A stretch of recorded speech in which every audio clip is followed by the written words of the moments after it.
Hello, and welcome to episode number 26 in Tiān 2. I am super prepared this week. We we have a very interesting development as the party rested a little bit more in Shruknatau and got a little bit more of their bearings down. There was a little excursion from two of our promised ones as they went to a nearby Fey portal and took a little journey through it. Now, one of our promised ones in Estelle was gifted many different alternate routes during this excursion, and in doing so, her choices led up to a meeting with Magnolia, the Queen of the Summer Court. In a very lucky display of fortitude from Passeth and quick thinking from Estelle, they were able to escape the almost certain death scenario that was the confrontation and made it to the Unseelie Court. In doing so, they met up with an aspect of Ignia and a very volatile rabbit folk. In escaping, they are now on a search for what to do next as the days pass in Shruknatau as the rest of the team waits for what is to come. So, Passeth and Estelle, you both have escaped thanks to the quick and powerful magics of Ignia from the violent rabbit folk. In doing so, you find yourselves now on a different edge of the cliffside. Looks to be much further down, probably several miles from where you were before. There is a nearby forest that doesn't quite make it to the cliffside, but definitely gives a more claustrophobic feeling to the area. As Ignia stands beside you, a slightly perturbed but also relaxed, somehow at the same time, look on her face.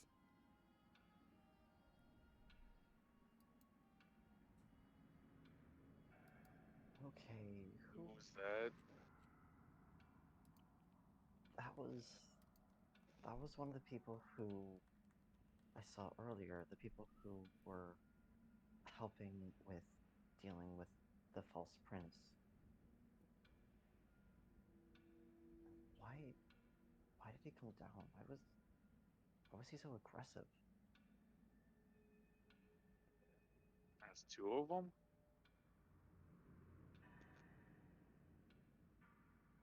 Or did he just follow you? No, I he didn't follow me. He couldn't have seen me. But something, huh? It's weird.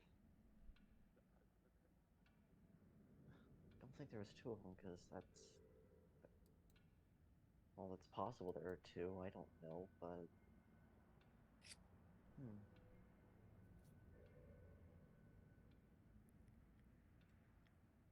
Well, that could have been one of the differences or variances from us being here now.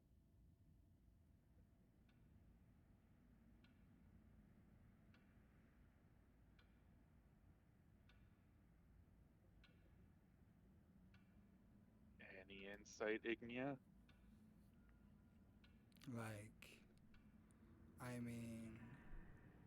I've maybe seen them around, but I didn't ask many questions, you know? Hmm. I'm only a small part of my actual, like, self, so I don't really. She gestures to herself, don't really get out that much. No, that's fair. That's understandable. Oh, okay. So, is there anything else you wanted to talk about, or should we just wait for them to finish what they're doing? Well, like, that's the interesting thing is usually I don't exist in the Unseelie Court. I'm an aspect to kind of work beyond it. So the fact I'm here doesn't means that the true Ignia is not here, which is a bit concerning. That doesn't mean that she's gone to like the material. It just might mean that she's not material here right now. So that makes your coronation all the more difficult to try and bring together.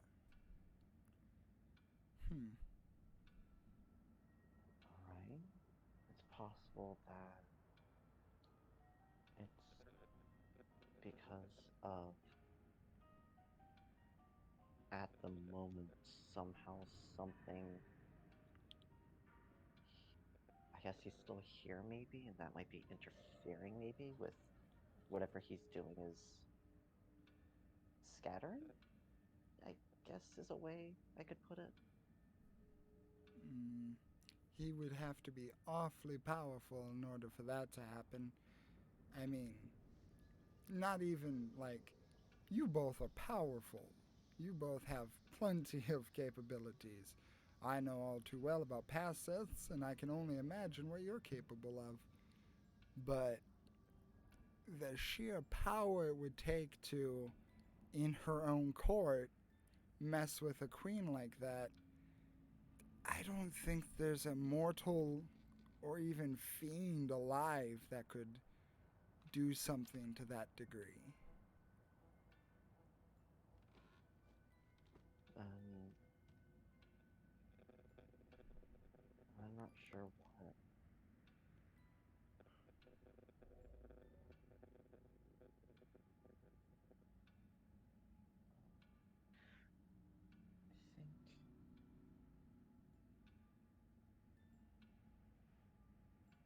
No, it's not a fact that you can't be here at the same time because you've already met her in her domain before.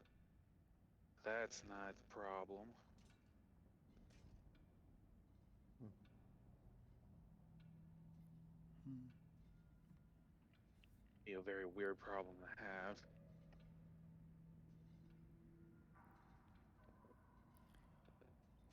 Well, the fact remains you picked your domain, so that's a step in the right direction. But if the queen is not capable of elevating you to your proper position, I don't really think, with all the trouble you've gone through, I hate to say it, but I don't really think now's the time.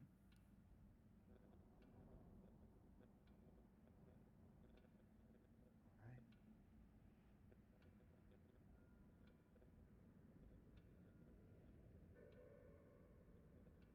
Alright, so we'll try to go back and come back at a later time then.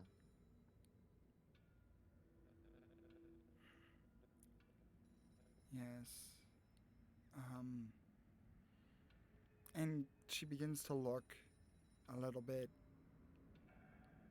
perturbed more so than her relaxed state. How much. I know this is hard for me to say,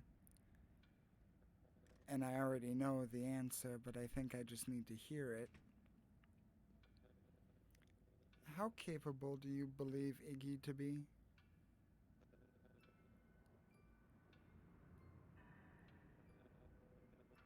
So, puts a hand on her chin. Oh,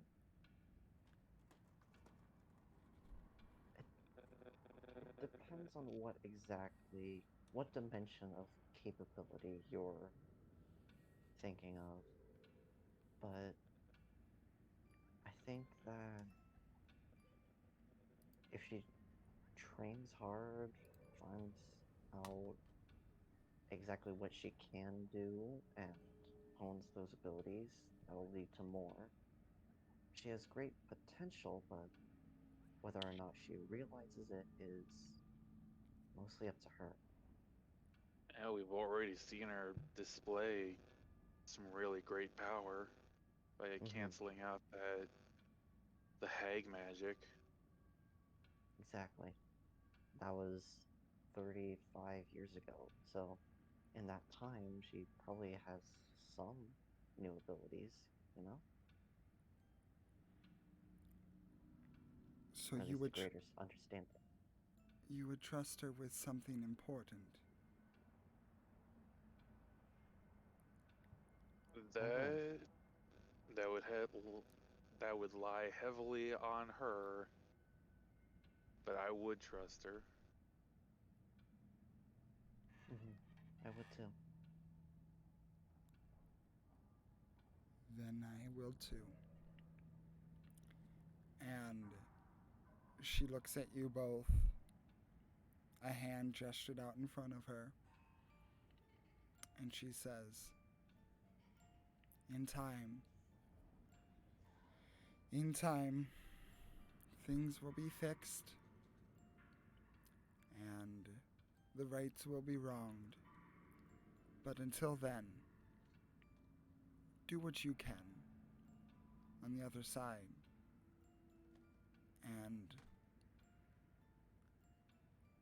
make our home something that even the Fae couldn't imagine it could be. And you see her focus on you both, and you can feel the conjuration magic focused in her hand. And as she looks at you, you see her smile. And as you begin to move away, bits and pieces of her flesh come off and go into the air more and more and more until you fade completely, and the last sight of the Unseelie Court is this aspect of Ignia fading as well into a light dust. No, not Justine. Who will run her shop now? So, how long were you guys waiting at Shrucknatau again? The Um, plan was to wait for Janessa to show up so we could ask her about goings on at New Pass. and then after Jenny's visit, we were gonna go to Radovan's hold. So we're just waiting for Jenny. Yeah, just to get However information. long it takes her to get there. Okay. While we wait, can I start working on getting I don't know how to word this. Can I work on getting proficiency in Weaver's tools? Like, Uh, I know it's gonna take a long time, but like, I just want to like. I can probably help her with that since I'm proficient in. oh, yeah, that's right. Oh, you are? Yeah. Yeah, that's how he made his whip. So, Oh, yay, with, bonding.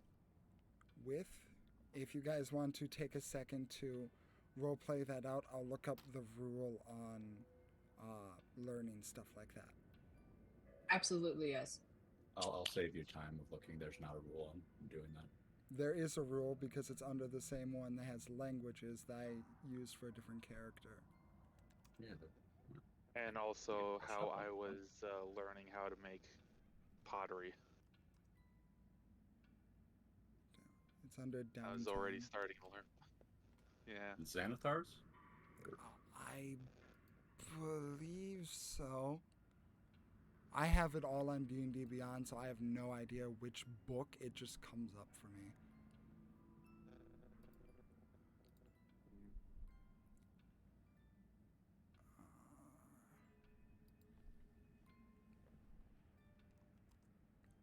Also, as we're fading, oh no, I had another question. What about the other passive? Well, I have a feeling that we might learn eventually. Maybe one day. Leiana wasn't there, but I'm concerned about the rights will be wronged. Mm-hmm.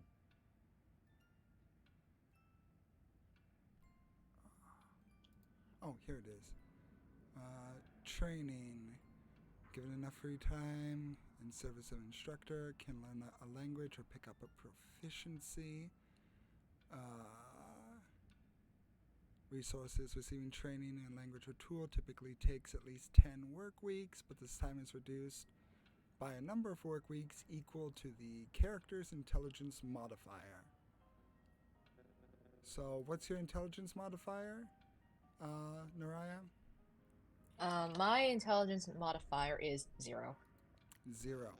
So it would be a total of 10 weeks, and you need to spend, well, technically, because this would be you paying Lucy, but if he doesn't demand money, not gonna. it would be 25 gold pieces. So it would take a total of 10 work weeks. Let's see, does it specifically say how long the work is? Does it have to be consecutive? I would assume that would be total, but I'm just trying to figure out like how many hours you need to spend on it. Yeah, like what is a work week? I think that would be culturally How specific many to your hours setting. are in a work week? Let me ask Google, not a Koja. And it's If you're using the real world, it's 40, at least for America. Yeah. Oh wait, are there even 7 days in a week in Tiān 2? I gave you guys a calendar. Oh god, you have to look at the calendar because on Earth it's 40 hours, but 5 days in a week. There's 6 weeks in a month.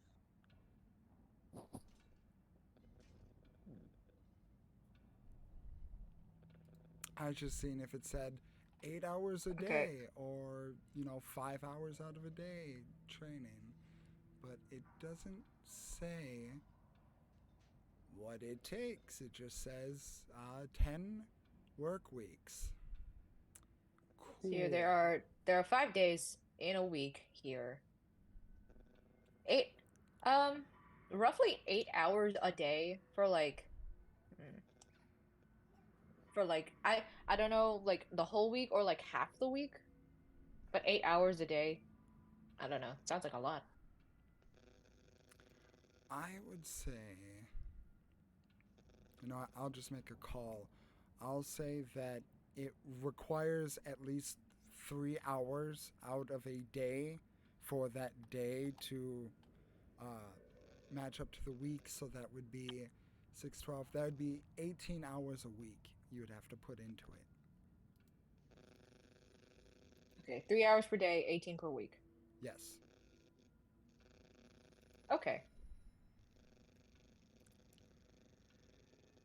Yeah, I can do that. with someone who's already proficient in it, which thankfully we have one. You.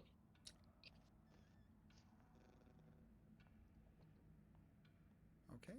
But yeah, after Passeth and Estelle leave, and Raya gets those Weaver's tools, she just starts picking up the habit of going to that spot she went to calm down on that second day, and just like knitting. Sometimes she crochets with mixed success.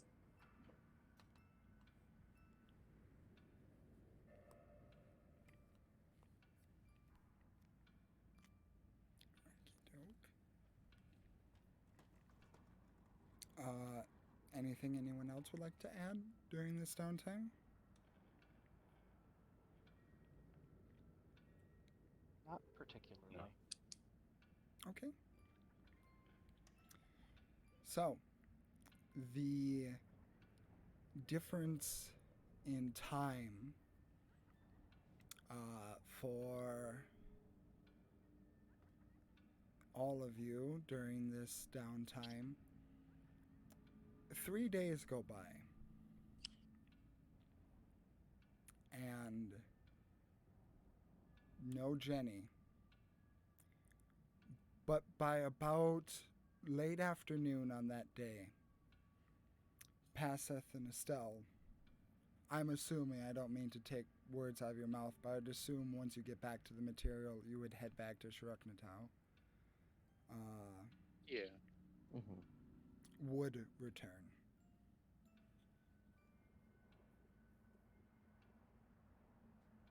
Hello, we're back. Welcome back. Speaking as a player,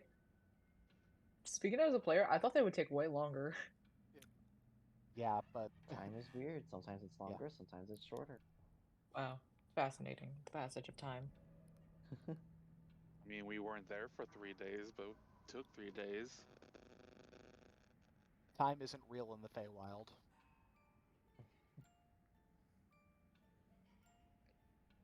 It is, but it plays by its own rules. Not Time is a social scientifically construct. governed. Right, and it's a different social construct there. As in the social that it constructed it is a little bit crazy. So, Jenny hasn't shown up yet. I don't know how long it's going to take her to get here, and I'm getting a little stir crazy. Do you know Yeah. which route? Do you know which route she's taking to Shuruknatau? We can meet her halfway. She's probably taking magic. Ah. You could contact her and ask her what's happening. You are right, I can. Leiana pulls out the Oh my god, my hip. the sending stone that she has that she knows goes to Jenny and will fire it up.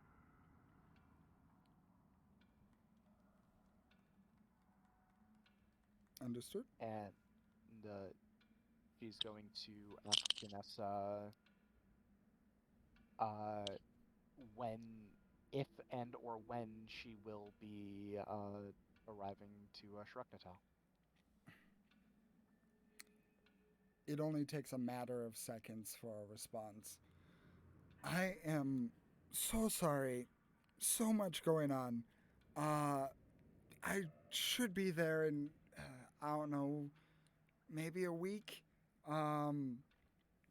Having a lot, and you hear it as if the voice seems to move farther away. Put that down. Having trouble with students.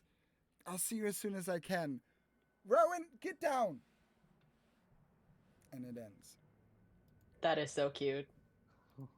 Right. She got held up by students. She'll be about a week. So let's go do something and be back here in a week. Or we could just go there. That is Yeah. also a thing we can do. I could, frankly, do with a bit of exercise. Yeah, let's go there. Honestly, it'd be easier. Do we want to travel old school or new school with plants? Well, if we travel new school, as you say, we can get there immediately and then see if we can help her with anything and look for the druids. It will take a while if we go the regular way, and then she'll be here and we won't be.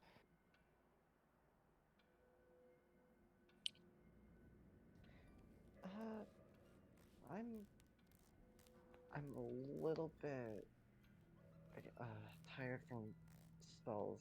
Higher things are a little harder for me. I'd only be able to do that once, and I'd be a little restricted. But I Well, we would don't need. probably be fine. We can get there and see her, and then rest and then do things. It's not like we need to cram everything into all at once.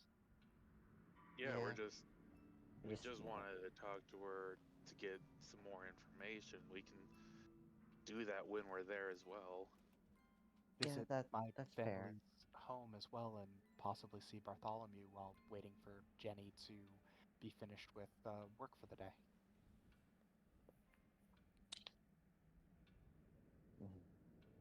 Would really be nice to see the old man again. Yes, it will be nice to see that crazy man. I might need to buy another bar of soap.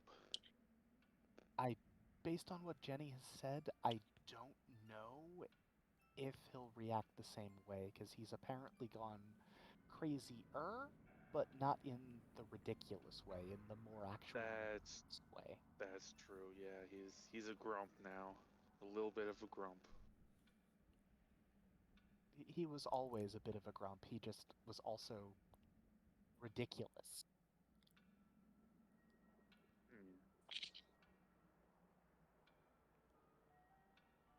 Alright, well, Should probably let Laurel know that we're going, and then go. yeah. Alright. Actually, I was thinking, oh yeah, we'll just meet up by a tree, but it just needs a plant, and technically all of Shortcut House is plants, so we could just go through the wall once we tell her we're going. Alright. Well, let's go and do that then. Yeah. Okay. So, for the sake of expediency, you let Laurel know. She gives you her blessings. She assures you, Estelle, she'll be fine. And she appreciates you guys looking into the matter of the younger druids.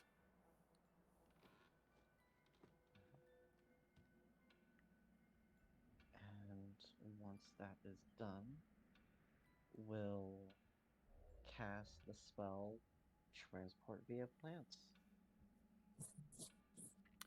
What plant are And you rush, transporting rush. to?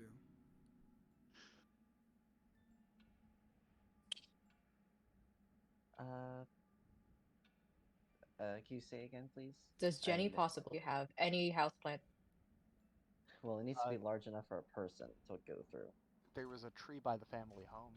Wait, it has to be large enough to fit a person? I thought you could just use any plant. No, it has to be large enough for the largest size of creature that's going through it. Okay, then popping in through a houseplant on Jenny's desk is out of the is not an Yeah. option. Unless she has Off a the really table. big That's the. fern in the corner. Unless she has a tree in her office.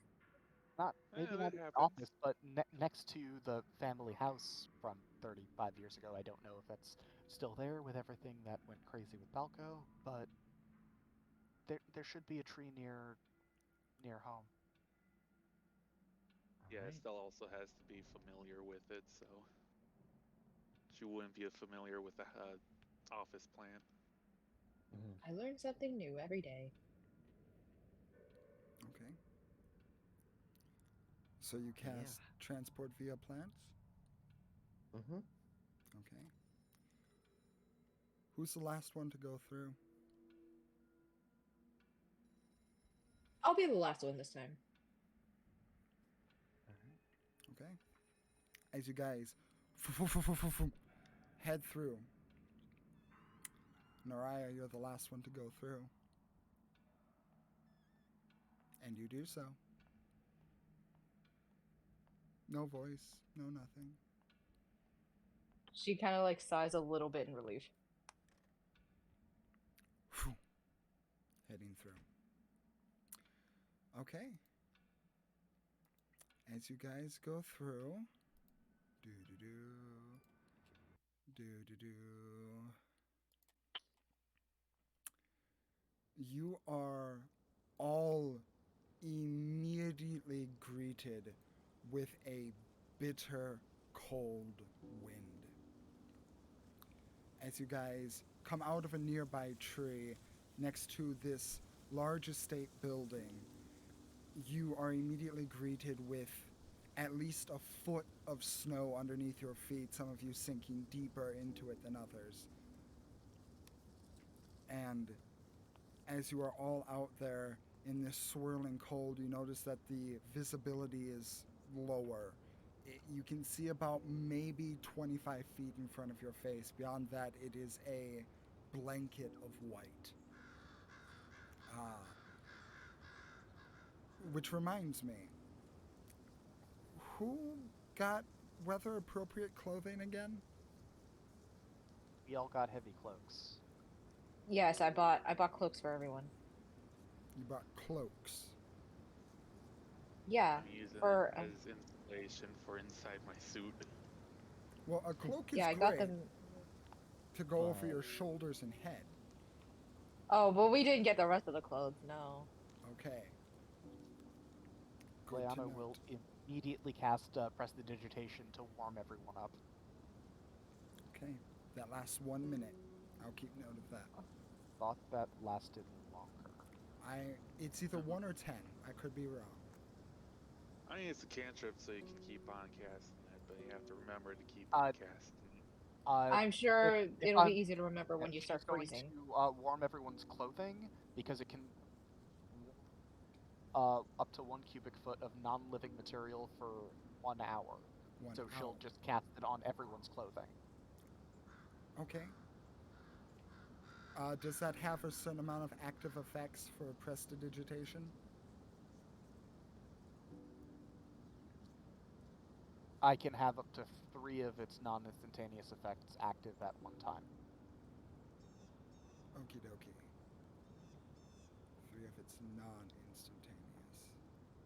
So that means since this is instantaneous, by the wording of the spell, you should be able to do it to an unlimited number of people? No, I think the instantaneous is like creating the harmless sensory effect, or instantly snuffing out candle, or cleaning something. This is a lingering effect, so I think I can only do it 3 times. Okay. Or have 3 active. So you, Estelle, and Lucy. You don't need to do it on me. I have my duster. But also, so I know what I'm seeing are the winter cloak, like are the fur cloaks that we got for disguises. Are they just half capes? Like they only go to like the waist or something? I was imagining like full body cloaks. Also, quick question. I live here. This is like the normal weather, so I'd have appropriate clothes, right? If it's in your inventory, I mean, you have your Let me see armor, here. which would keep you I do have my armor. warm, but it also gets wet, so. That would be something that you'd have to add yourself, but it would be a safe bet to say that she would have that. I do not see it in my equipment, which, is my bad. All things considered, my bad. So. No problem. So,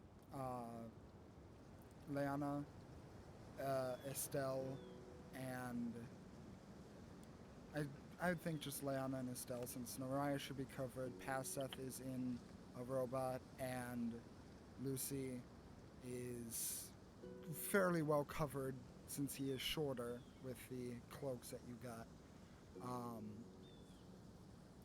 You apply the prestidigitation, keeping yourselves warm.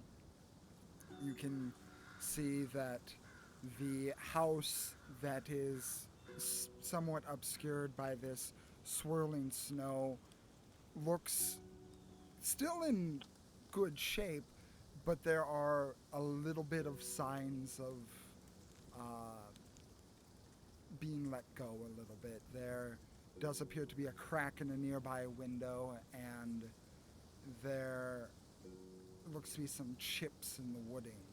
along the front of the house that you are currently staring at. That is about 2 stories tall, about give or take 80 to 100 feet long from what you can see. Well, you can't see that far, so you would see about maybe 30 feet. And the snow begins to swirl, catching on some of your clothes. You can see that Lucy's face is starting to catch some of the snow a little bit more than other people's as it rests on the hair.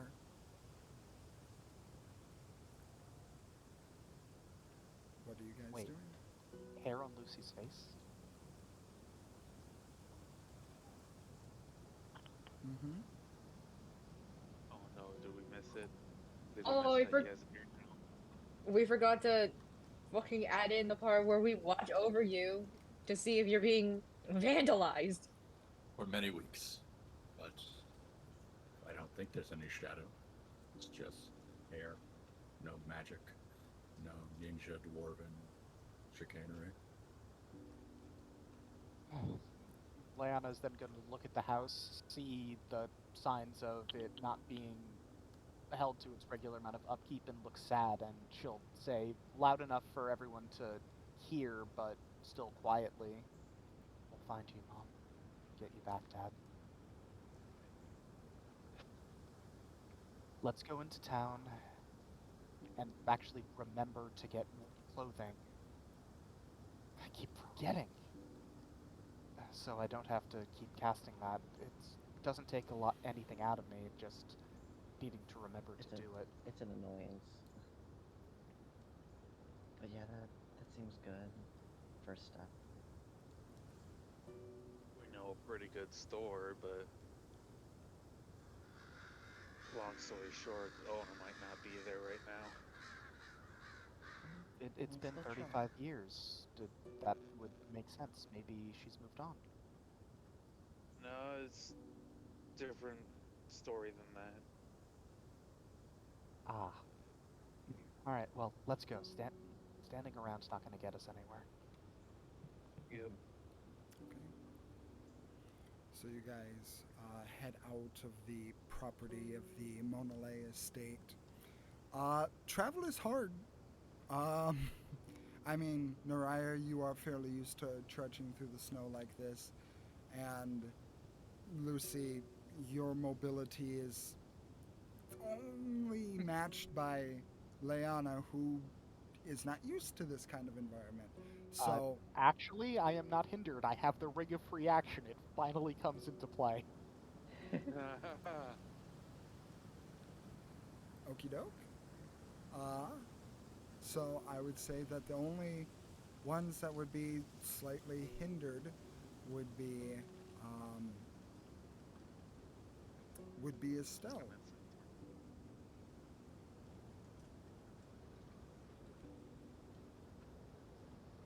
Just a little bit of trouble getting through. Trudging through the snow is a bit harder. It doesn't cut down your speed or require a Constitution saving throw due to the prestidigitation in the cloak, but it's just a new experience. He's like, right, you can hop on. I never thought I would miss fall. Or fall, DM, whatever you want to call it. I have a weird question. Mm-hmm. I have the spell Heat Metal, and I know this is supposed to be used in a battle context, but can I use it to just slightly, I don't know, like not to the point where it hurts someone's, just like warm it, make like hand warmers of any metal parts they have? I have another use of prestidigitation that I can just do that for you. Heat metal would cause burn, so Okay, yeah, I figured. I That had is to ask. making metal red hot. I had to ask.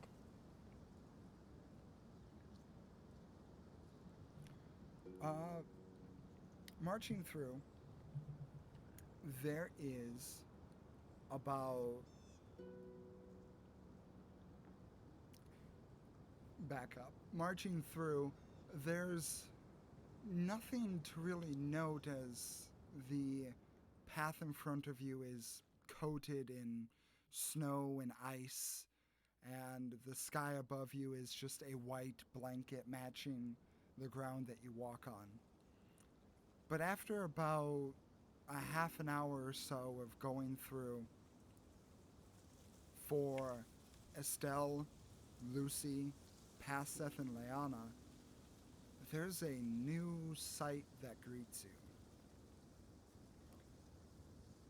As, unlike before, here, as you breach the more suburban, if you will, part of New Pass, you see a large structure, maybe, lying right on the edge of Victory Bay. It is massive. At least, as the snow begins to clear a little bit, it goes at least 80 feet high, if not higher. It looks like a lump just protruding from the ground. Perhaps a mountain? What is that? Wait.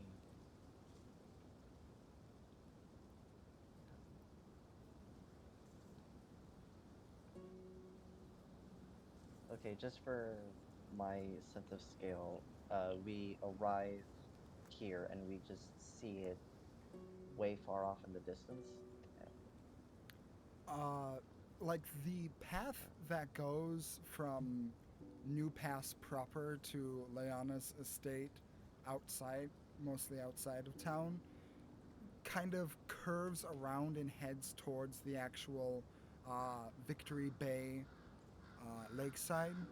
So it takes a while to notice it because of the whiteout, almost whiteout conditions from the snow, but it just is there now, like a large building that just popped out of the fog as you got closer to it. So you're about maybe 70 feet away. Okay, okay. Maya, what is that?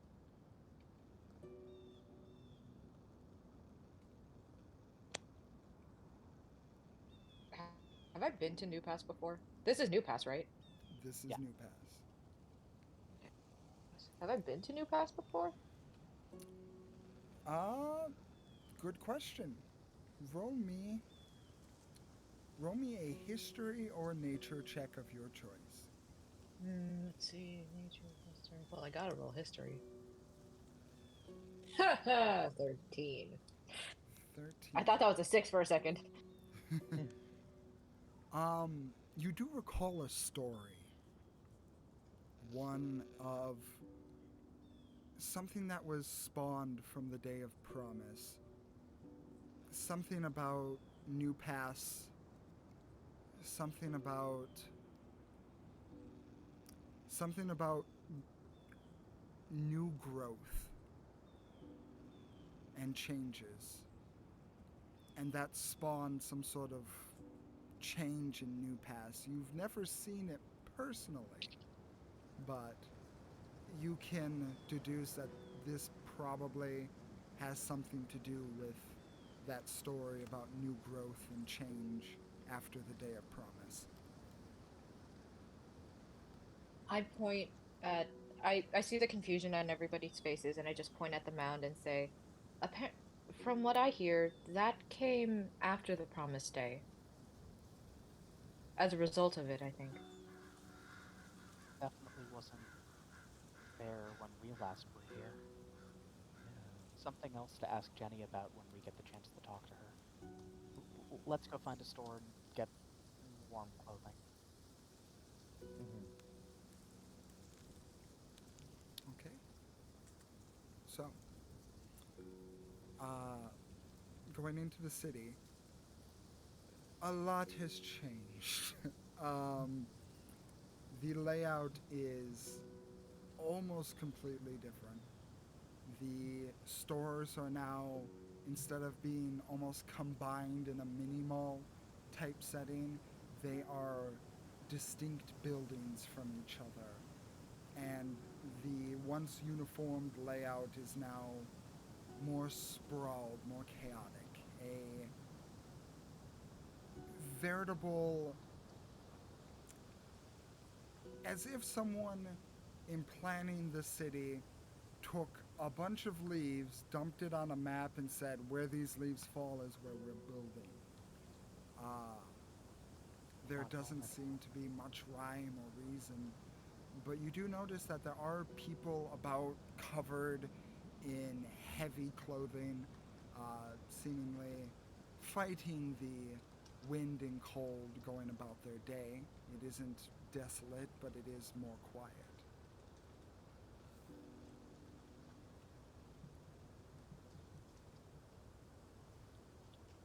Isn't home anymore. Are there any guards or anyone that we can ask for directions around? Or do I remember where it is? Well, you remember where it is past Seth, but the thing is that it's different now. True. In terms of guards, roll me a perception check with disadvantage. Guidance. Can I help him look? Sure. Okay. So just a straight roll. All right. That would still be an 11 with a nat 1. Or It- yeah. No, 12 plus you, so 14 off of a nat 1 plus guidance. What the fuck? Plus I'm gonna a need you to 11. make those calculations again, because I don't know what the fuck just happened. The first die that I rolled was a nat 1, so I'm taking that since it was a regular roll. I had a plus 11 to perception, Jesus Christ. and then I rolled a 2 for guidance, so a 14. Jesus. It's hard. The blowing snow makes spotting things in this particular environment uneasy and difficult, to say the least. There appears to be, you do see people, but anyone specifically of guard distinguish is not popping up to you at the moment.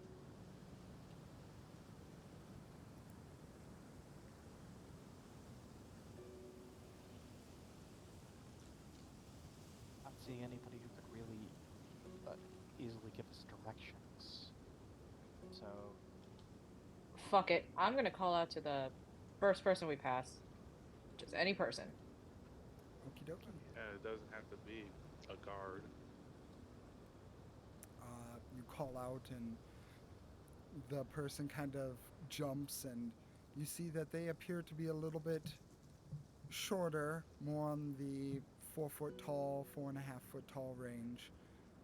Can't see their face as they're well covered, and they look over to you.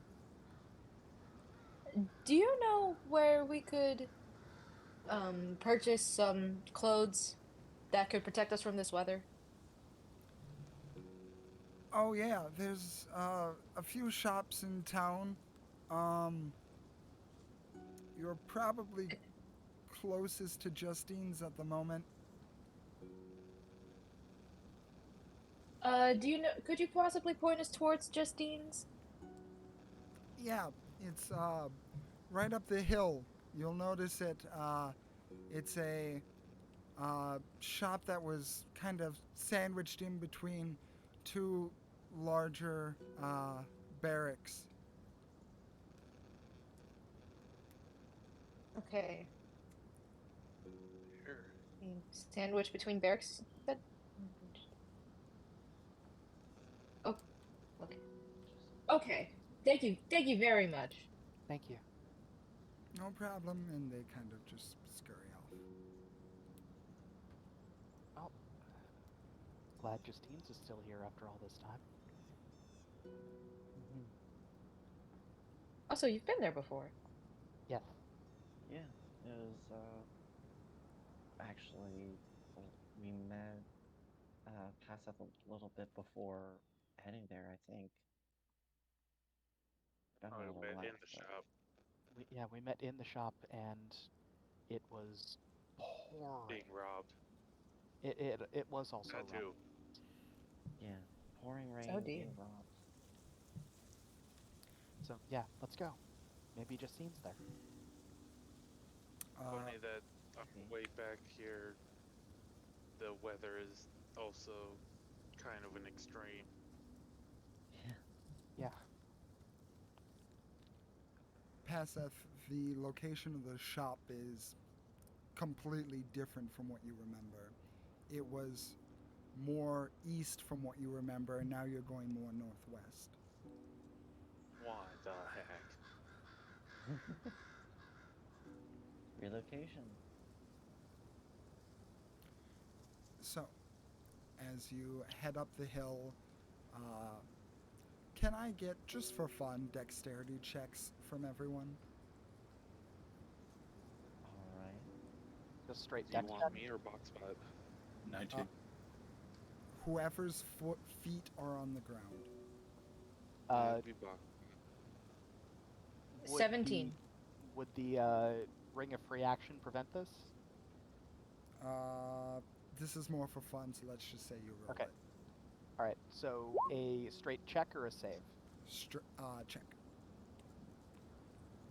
Ooh, an 18 for a step. 11 for a check.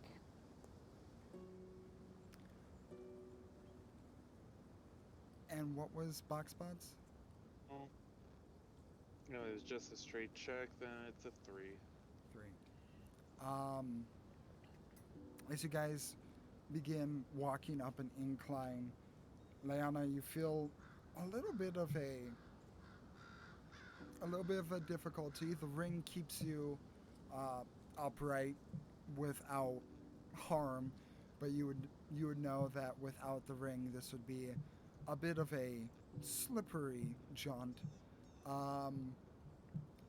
Paseth, you're kind of heading up the rear, and the first time you go up, Boxbot just slips out from under and just kind of slides down on its belly. Going back up, slides down one more time. And The claws, they do nothing. oddly enough, as you are operating this machine, for the briefest of seconds, it's almost like you get a little bit of feedback. And for just a moment, you feel it operate out of your control, almost as if it got upset.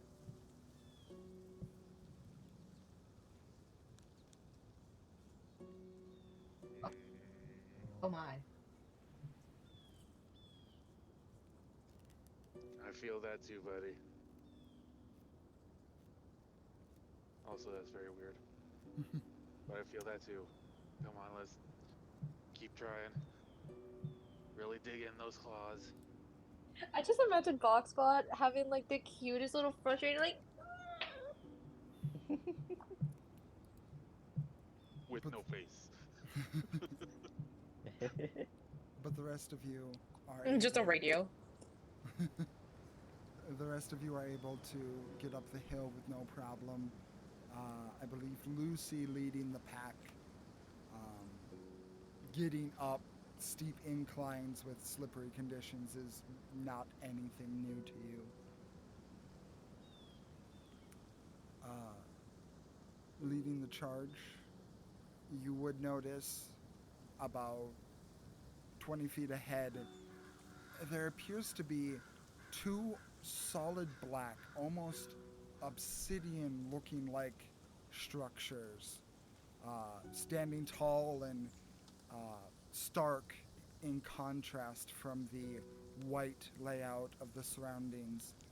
And in between these two structures, you can see a gray one with windows, almost like a classic house setup, two in the front, looking fairly small, only about 20 feet long, compared to the at least 70 by 50-foot obsidian structures by it. But you see what looks to be a little shop. Weird place for a clothier. Justine's always had more than just clothes. It kind of had a bit of everything. Yeah. I'm surprised the barracks didn't overtake it completely. Glad to see that it's still hearing them. We kind of re-began our adventure here in a sense, and now we're re-beginning it here again. Perfect. Get any points here. Does it look any different from what you remember? A bit hard to see it last time with the rain. Yeah. Like, it was so heavy that you couldn't see 5 feet in front of you.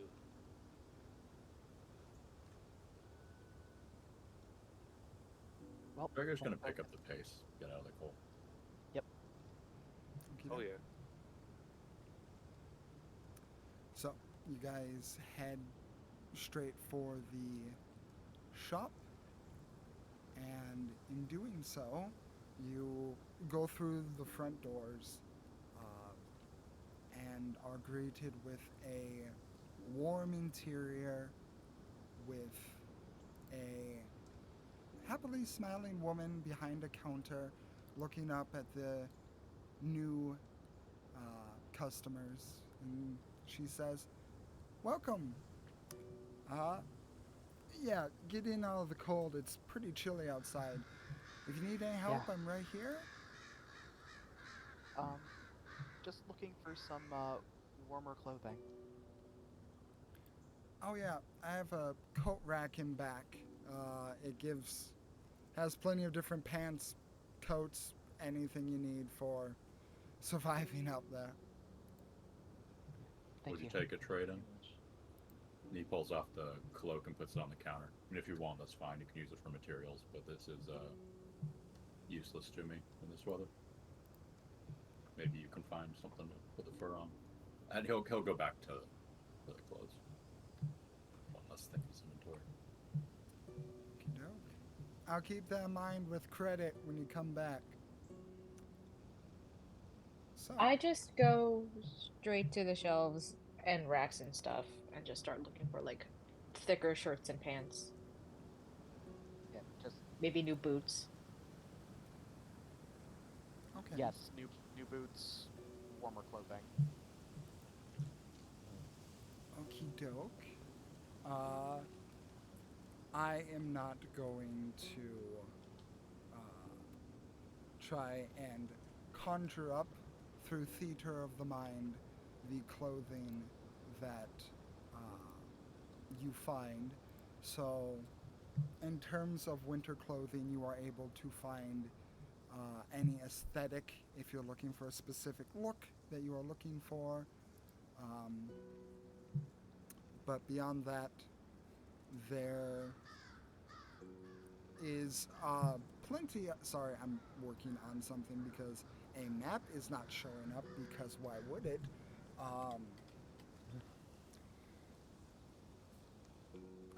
Yeah, so as I was saying, whatever you guys are looking for in terms of winter clothing, they pretty much have. They have winter pants, they have coats, they have hats, they have boots, whatever you really need. I just want a big old furry proper winter coat. Okey doke. Cloak. Sorry, cloak, not coat. I have plenty of clothes on already. Understood.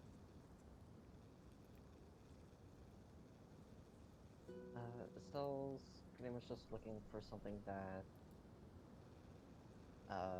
resembles plant-like patterns or structure for it, and once it's purchased, she's probably just gonna druid craft actual plants into the design for it. Once it's purchased, not doing it before. Yeah, there's definitely some clothes there that have a matching aesthetic like that, you could possibly reason, given Estelle's intelligence, that perhaps the oh god damn it, perhaps the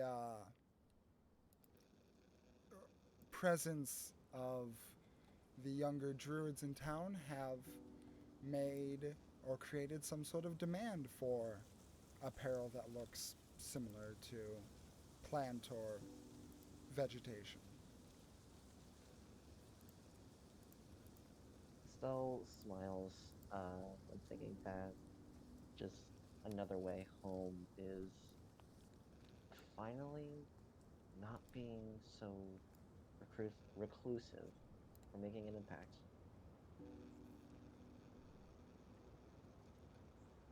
All the druids here a new thing, or is this a town known for lots of them? Is that a Or Lucy is question this for or Rune Is this No, for that's cosplay? that's a DM question. That's it. Oh, I've traveled around a lot, so I'm sure Lucy has been to these towns, but I don't really know what the difference would be. yeah.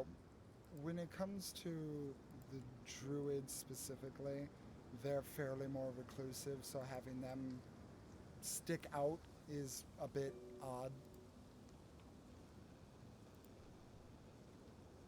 Actually, a character this time, Tunaraya. How long has that been a thing? More druidy magic use was around here.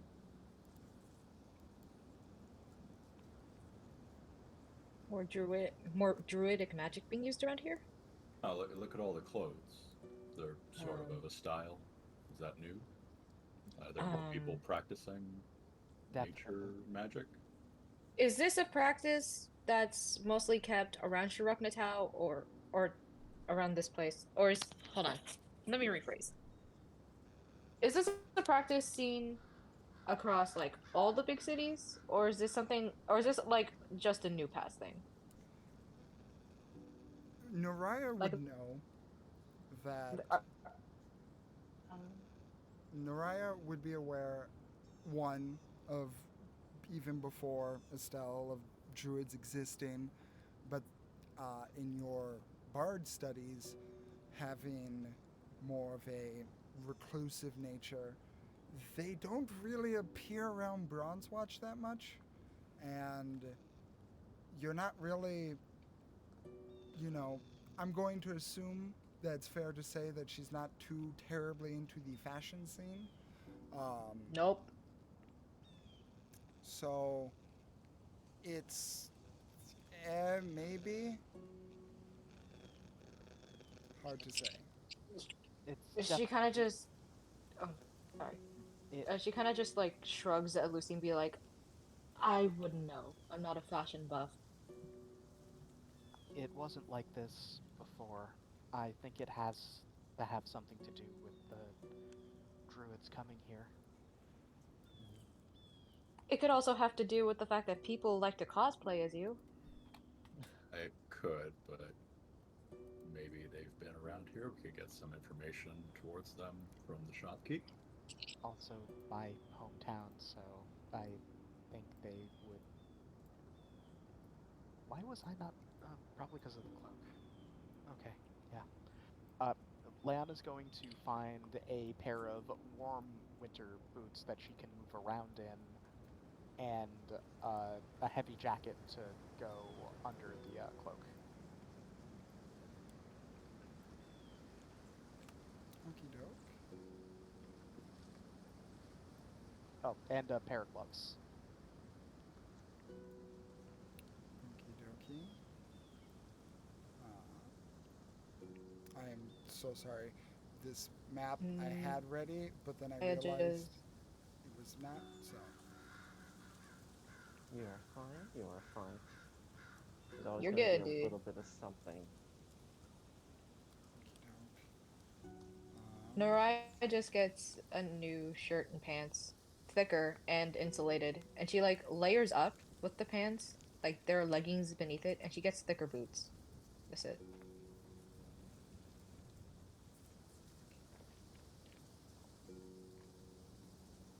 Understood. Not like not like I'm going to be performing outside in any near future.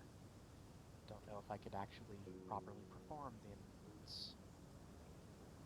Well, you had to get something to protect your feet. Oh no, that's why I'm getting actual boots. I'm just saying I don't think that I could do my proper performance with them on. Which is why I also said I don't think I'm planning on performing outside anytime soon. Well, I certainly hope not. Look at it. I just gesture at the snow. I meant in general. So many things to get used to and so many changes.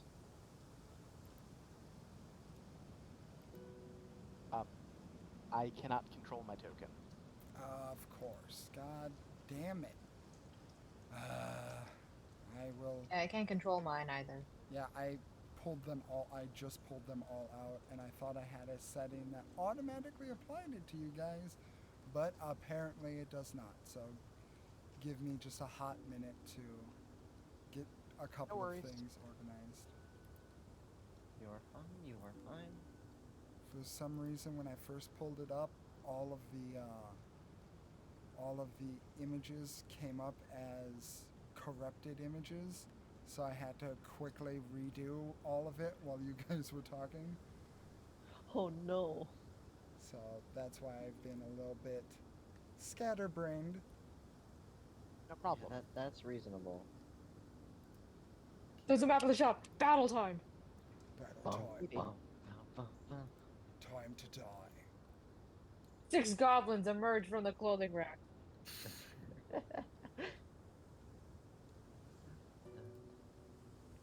They emerge and say, "Can I take your measurements? Fit you for a new outfit?" Why the fuck do you hate me so much? Because I also lost all of the character art I had on it. Now I have to look through all my folders.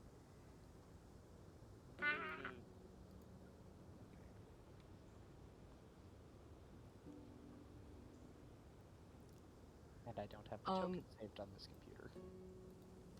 While Bigby does that, Noriah looks through, just like idly looks through, like all the displays and stuff with Leiana, and just like, so you perform?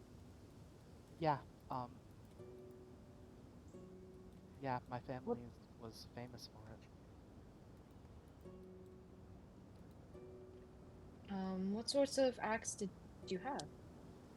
I usually did tumbling and juggling. Mom would show off her inventions. Jenny would tell stories. Alayla would do like knife throwing and things like that. And Dad was a strong man.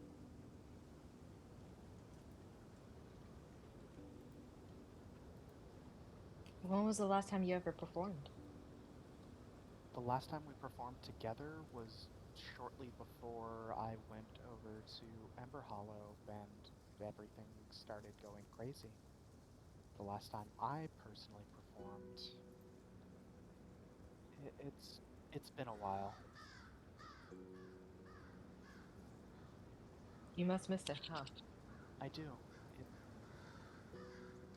I just don't know if I'll ever actually be able to just be a performer again with apparently being a promised one. Just have people enjoy my shows instead of fawning over me. They can enjoy your shows and fawn over you at the same time. Yes, but like I don't mind people being fans of me. I just would rather them be fans for my act, not for doing what was. I know that you are an accomplished warrior, but you know that fighting to those who don't always do it can be seen as glorious. It was terrifying, everything that was happening. It wasn't. There was no glory in it. Sure. It was just constant scrambling, off balance, trying to figure out what to do next to catch up to everything that was going on. I can't say I know exactly how that feels, but I think I can understand your feelings on it. I also just want everyone back together so we can be a family again and do what we always did. I know that it's not likely, but I just miss the simpler times.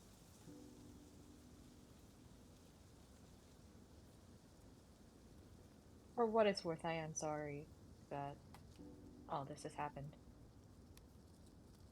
And however much worth sorry's have in this situation, you have my sympathy. You have nothing to apologize for, and I would do it again to protect everyone.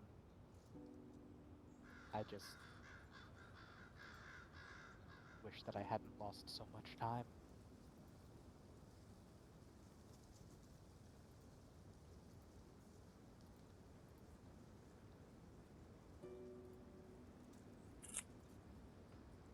Nora just kind of gives Leiana a little pat to the shoulder and goes to look at fucking necklaces. I don't know.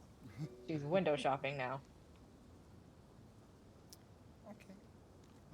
So most of you are just buying enough to just winter suits, essentially. Yep. Winterizing the drip. I'd like to buy a secondary, large size cloak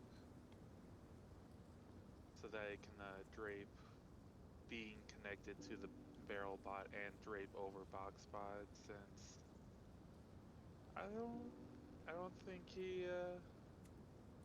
gonna start making sure that he's comfortable, not just taking advantage of him. If I'm getting this kind of connection with him. Okie doke. I will also check out doll clothes, I guess. That's an entirely different store, my friend. Maybe. Well, I mean, there are small clothes for fairy folk. So you can Okay. find clothes for tall dolls, and there are dolls that are on sale that are clothed, but there doesn't appear to be anything specifically for that. I'll just look at the Fae clothing. Okay. There's a lot of different designs, actually, each one going after each of the Sealy Court's seasons. You have bright and colorful ones of yellows and oranges for the summer court. You have darker orange and browns and more earthy textures and colors for autumn. You have sterling silver and white for winter, and you have a very luscious green and vibrant reds and blues for spring. I look heavily at the summer selection. Just get a little bit of an evil grin, like, that would piss her off so much. Then look more at the warmer clothes that I would assume the winter would have.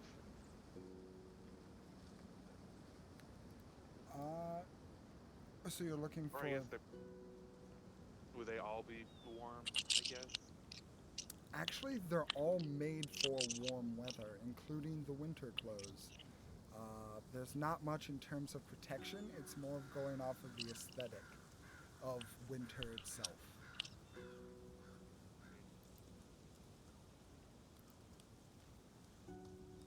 Like keeping warm, or actually more for warmer weather, like for autumn and spring, summer. If you were to Not wear for the winter clothes that are on selection for the Fae, you would freeze up there. That is so stupid. What the fuck's the point? Having summer clothes in winter. Is there a Have- particular style you like? Have you met people from New Hampshire? I'm just kind of looking more for. I'm not really fashionable. I don't really make my own clothes too often. It was more help from my mom.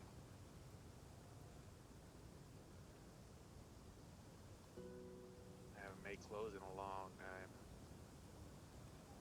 and they're not particularly good. I was thinking more of like a overall protective workshop outfit. More for warm weather. Like the Michael Myers full body jumpsuit.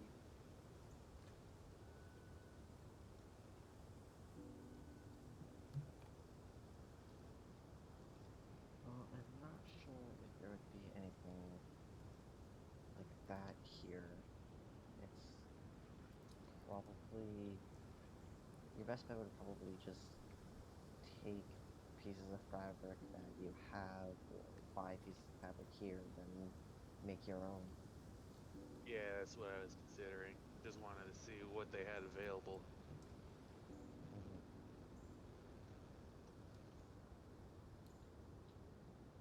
Does the summer selection have any sun hats? Yes, definitely. I'm grabbing one of those. Okay. Yeah, it's a wide brim hat for you. It's more of ring sized for most other people. Um, yeah, it's a bright yellow hat with like a little blue ribbon tied around the base where the head fits in.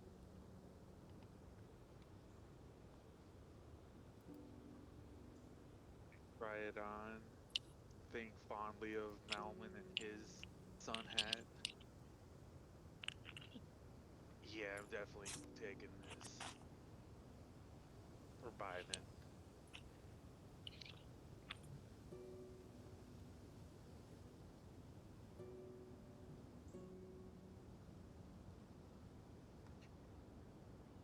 Yeah, just in case. So how dare you?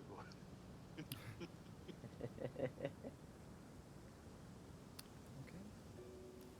So does everyone have the selection they wish? Yes. Mhm. Yep. Yeah. Yep. Okie doke. Uh, so Lucy, you're the first one at Justine, who looks over and says, "Did you find everything okay?" Clothes wise, yes. But can you maybe give me some answers? If you Uh, can. yeah, sure. What can I do you for? All those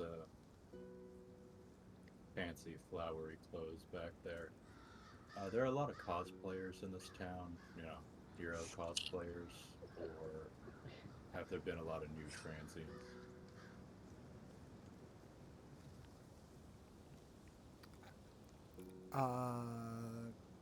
Come again? The clothes back there that are druid as shit, have there been other druids running around, or are they all just cosplaying a hero? Oh, yeah, there have been a number of druids that have come into town recently. Would you happen to know where I could find them? um, I think a lot of them might have hit the, she kind of gives you a uncomfortable holding the neck look. The city life a bit hard. Um, they probably are down in Radovan's Hold, if I can think of a specific place they'd be. Otherwise, probably at some sort of connection's house. you happen to know the names of any of these connections? If I did, I'd have to report them.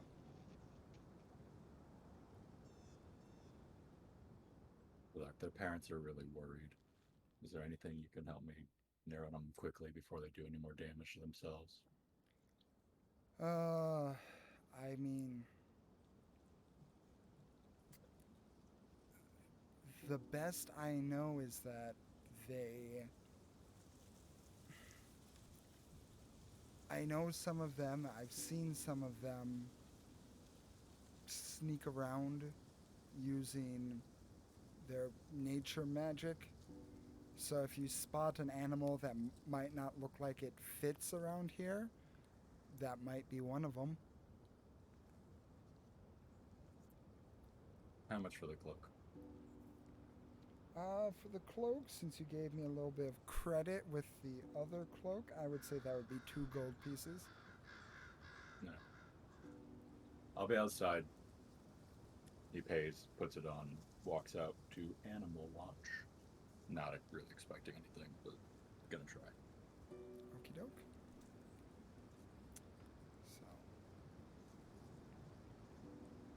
So, are you all coming up together to make your purchases? Mm-hmm. Yeah. Yeah.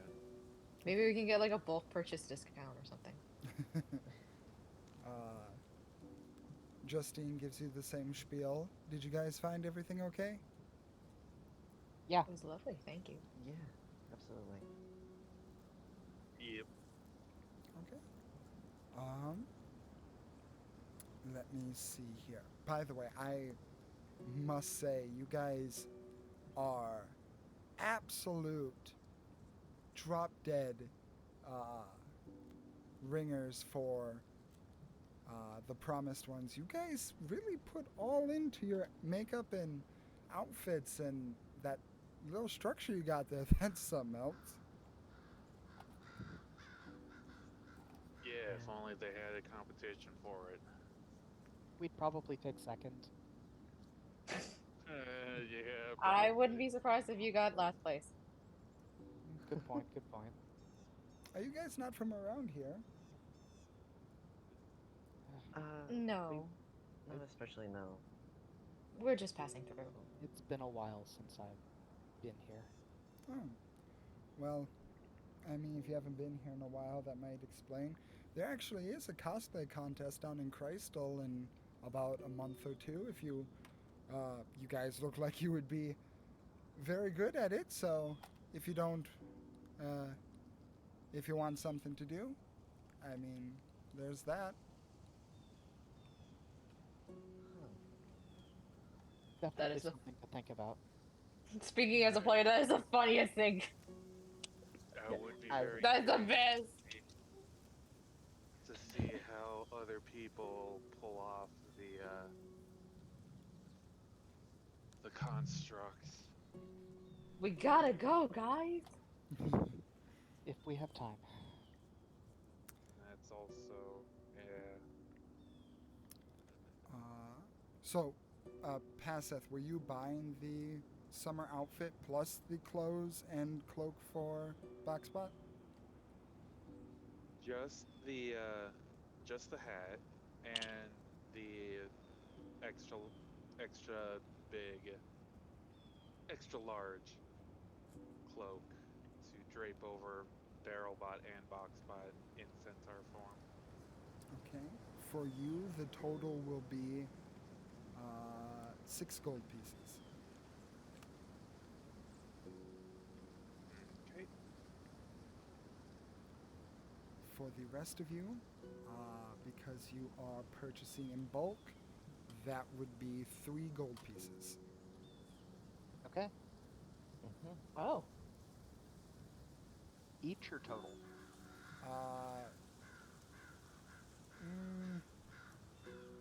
That because the normal price would be 5 for each of you, so it's each of you pays 3. Okay. Okay, 3 gold pieces. Oh, what? I wasn't part of the bulk? Because you got the extra stuff for the... You essentially The got a hat. long curtain blanket and a sun hat. They just got straight up winter clothes. Yeah.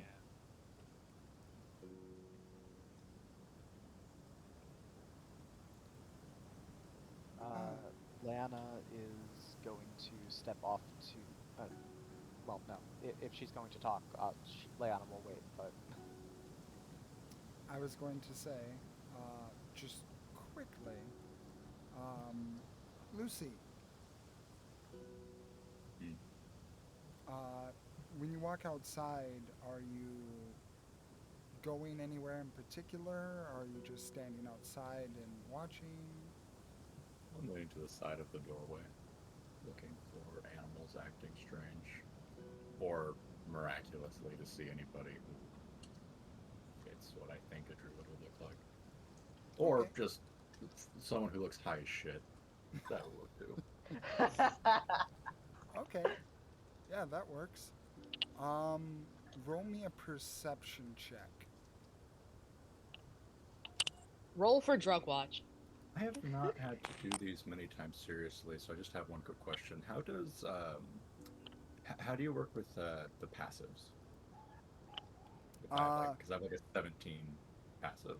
Passive would be if you're just, when you're walking through the town, you know, not actively looking for something. Since you are taking the time out to actively look for a specific thing, then you would roll it instead of it being a passive roll or a passive score. Well, then my result is 9. 9. Slinking. Hold on. Yeah, because I think I. Yep. Okay. Cool. You rolled a 9, and it's hard to see through the kind of blowing snow and the whiteout conditions. The light that, despite the fact the sun is obscured by a gray overcast, is still kind of hard on your eyes and bright. But you do notice, kind of staggering a bit, about 30 feet across from you on the other side of the road, leaning up against a building. It looks like a bunny, a white bunny, and it kind of tries to get off of the building and then just falls back down on it. Oh, You see a white no. bunny in snow with a perception of 9? It's not very subtle. I rolled advantage on its stealth check, and it rolled a 2 and a 3. Oh, No, bestie. buddy. Pass by me again. What is it doing on the building? It, To the building? like someone who's trying to get up off of the building because they're drunk and they were using it for bracing before. It tries to get up, like it's leaning its left shoulder up against it, and it tries to get up and steady itself, and then immediately loses balance and just kind of falls into the building again. Yeah, I'm gonna go pick up that rabbit. Okay. I'll be right back.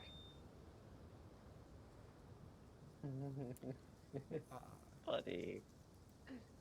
Never mind, everything's fine. Okay. So, Little bun, high as a kite. Little bunny foo walking through the forest, high as a kite, yippee-ki-yay. as you go over to the bunny and pick it up, surprisingly, it like tries to fight initially, but there's kind of a resignation as you lift it up.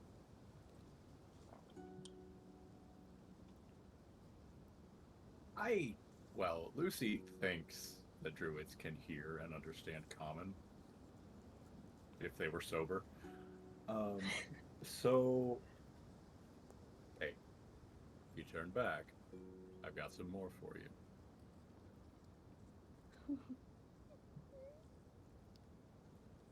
Roll me a persuasion check.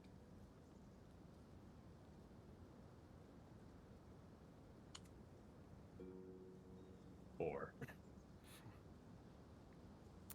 The rabbit, who now you notice has absolutely bright red eyes, looks up to you, and one eye kind of blinks and the other follows slowly afterwards.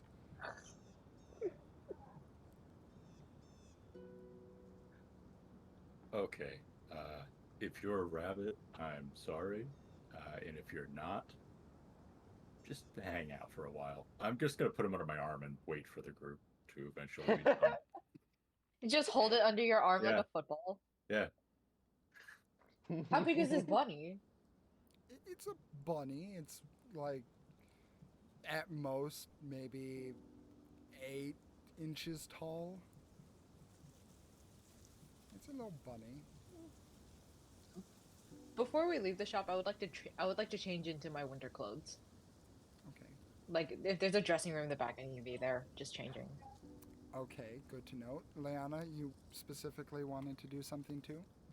Oh, she wanted to step off to somewhere and put on the new warm boots, get the jacket on, and try the gloves. Okay. Estella Passeth, is there anything you are doing while your companions are trying on their clothing? I carefully cut out little antenna holes in the hat so that my dragonfly antennas fit through. And Estelle is basically doing the same as Liana, putting on the new winter clothing and casting Druidcraft to. Yes, it already has plant things for it, but it just doesn't feel the same if it's not partially alive, you know? Understood. Naraya, just for inventory's sake, are you putting on this winter clothes instead of your armor, or are you putting it on? I'm putting it on under the armor. Under the armor. I want to Got it. yeah.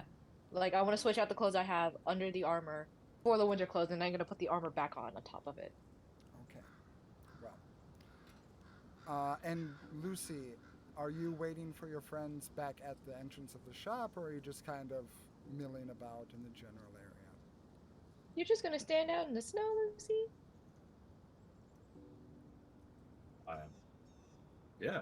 You done? Yes. As soon as Estelle is done with her getting her winter clothes on, then she'd head outside, probably to see that hold you are on, gone. hold on. We're getting a little ahead. I just wanted to know, Sorry. Lucy, are you returning to the shop? Oh, I thought Maya was like asking me a question. I mean, yeah, I'm near the shop. Okay. I don't think they want me to bring a rabbit inside.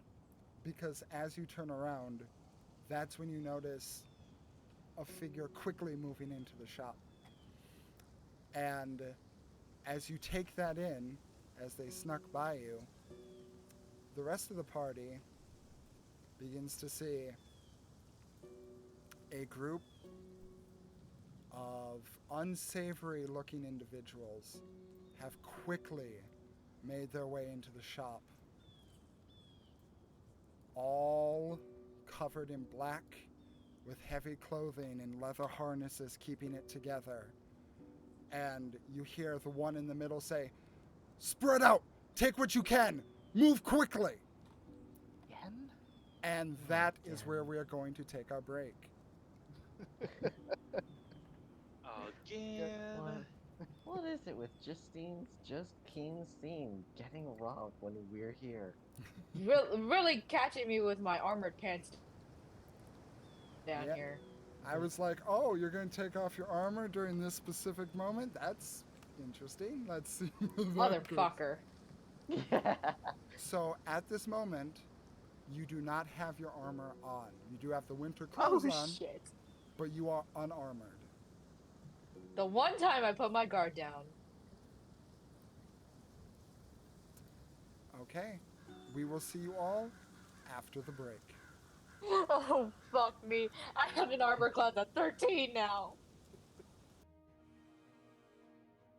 And we're back. So, with that being said, gang, I need everyone to roll initiative.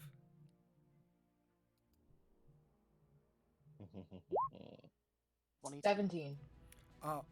And a way to make it easier, in the session chat, just put your initiative, and then I will organize it from there. That way, we're not trying to speak over each other. All right.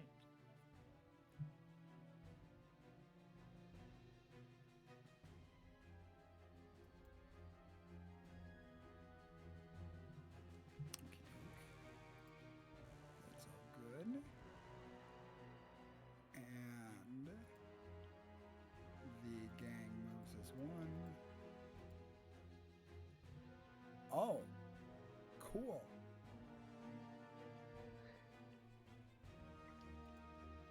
So, I can organize it from here.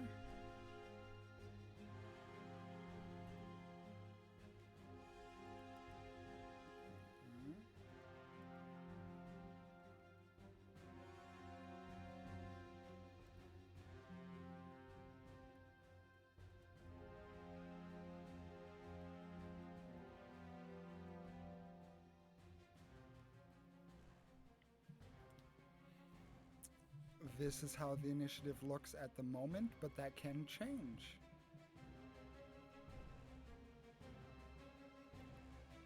Is it going to change, Leiana? I don't have that ability yet. I thought you did. No, I have the teleport. How do I make the display names in Roll20 small again? Like the icons and stuff?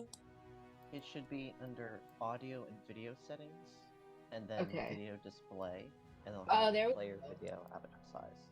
I get the ability to swap myself around in 4 rogue levels. Oh. For some reason, I thought you had that already. My bad. No worries, yeah. No, I have the explosive teleport, basically Thunderstep, as a bonus action once for long rest. Okay, never mind. Silly question. So, with a natural 20, the... Jesus Christ. Yeah, they only have a +3, and I'm like, oh, they rolled a 23. That's really good. Wait. Oh. That means they are going to go first as they all kind of spread out amongst the entrance hall. And I'm just going to double check and make sure. Do. So, this guy is going to move here. This guy is going to start dashing here. This guy is going to... Wait, no, he doesn't want to get hit by Estelle. So he is going to...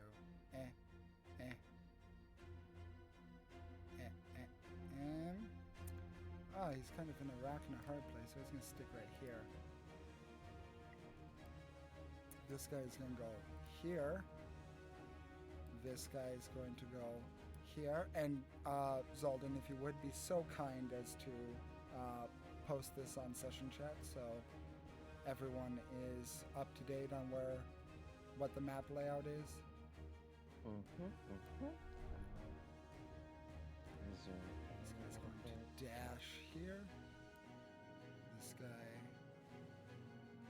is going to team up with his bud, and this guy is going to remain a lookout. Alright, and here is what the map looks like at the moment. Okie doke. So the gang immediately just starts spreading out. You can see they're holding open burlap sacks and just beelining it for whatever they can in the room. One of them seems to have made it up to Justine, and it's kind of hard to make out exactly what they're doing. The rest of the individuals in the store, one appears to be a human woman. In the corner here, bottom right corner, appears to just kind of be keeping off to herself.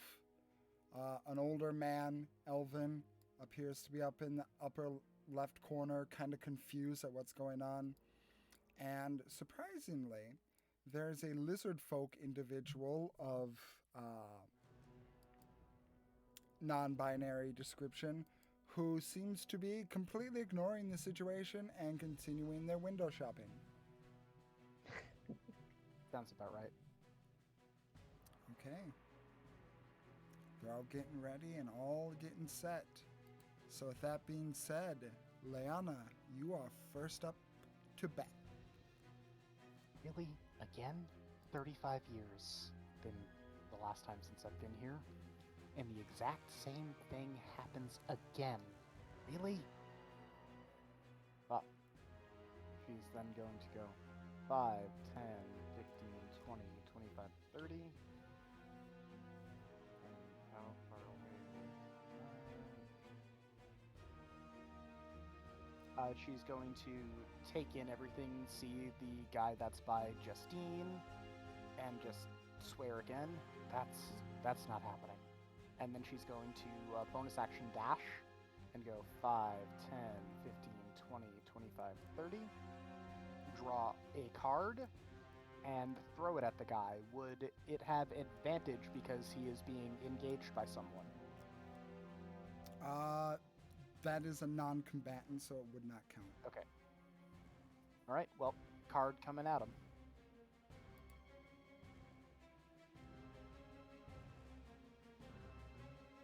Does a 14 hit? A 14 does hit. Alright. Here goes. That is 12 points of damage, and that is a 4 on the damage dice. So what does a 4 do again? 4 is the Seeker. Oh. Oh. Okay. If I recall correctly, I don't know why I don't have my notebook by me. 100. If I get above a number, a giant spectral hand of Bathol comes and swats the fuck out of my target. If I get low enough, I get Divine Intervention. Yes. Oh, whoa, whoa, whoa. Roll that D100.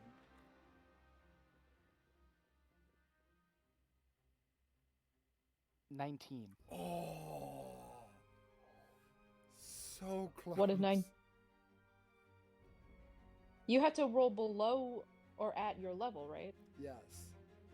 Oh. Oh, you're so 7 close. off. If you just rolled 7 below, Why aren't you a higher level? The entire game would have changed if you did that. But Of course it would. Divine fucking Intervention. So, roll your damage. How many D10s was that? I believe that was 4d10 plus your charisma. This guy is freaking smitten. Holy frick. Or smited, whatever way it goes. That would This guy's be fucked. An additional 19 points of damage. Okay. So that's 29 damage total. So, She just becomes myth.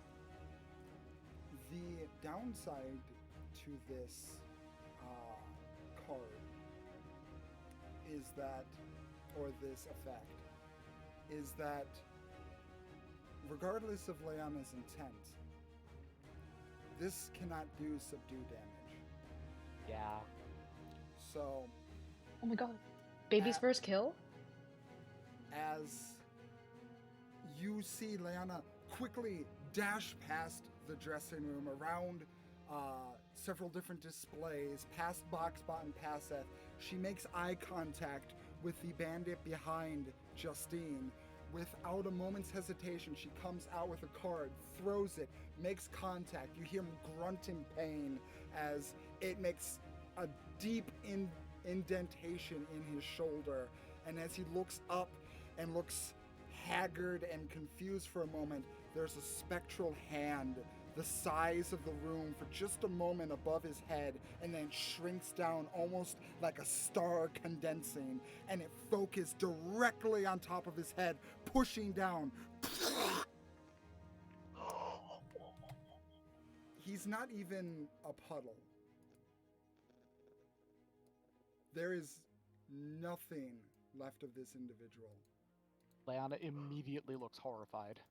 Jesus Ooh. Christ. And Congrats on your first kill. Wow. Brutal. Not Brutal. get the X. Why is it? You can just always- remove him. There doesn't need to be an X. That's true. Yeah. Yeah. Leiana is just mouth agape, looking completely aghast. That was not what she meant to do. That's not getting out of the carpet.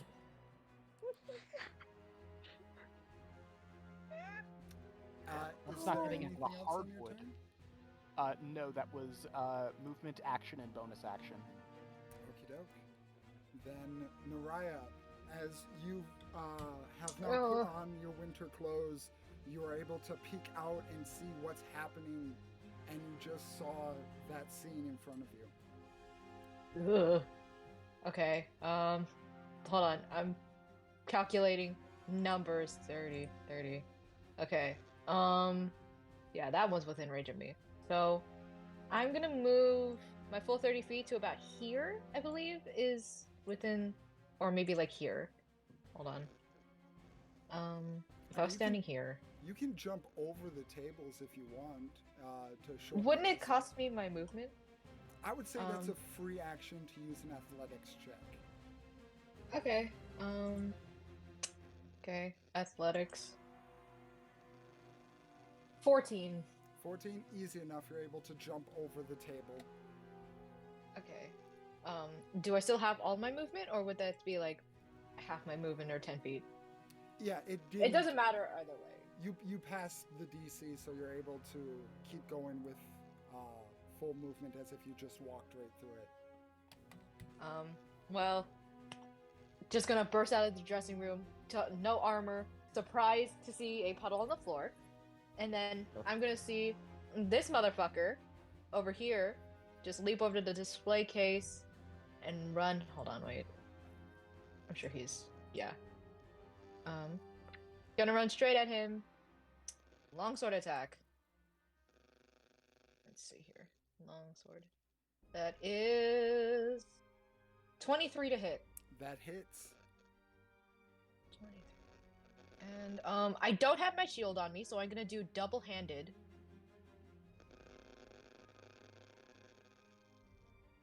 And hold on, wait. I rolled a 1, but I do have great weapon fighting, so I'm gonna hold on, wait. Because hold on. It should automatically re-roll it. Yeah, yeah. With melee weapons wielded with 2 hands, but I rolled a 1 and it didn't re-roll, so I'm gonna roll that again. Yeah, go ahead. 1d10 plus 3. 1d10.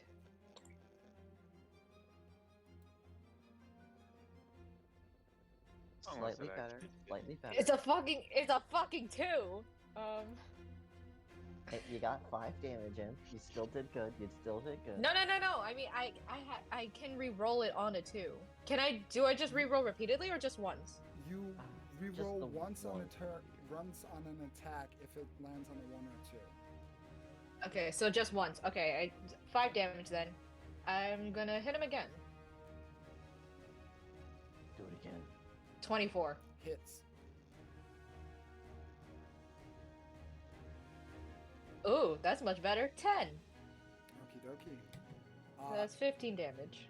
As you begin two-handed cleaving into this individual, you're able to immediately cut through his harness, and just blood begins oozing out. And let me double check. He is just barely able to stand in front of you.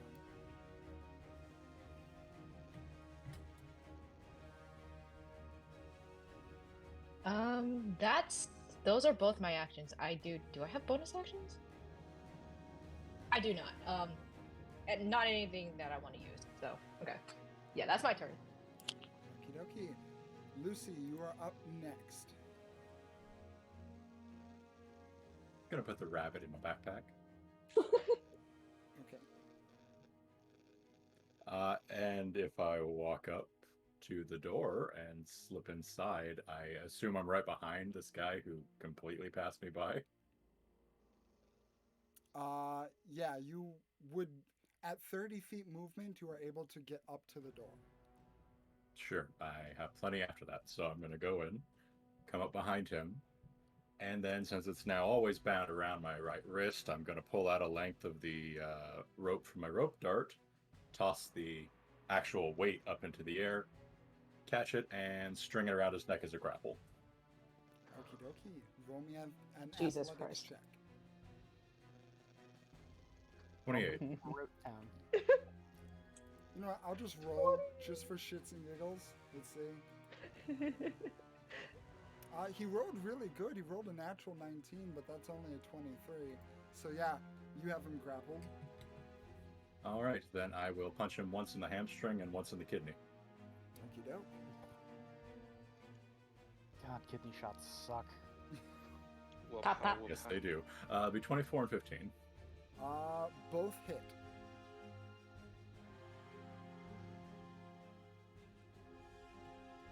That'll be 25 total. In damage? Yeah.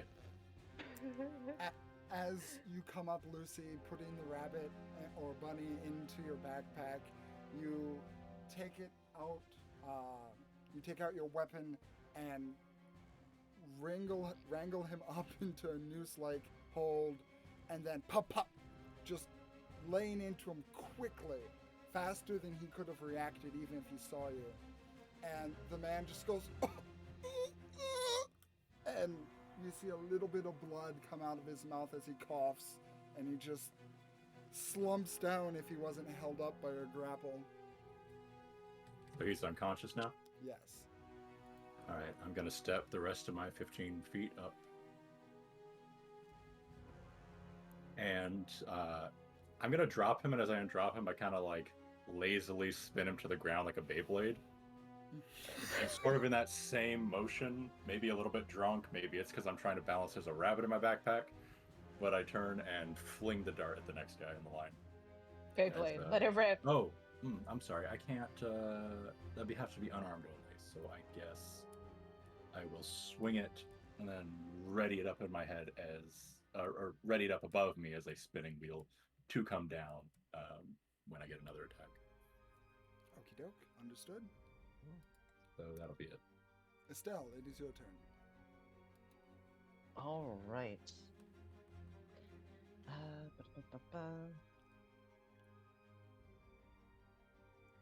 You know what? This is pretty much the only thing I can do that. Yeah. I'll do an AoE thing. So, on these two that are right next to each other, Estelle is going to cast Wither and Bloom at 4th level, and I would like for them to please make a Constitution save DC 18. 17 and 12, they both fail.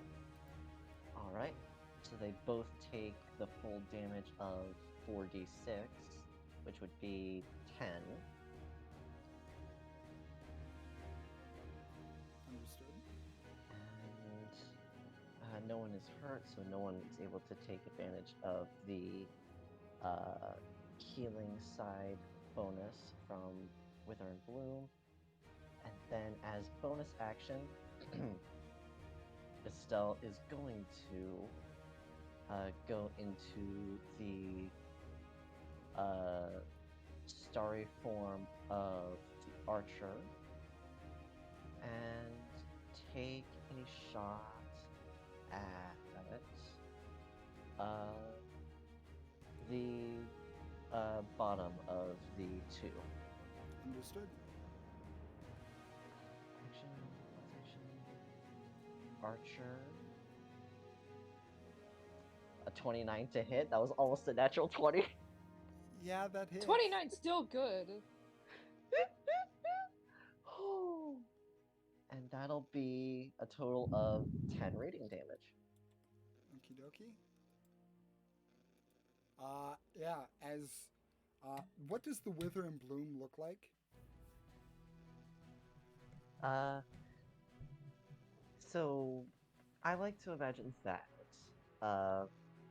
as Estelle casts it, it's drawing more upon the unseelie side that she's slowly accepting, and probably if, uh, as she druid crafted,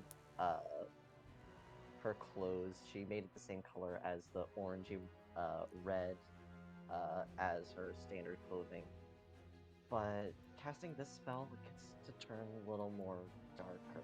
It starts to show a little bit of purple, which is, I believe, a color pigment that these can have. It's just overpowered. And it sort of has this dark energy, very much resembling, and would bring to mind the sort of nightmarish Unseelie Court. And it kind of lingers a little bit into her starry form as well. Usually orange and warm colors, but a few of the stars look like they're more purple dots. Understood. So, as you take, you perform your magic and wither away their essence to fight back, you take onto that starry form and let loose an attack, and it hits true, and this man is on the ground in an instant. Alright. That was the action, the bonus action.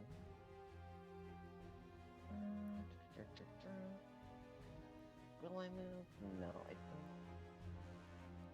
believe that I will, because where I am right now is pretty good, I'd say. And that will be my turn. Okay, Paseth, you're next. And I just posted an updated map for you to see. Yes, thank you.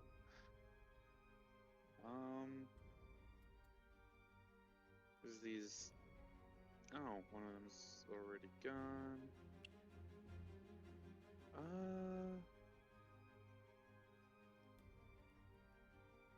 I will detach from box spot and run up to the guy to my left.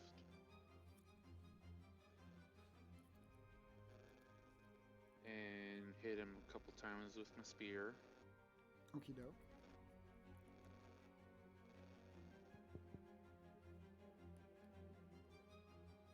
$27 to hit. Yeah, that hits.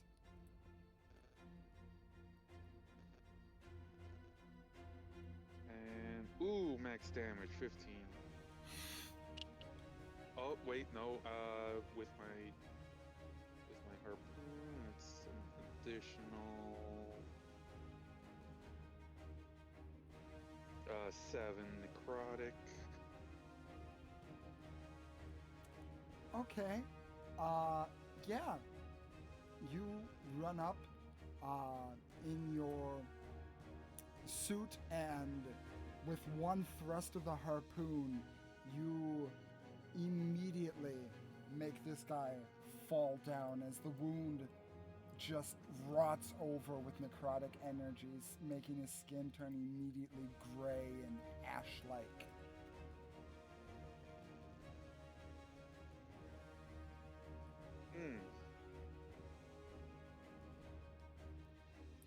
Then 5, 10.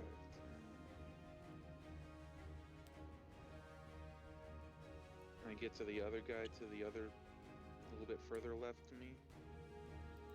Further The rest left, of my movement, let's see, and attack 5, him as well.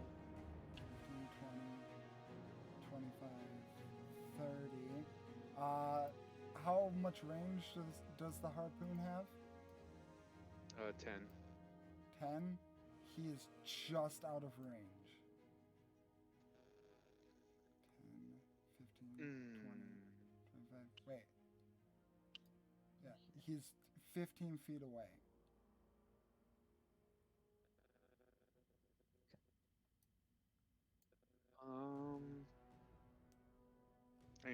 range 10 and in parentheses 30, so I could launch it at him.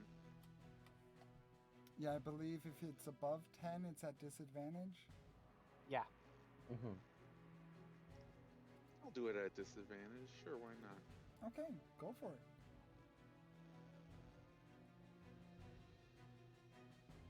It's another 27. Oh. That is six natural 16s in a row. 27. Yeah, that hits.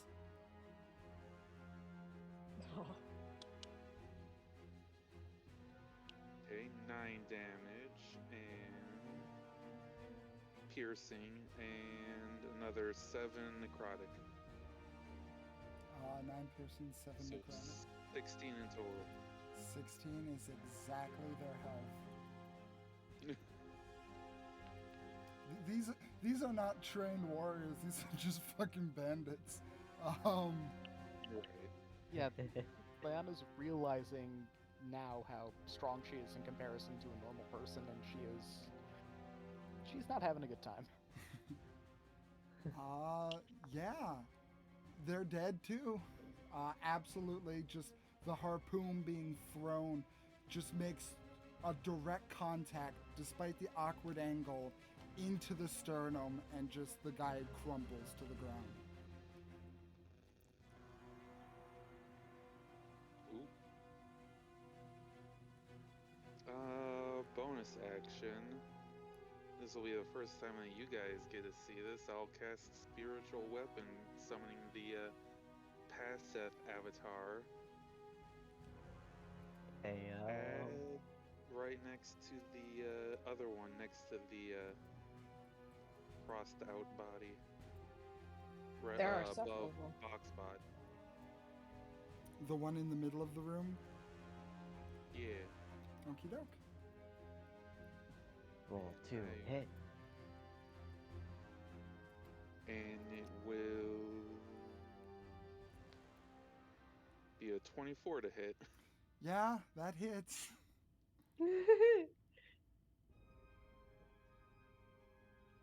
Or 12 damage. 12 Just damage. a nice punch in the face. Because they already took 10 damage from Estelle's Wither and Bloom. Spiritual Paseth just flies up and just full on, for you WWE fans out there, Roman Reigns Superman punches this man right in the maw, and just you hear the resounding crack of his jaw as he falls to the ground. Jesus. Oh no! By the way, none of you have called subdue damage, so all of this has been lethal. Well, you told me I couldn't. Yeah, you are Yeah, another okay, case. Yeah, that's on me for forgetting to mention. I apologize. Do I know that? Because I asked, is he unconscious? He said yes. Did I kill that guy? I mean, that's fine. I just want to know if Lucy knows. He's unconscious. Yeah, he's not full dead because they usually make death saving throws, and since you didn't damage him so far beyond So that his point, kidney's just juice, but he's not quite dead yet. yeah, he could All right. stabilize himself. All right, fair enough. Yeah, I'll say the one that Estelle shot was just not being used to the upgraded power of it yet. Here's what I'm basing the passive aspects, spiritual avatar on. Ooh, that looks really cool. Yeah, love except that. mine is obviously passive, not Tinkerbell, and purple with some green energy. Ooh. It's And cool. has workman's gloves, so just bigger fists, just punch. Yeah, it's definitely impressive and definitely made a fucking mark. So, with that being past Seth's turn, Boxbot, what does he do? Foxbot gets a turn? Yes. Yeah. Oh yeah. Boxbot is a steel defender. Ooh. Boxbot is an independent woman. 5, 10, 15, 20, 30. He can get up to the one, get up right behind the one that Naraya is fighting. Yep. Oh, that's what the Get BB advantage. stands for. Yep, Foxbot. I thought it was Big B. Yes, the You DM will- is I right was just like, oh over wow, there. what's Big B in this campaign? Hi, Big B. 28 to hit. That Oh, hits. no, that misses. It goes wide. He's a lich. Too You- high. Too high. You You hit him so somehow- hard, you hit me. Oh, God. You are too accurate, so it passes right through. You're so accurate that you pass right through the molecules. Just extra 6 points.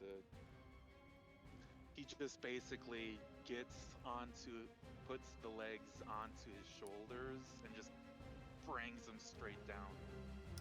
Well, considering the guy had 1 hit point left,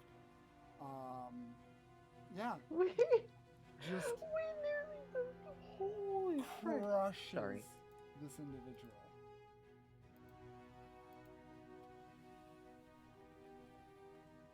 And Some- that's his turn. Yeah. Some Okay. blood gets on Naraya's shirt, and she just gives you an exasperated look. Like, I just changed. So, as we get back to the top of the turn order, we have the last guy living gang member Yeah. who looks around because he was able to use a free action because of being a bandit to remove something. He has exactly 1 item in his bag, and he looks around, looks at the ketchup stain that was his friend, looks at everyone else that is just not moving on the ground instantaneously, and despite his face being mostly covered, that look of recognition of, I am so far out of my depth right now. This man, oh yeah, he has plenty of movement, is going to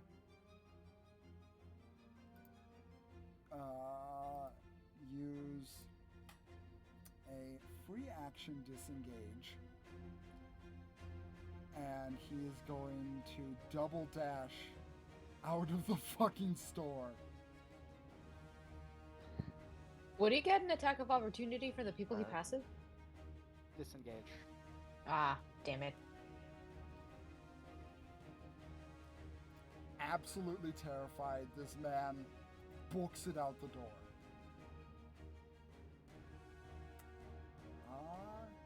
Leiana, it is your turn. She's just staring at her cards and at her hands and is looking incredibly distraught. She did not mean to kill that guy.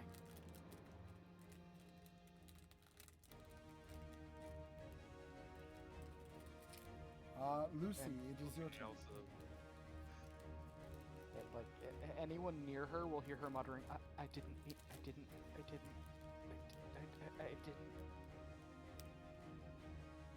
I spin down the rope, kick it with my heel so it bounces back up, and then just loop it around my hand. I don't see any other reason to be fighting, so I'm just going to stand there and watch. And Lucy tries not to judge the crisis of faith that's about to happen. So is everyone going out of combat? Are there... I mean, yeah. But there's that one guy who's just unconscious, right? Everyone, well, hold on. Let me roll for that. Good question.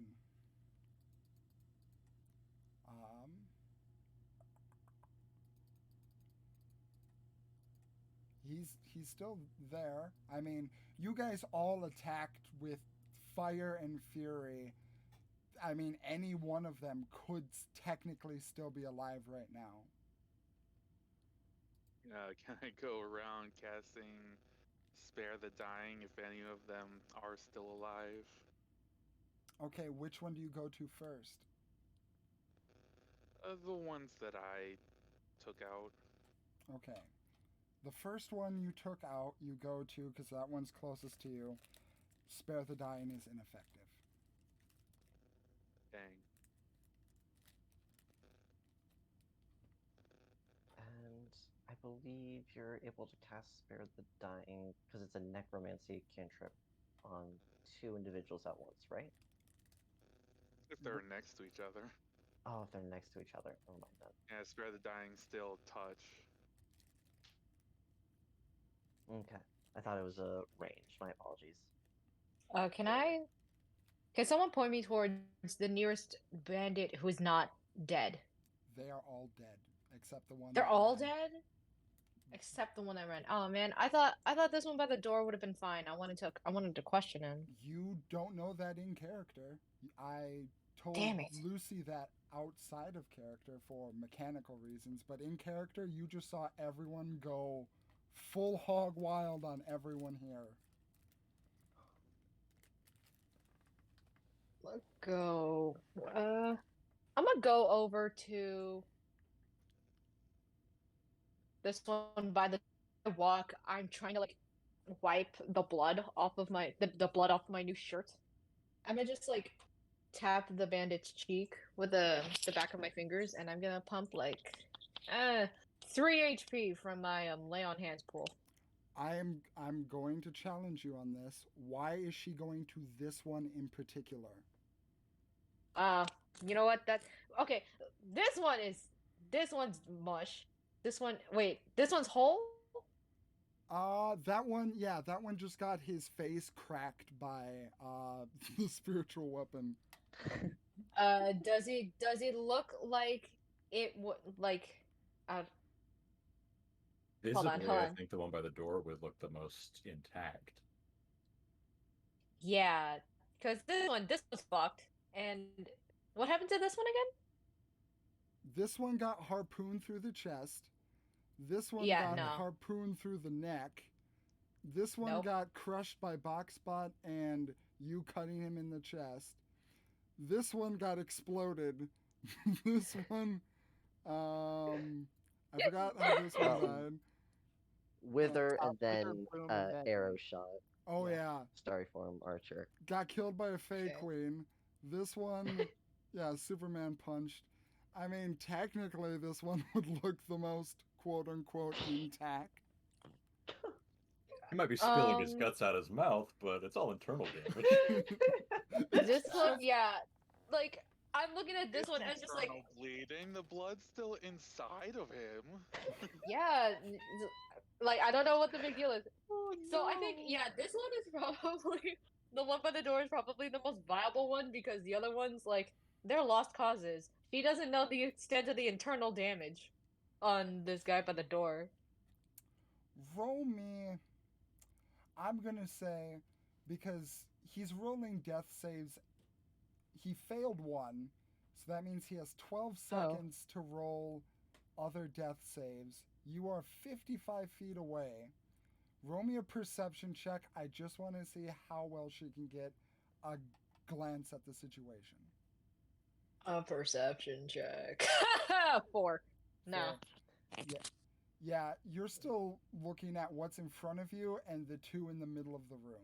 I would say that you wouldn't notice or be able to adequately get an idea of how well this guy is in condition-wise. Yeah, okay. So by the time I get to him and I tap his cheek, the lay on hands does nothing? Yes. Yeah, okay. Do I still use up that 3 HP? Since you used it, yes. Yeah, okay. She just like straightens up and puts her hands on her hips. It's just like, well, this is a mess. I pulled a rabbit out of my backpack and pet it because it's probably dizzy. Why do you have that? Still Later. staring at her cards and hands, still lost in her own head, repeating how she didn't mean to kill that guy. Yeah, Oh, Leiana, I did give you different Estelle, cards. all cards work. No, the cards that you made her got vanished when all the upgrades that he gave everyone vanished. Oh yeah, that's right. Mm-hmm. No,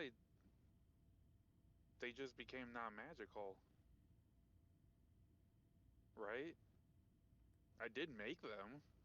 You did make them, but they were infused with the magic that was created from your +1 tool that Gertrude gave you.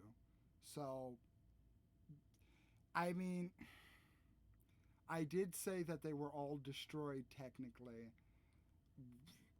I would say because Leiana would have been smart enough to deduce that if her cards were more powerful than she thought, she would have used the more safer option. So I'm going to say because of that, her cards that you made are no longer in existence. Oh, Oh, dang. that just means you had to make her new cards. But Yeah, Lucy, I'll you have were to. saying something in response? I take the rabbit out and I pet it. And then Naraya looks over and asks, "Why do you have that? I think it's a person. And you're just petting it like a pet?" I hold it up and just look at his eyes. Even if he's a person, you think he doesn't want to be pet. I roll for Blow cuteness. one blink at a time. I roll to see if I succumb to the cute little face, and it's uneven blinking. I'm gonna do a wisdom check. That's a 7. No, she has been convinced. Yeah. Estelle's going to go over to Leona and say, "Hey, Leona, I didn't. I Leona, didn't mean to kill him. Estelle's going to place a hand on your shoulder. Leona, it's all right. No, it's It was not. an accident. It doesn't matter. Someone's dead because of me.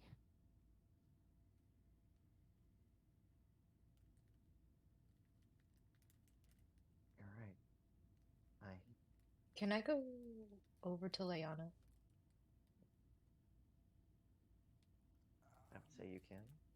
Can't see Um, why not. I'm just gonna very gently take her shoulders and guide her outside. Because this No place is resistance. fucked.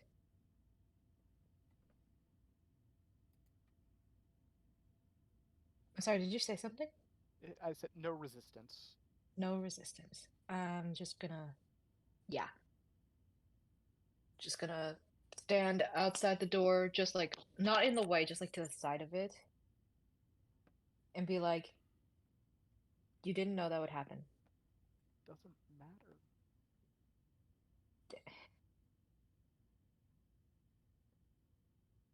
Someone's dead because of something I did.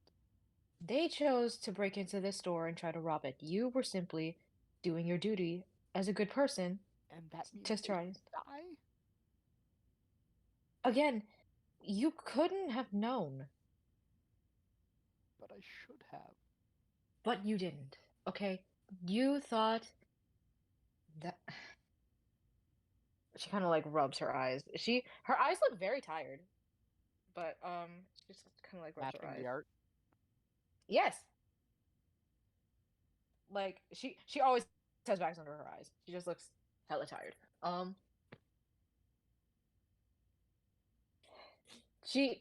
man. She honestly does not know what to say. She's never had to deal with this problem. Like, oh my god, I didn't mean to kill him because If she kills people, she means it.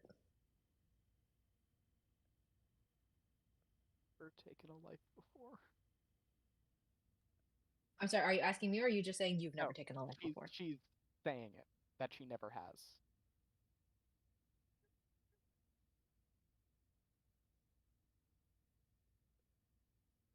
On. She kind of just very gently takes your shoulders and looks you in the eyes and says, "Do you honestly think that you would never have to?" Yes.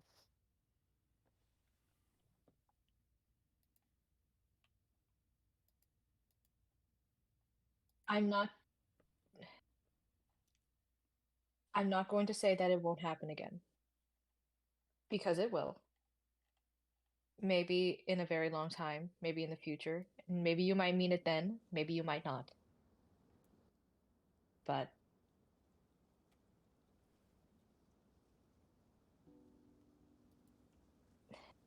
this is not your fault. These are simply consequences. If not the fault of the person who did it, then whose?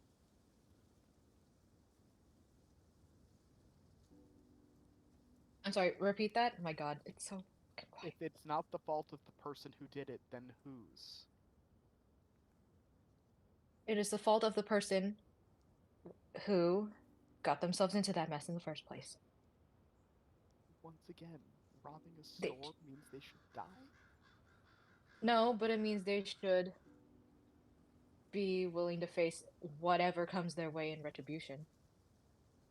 They fucked around, they found out.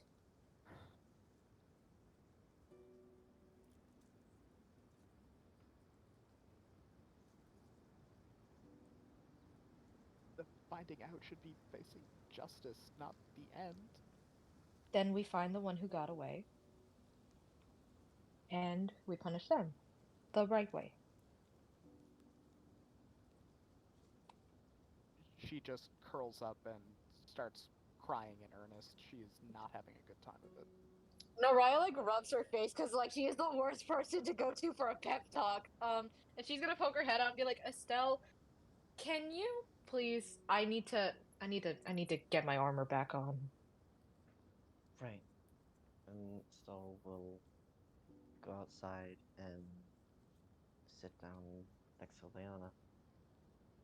She's just crying. Just gonna quietly slip back into the dressing room and put my armor back on. Okay, 10 minutes. Asap was just trying to clean up the bodies, asking Justine how much for the damages. Oh boy. Um,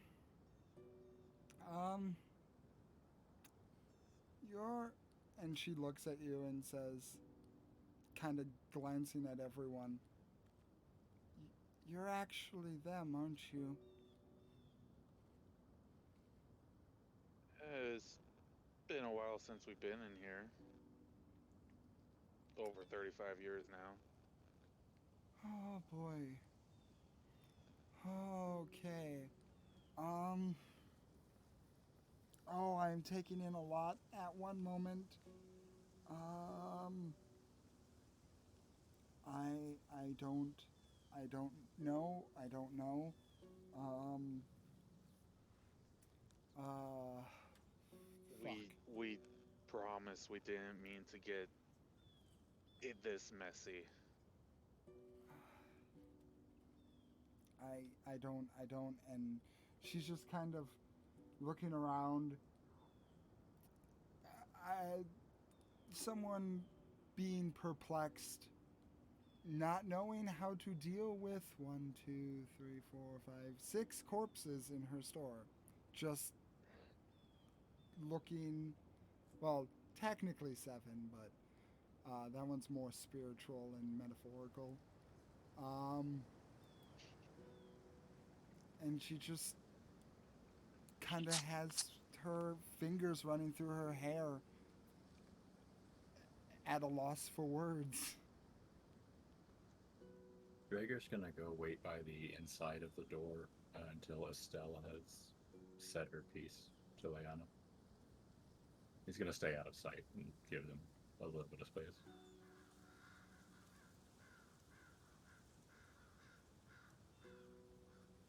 And when Estelle does sit next to Leiana, she's going to put an arm around her gently and ask, and say, rather, I know that this is a huge thing, and it's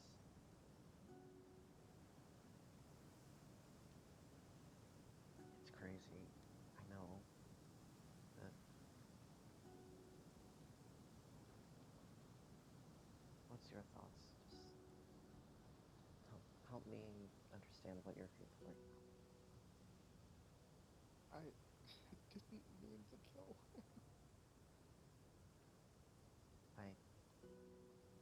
I didn't either. I killed someone too, and this is my first time doing it too.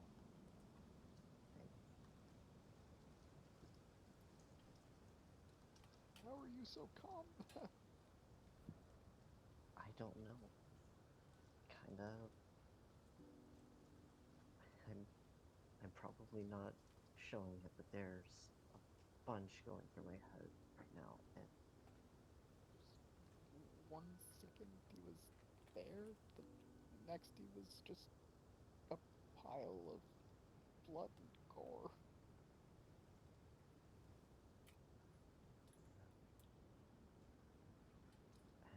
and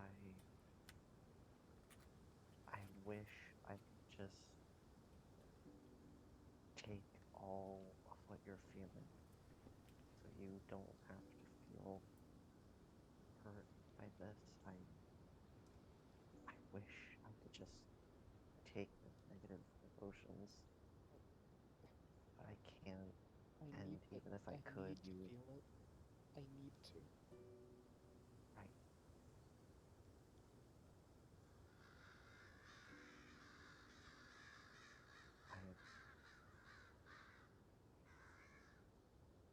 I am so sorry that this happened. Over something so stupid.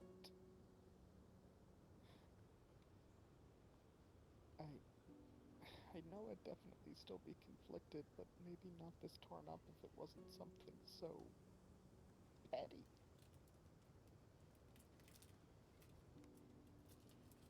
Right? It was a petty crime that didn't deserve something this extreme. You're right, completely. And we There's not messed up. enough left to bury. They're running back to family.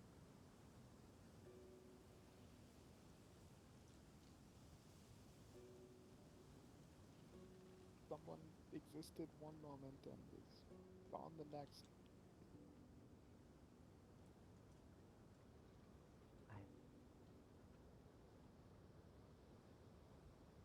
I wish I could just say something, anything, to make you feel even the tiniest bit better, but I don't know what those words would be, or if they even exist. And the only thing I can say is that just then we messed up real bad. We all did. And the only thing that we could do now is learn from it and keep moving forward. It's harsh to say, I know, but we can't fix it. It'll be something that'll be with us forever. But we can try to be better in the future. Don't even know their name.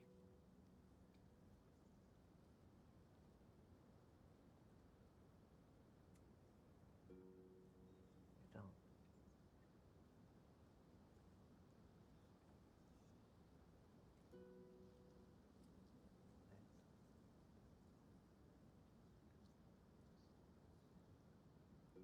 I'm sorry, I can't help you.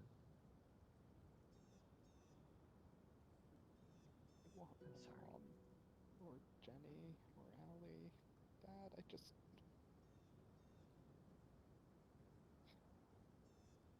She's not having a good time of it and isn't able to really get herself together at the moment. Yeah. Estelle's realizing that no matter what she says, it's probably not going to be very helpful. So she's just going to sit next to Leiana because taking her back inside would be very bad. So she's just gonna sit with her there and be comforting. She's going to,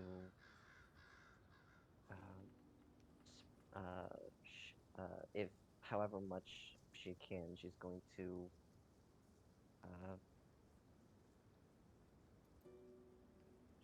uh, share cloak and then just hug her and be there for her until she's calm enough to, at the very least, stand.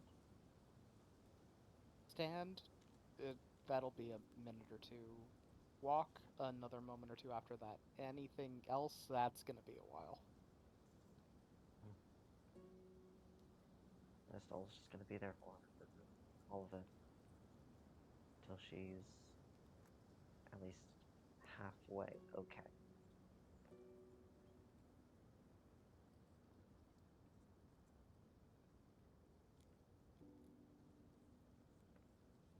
And once that does come around, she'll say,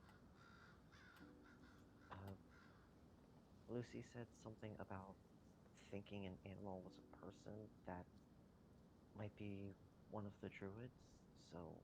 At that, since he can hear the whole conversation, since he's been politely standing by the door, will come out. Yes, this rabbit. It's pretty cold. Would you mind taking the rabbit inside and working some druid magic to make sure it's a person who needs help? I should be able to figure that out. And let's see. What there was.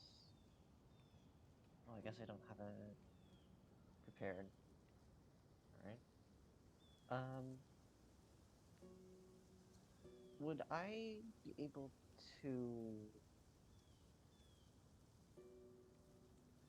as a druid, would there be any way to determine if, like, through mannerisms or through just uh, sensing druidic magic, would I be able to tell if this is a druid wild shape as an animal or if it's just an animal? Roll a nature check. Uh, I will give myself guidance for this. If it'll, there we go.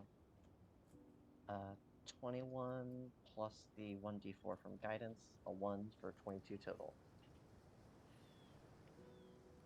The eyes are usually the giveaway. because the eyes of someone who is wild shaped into an animal as opposed to a normal animal's eyes have a distinct movement to them. An animal's eyes are usually purposeful because they're either on the lookout for food or on the lookout for predators. There's not the deep thought that a lot of people have as eyes drift off into space or just focus on nothing in particular, as thought is usually permeating their head. Oddly enough, the look in this one is a look of neither, as the eyes are moving. It would almost look purposeful, but it just looks kind of sluggish. And there's a unnatural movement to it. It doesn't look either druid or animal.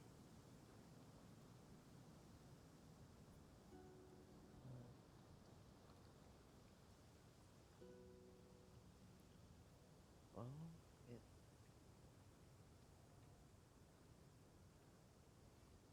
it doesn't. The eyes are usually the giveaway,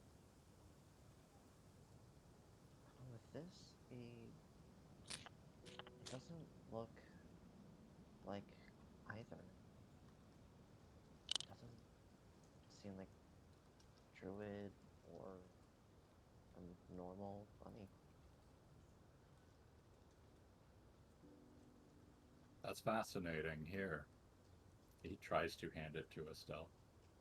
I'm sure the others inside would love to know that bit of useless information. Um, okay. She'll very confused take it as it's being given to her and uh head inside to let the others know, sensing that that's a purposeful comment.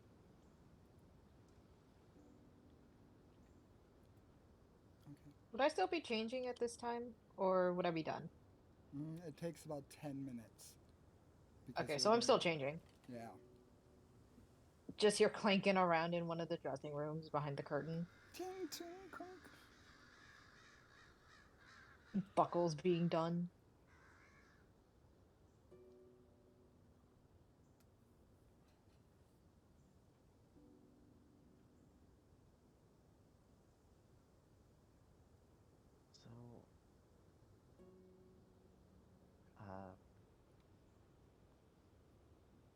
So, uh, Estelle will go um to Passeth and say, well, apparently the lead that Lucy may have found may or may not be anything. Uh, he thought that this might have been a druid, but I can't tell either way because the eyes are usually the giveaway, and it doesn't seem like it doesn't seem like a human's eyes. An animal's eyes are more purposeful what they're doing, but these just seem sluggishly purposeful, if that makes sense. Yeah, Like yeah, yeah. it's neither. It's there, but it's not quite there, you know? Do I hear this from the dressing room or no? Am I too far? They're not whispering, so I would assume so.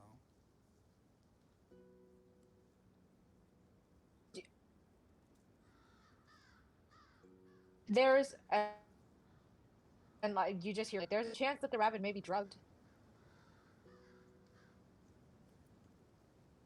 That Yeah, here, let me try this, and I will cast Lesser Restoration on it. Okay. You cast Lesser Yeah. Restoration. Blinded, deafened, paralyzed, or poisoned. Poison, being drugged is pretty much the body's reaction to poison. Remember, kids, drugs are poison. Yeah. Very much so. As you move your magic through the bunny, you can feel it take hold of something. And as it does so, you both notice that the eyes before that were sluggish and droopy now look specifically to you, Paseth, and then to you, Estelle, and then back and forth.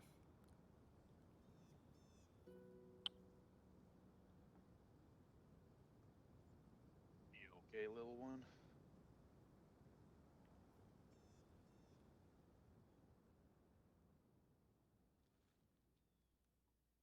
It keeps looking. I think this little guy is just our normal bunny. But he probably was accidentally eating whatever it was that they're into. And Estelle's just like absent-mindedly petting his back. Well, as you No, pet that's fair. No, go ahead. as you pet the back, the bunny kind of looks up to you. The ear twitches, and then the form starts to change. Oh, Ooh. And What? The rabbit is evolving. bunny digivolve too. Um, you see a glow of kind of green effervescent light as it expands and grows and grows. Human, Estelle's. Sorry, go on. humanoid-ish in shape. But Estelle, what you notice first is that it begins to grow horns on its head and a tail thin with a spaded end grows too.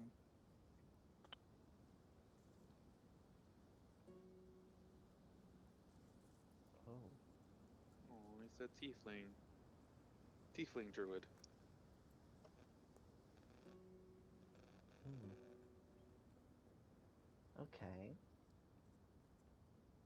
And Estelle does once it starts changing to a person, Estelle will lay the form on the ground as it transforms more fully. Can I finish changing and come out by this point? Uh, I will say that as the transformation is beginning, you would be able to finish up.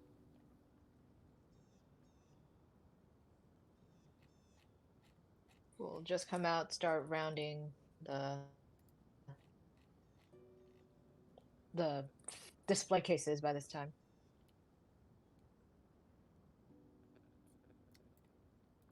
Okay, as you do so, um, Estelle, Hmm. just for a refresher, Hmm. there's only one tiefling druid you are aware of. Yeah, I was worried about that.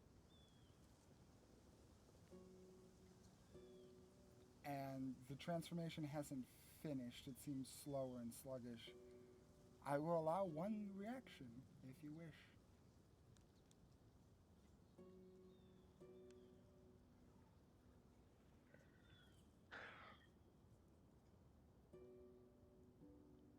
Mm, Does the glow start fading? Do I see?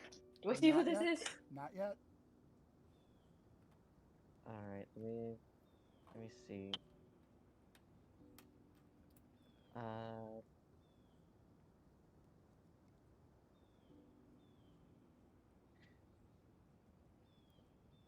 hmm. Oh, I was so so concerned that You have would be 10 it, seconds but above game to make a decision. yeah. There it is. Casting Entangle. Okay. The It is a strength save, DC 18. Let me see if I can display it. There we go. And just, if possible, trying to condense it on the form as it grows. Okay. Where are you guys standing at this point? Right Just here. over here? Cool, cool, cool, Mhm. cool, cool, cool. You are within 60 feet of me. Okay, good, good. As the form begins to illuminate, Leiana and Lucy, just so I have a better idea, what were you two doing? Can I hear what's going on inside? Definitely. Then nothing. He just looks at her like he's gonna say something, bites his lip like an angry dad who's sick of turning up the goddamn thermostat, and goes back inside.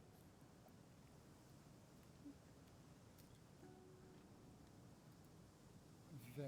Oh, Uh, yeah. Sorry. Leiana just stares blankly, but she's paying enough attention to that if something happens inside, she will step in. Okay.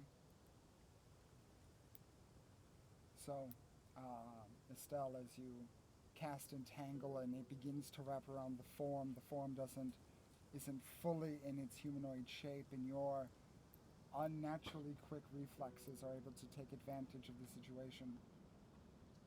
As it does so, the form with horns and tail fully emerges from the light. And you guys all see this. A tiefling woman Oh my god. with red hair and red eyes, pinkish skin, with a white fluffy coat with white trim, a gold button combining the hood. That is the white fluffy part. The actual coat is blue. And she looks incredibly confused as she is with restrained by the vine summoned by Estelle. Who the fuck is this now? It's not Soleil. It's not.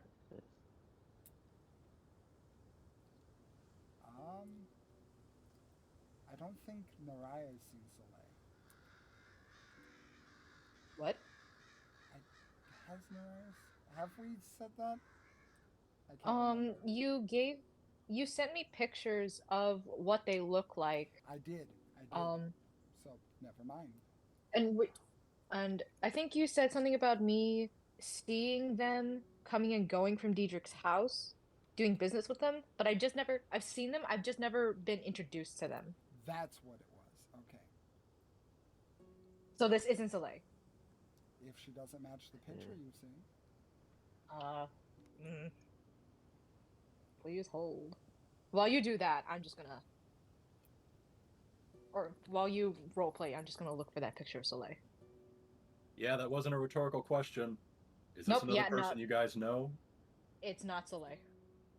He's still walking up. Like, he's not stopping walking until he ends up right next to this person. He'll walk into the entangle. Yeah, I'll like walk up to them too. I'll keep walking and be like, "What are you doing?"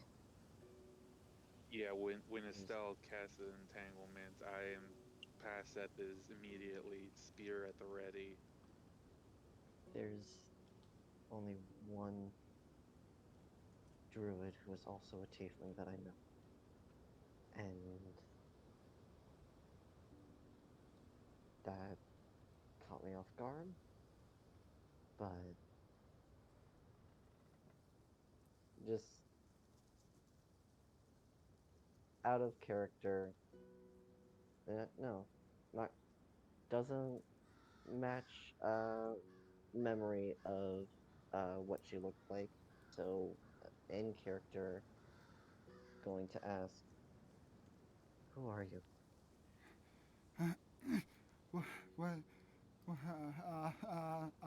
And she just kind of looks around at everyone around her. What's going? I didn't do anything. I swear. Hey, it's all right. Just and Estelle's not going to release the spell in its entirety, but she's at least going to loosen the vines a little bit, so she has a little bit more wiggle room.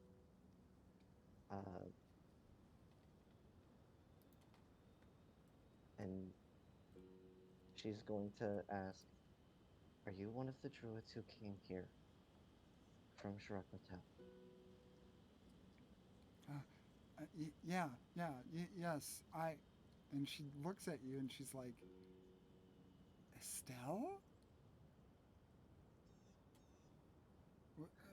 And looks at the rest of you. Weren't you all dead? No, All right. we're very much alive. Now, who are you? Our deaths Estelle's- were greatly exaggerated. Estelle's going to drop the entangle now, seeing that this isn't so live. My name's Transient.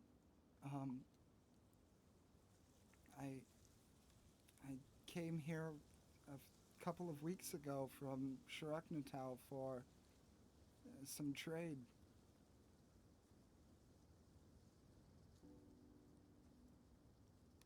Okay. What's the last thing you remember?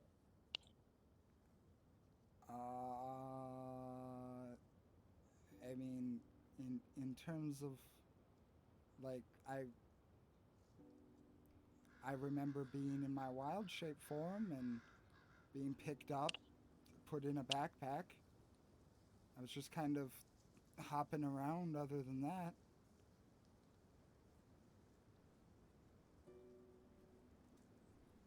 Where are your friends and where are the drugs? She kind of swallows at that. Oh, what? Drugs? No. See that over there, that grease stain? No. The nice person did that today. Where are the drugs? Roll an intimidation Lucy. check. With advantage.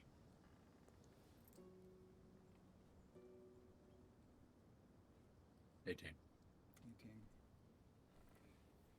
She just kind of puts her hands up and says, I don't know where they're getting them. I just, we ran into a guy. I don't know his name. He was an elf, and he said that he had something that would be really fun, and we tried it, and then we tried it again, and then we could just go down to Radovan's Hold and try it whenever we wanted, and How many of you are there? And is that guy still bringing you back more? there's 4 of us, and he comes by once a week. He just came by yesterday.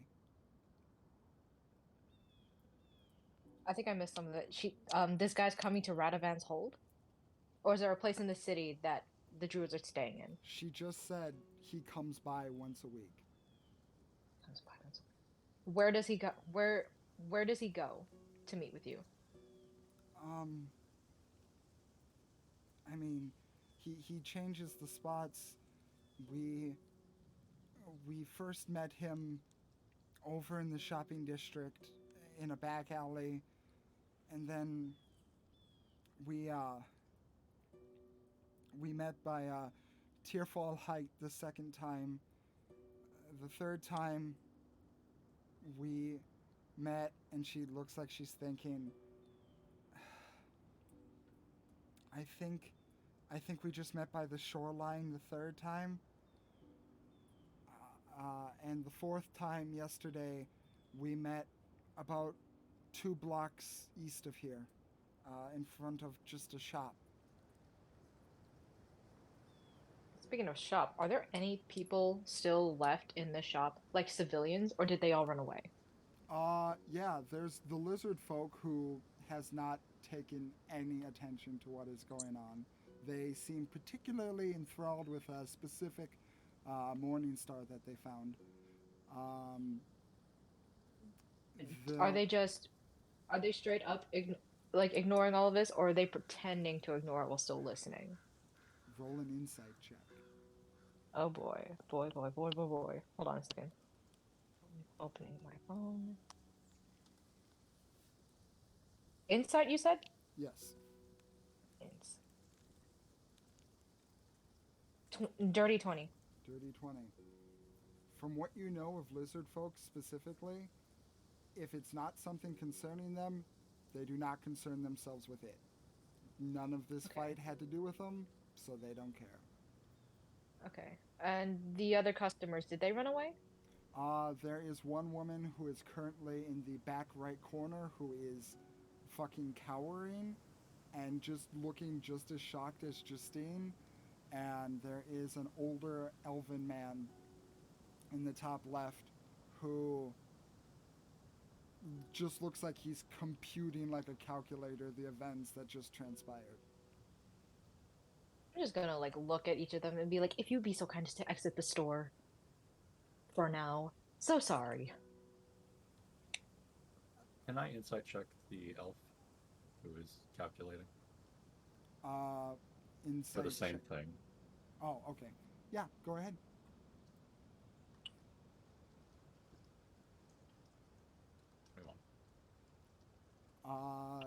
He looks shocked and awed. All right. Maybe if one of you guys would like to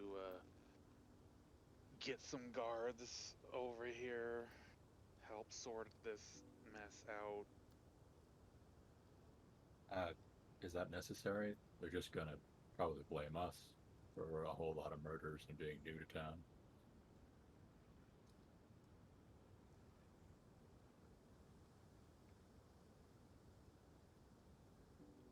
I mean, they're all witnesses. They came in and we stopped them. It's unfortunate that we had a little leniency on our. We killed them. No leniency. They're dead. Like somebody I think said, they fucked around and they found out. It's not really important. But we did come here to do a job. Let's get back to that, please. We don't need to be tied up by guards for a day of questioning.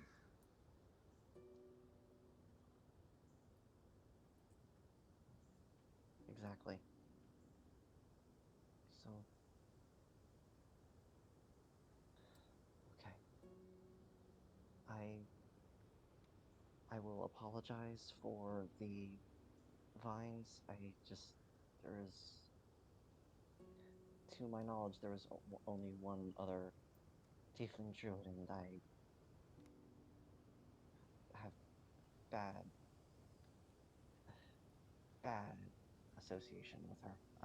But I'm sorry. I sincerely apologize.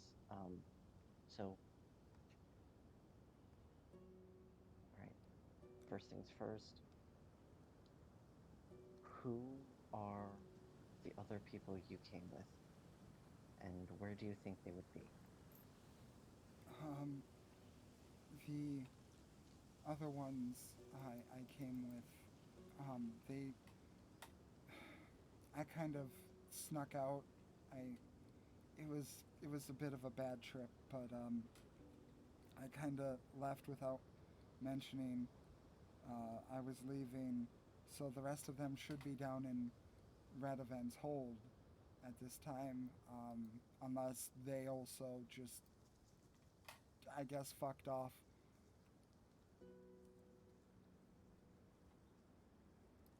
How do you get in contact with this guy you were talking about just a little bit ago?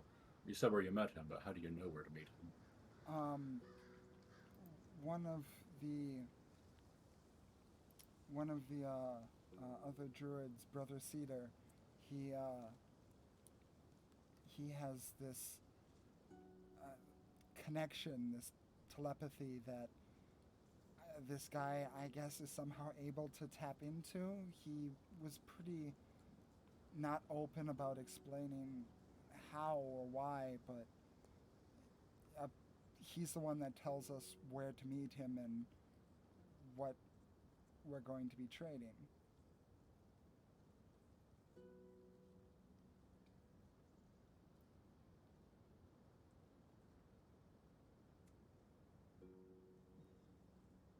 Do you know where your friends are? Probably Radovan's hold. Okay. And this friend of yours, Cedar, is he the one that your little friend contacts and tells you where to find him? Yeah. Okay. So Cedar doesn't contact him. He contacts Cedar. I think so. He usually just holds his head and then he tells us what we need to know. I don't think he's contacting this guy. It doesn't seem like it. Yeah. Okay, so I'm sorry, did you write down all the tieflings already? Big B? Did I what? Did the tiefling already say the names of the other druids? She just said one. Brother Cedar. Okay. Brother Cedar. All right. Okay. So if Cedar's the point of contact between the druids and their dealer, we need to find Cedar. Agreed. Sort of the But priority. if they're mentally connected, is there a risk of if we scare Cedar that we lose this guy? Possibly. Does this individual contact Cedar at any other time outside of when he's delivering goods to you? I don't think so. Cedar's never mentioned it. Okay. Just because he doesn't mention it doesn't mean it doesn't happen. She like mutters that to herself.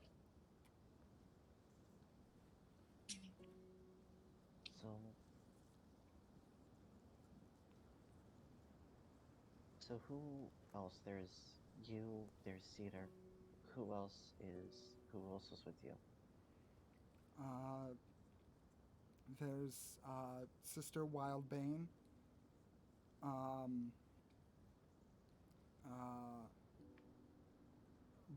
Brother Torrent.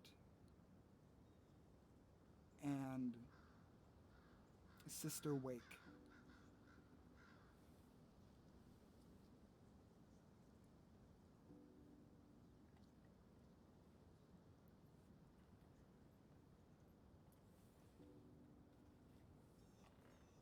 Okay. And you all stay in Radovan's hold?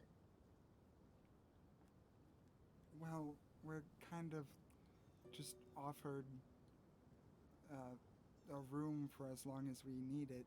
So, yeah, we've been mostly staying there when we're not just wandering. Offered by who? Radovan. Above game, is Radovan a living guy that we know about already? You would never have heard his name before. Not even me? Okay, so how do you know Radovan? First, I would say no. Nora, you would not have heard about Radovan. Lucy, That's the first. Lucy,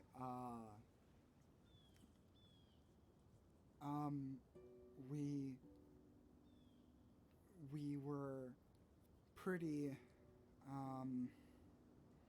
she kind of just nods her head and shrugs her shoulders, pretty fucked up one night, and we kind of stumbled upon his place, and he offered a place to stay, and he said if we needed a place to either do or come down from what we were taking, Good. he always had space.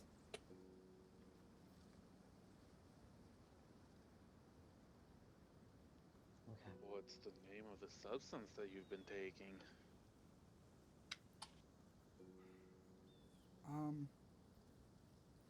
Brother Cedar, he never said what the elf called it, but he he always just referred to it as artist delight.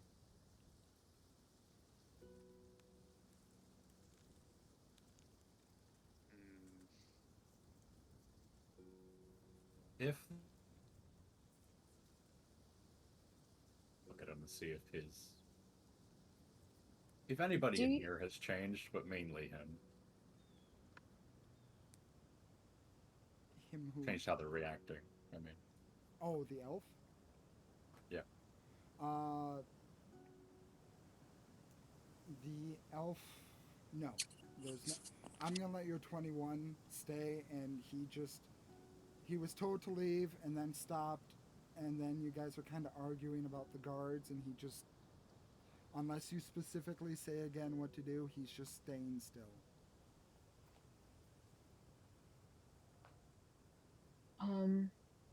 do you? I'm asking the tiefling. Do you always transform like that when you take this artist delight? Not typically. We just, it was kind of an experiment to see if it was, you know, more potent if we did. So you tried to take the drug as an animal? Well, we took the drug and then turned into an animal, and the transformation is is pretty wild. She immediately frowns as she realized she laughed out loud. Um, yeah.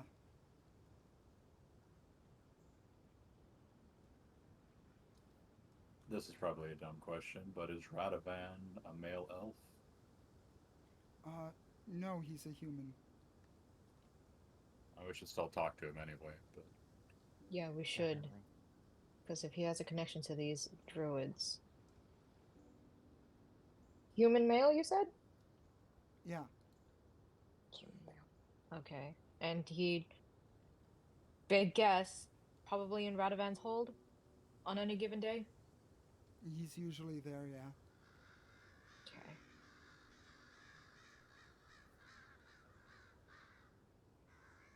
Um, hmm. All right. We still need to talk to Jenny, right?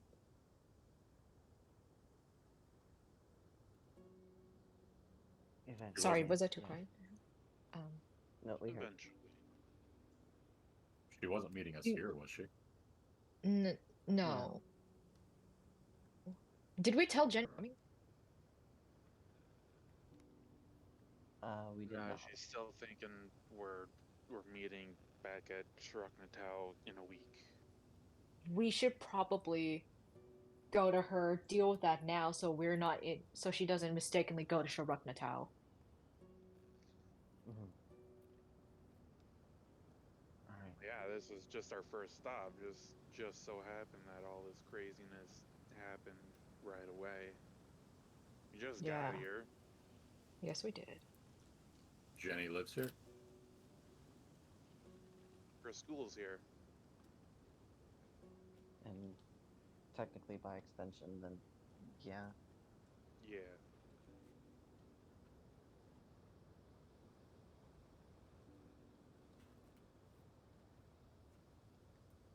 I'm gonna look at the tiefling. Like, do you need help getting to wherever you're staying for the night? I mean, I think at this point it would be smartest if I started heading back home. I was just about to say that. All right. And I will once again, Transy. I apologize for making a quick assumption, but a lot of the only other tiefling druid I knew was Soleil, and that is very bad memories for me. So I'm Estelle. I'm well aware. You're not the first one who has acted because I remind them of Soleil. I'm sorry. Oh, poor baby. I Yikes. just Oh. I apologize. I shouldn't have brought it up, but I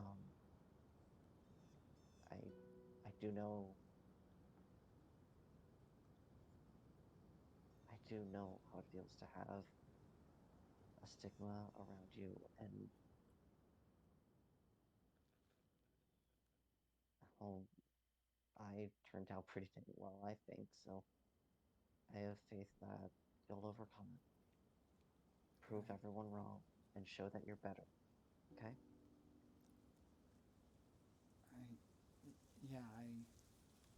I understand. Um, yeah.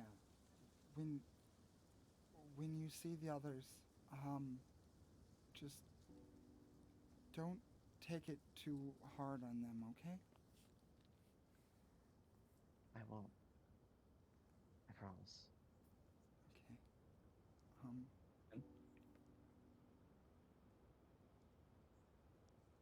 Can I insight check if her intent is actually to go back to Shrugnatal? sure, go ahead.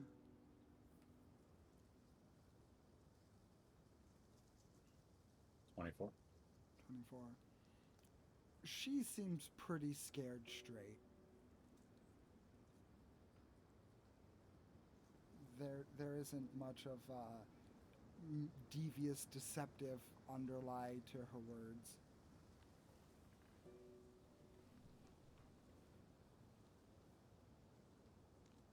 Alright, well, let's just let the girl go. Get onto our other two problems here. Right.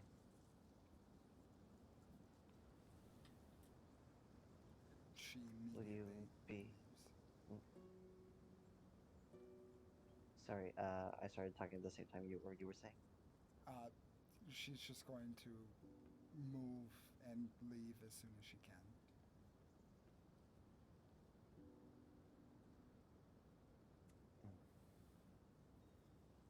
Estelle is thinking, thinking but not saying. Should she ask to, uh, basically guide her part of the way? But like, no, she doesn't want to be overbearing. She doesn't want to give the impression she doesn't trust her, so she's gonna just let her go.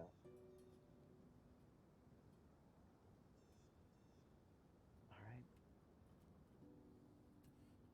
Well,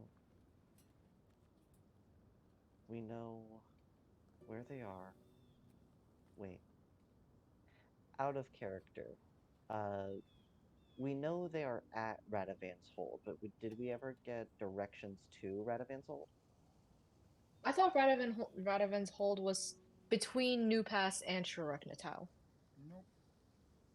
You No? never asked a specific location for this place. Oh Hey, crap. clothes lady. Jess. Sorry, I don't Just remember your name. Justine! Justine. Not It's from on here. the sign! Me no speak common. Justine, Yeah. where is Radovan's Hold? We It's could have run after Transient and asked her, like, hey, yo, where's Radovan's hold at?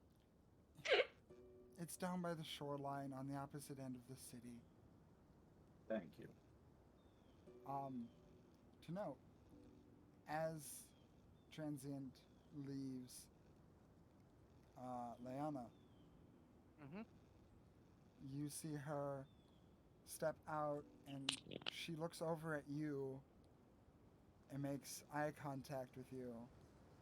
Mm-hmm. and you see a look of sorrow cross her eyes and a discomfort, but not like you're making her uncomfortable. She empathizes with you just by your look, and she's just kind of hops over through the deeper snow over to you and says, "You look like you've been through a lot." And she takes out from her pocket and puts something in your hands. "It looks like you need this a lot more than I do." Thank you. And you see her wild shape into a stag and head off.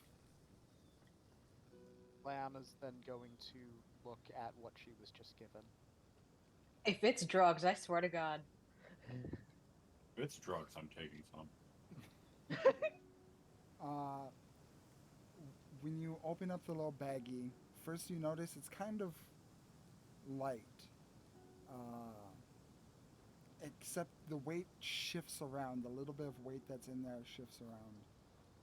And you open it up, and there's a distinct scent of stone, but heated, kind of like what magma would smell like, except like incense version. It's not super overwhelming, but there's that distinct smell of like heated earth, and Almost like brimstone. not quite like brimstone. Doesn't have that kind of ashy texture to the smell. Doesn't smell like eggs. Yeah, not quite like that. It smells very Yeah. natural. There's a Right. natural scent to it, but it does smell like a like a lava flow almost. Curious, but not curious enough to do anything with this. She's going to seal the pouch and wait for everyone else. Okay. Back inside. So which do we want to do, guys? Do we want to talk to your friend Jenny, or do we want to clean up this druid mess? I don't, right now, think that we might find this guy, but we can at least send the kids home. Yeah, let's go there, get them to their senses, and send them back.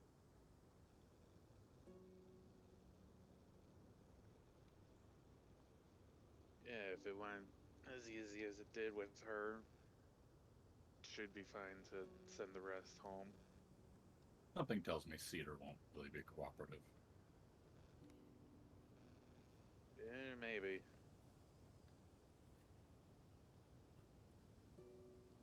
But that's what manacles are for, right?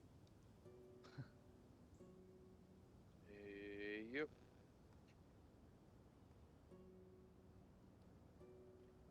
Too bad they're going to have a bad trip for the last trip. Maybe.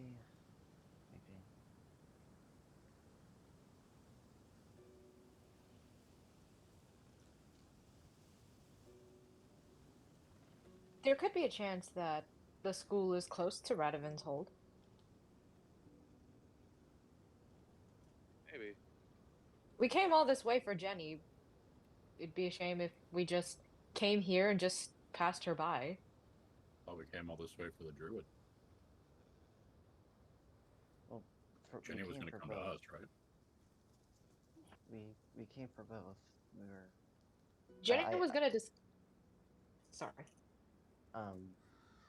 I assume by now we're just.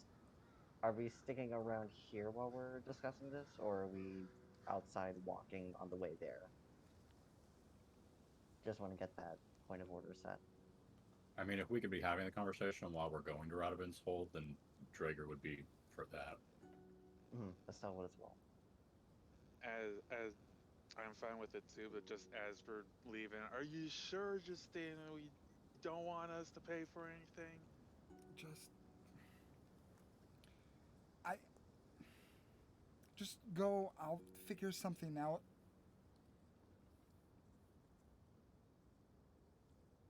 You want at least compensation for the one item that the guy stole? Just go. I throw 2 pieces of gold into the front counter. And I mean into the wood. I'm just clip straight through the counter. I'm gonna place like 5 gold on top of the counter and be like, if you could just conveniently forget our names and faces, that'd be very kind of you. Most of us are kind of hard to forget. That's what the gold is for. I no. did not mean to add. That was also entirely out of character. Leiana's not inside. Oh. Yeah, Okay, out of in character. Hey, Greedy just ran by. Can you forget that he exists for a second? If Jesus gave you $10 and told you to pretend he was never here, would you accept it? No. I'd just be like, you're gonna give me $10? So, you guys are leaving and having a conversation. I still leave the 5 gold on the counter, so I have now 12 gold in my pockets. Understood. You're having this conversation on the way to Radovan's hold? Yeah. Okay. It should have gone back in and cleaned up the blood. If we had more time, that would be very nice. Would have taken seconds. Oh yeah, you're one of those magic people who don't really have to clean up after messes. Well, let me tell you, blood takes a long time to get out, if ever. Naraya nods sagely in agreement to that. You have to be quick about getting that cleaned out. Yeah. That spell that I was using to warm also can clean. I look down at my wooden suit.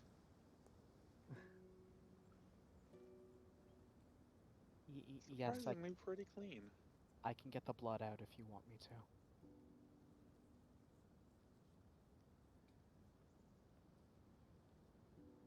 Oh, there was a tiefling woman who left just before you all.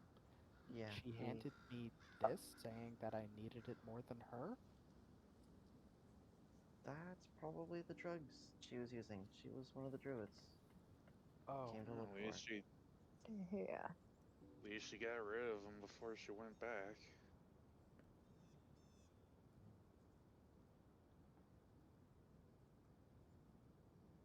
Can I like pick up the bag and just like examine it? yeah, Lana will hand it to you. She doesn't want it. Not that Yeah. she's 100% certain that it's drugs. Yeah.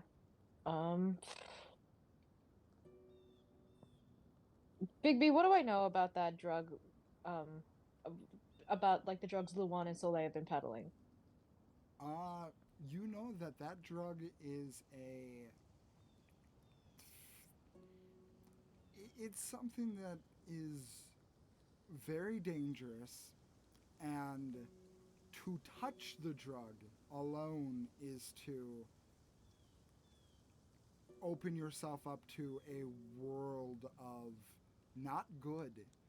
So the fact that these people are handling it as you are right now, it gives you a good indication that this isn't the same drug.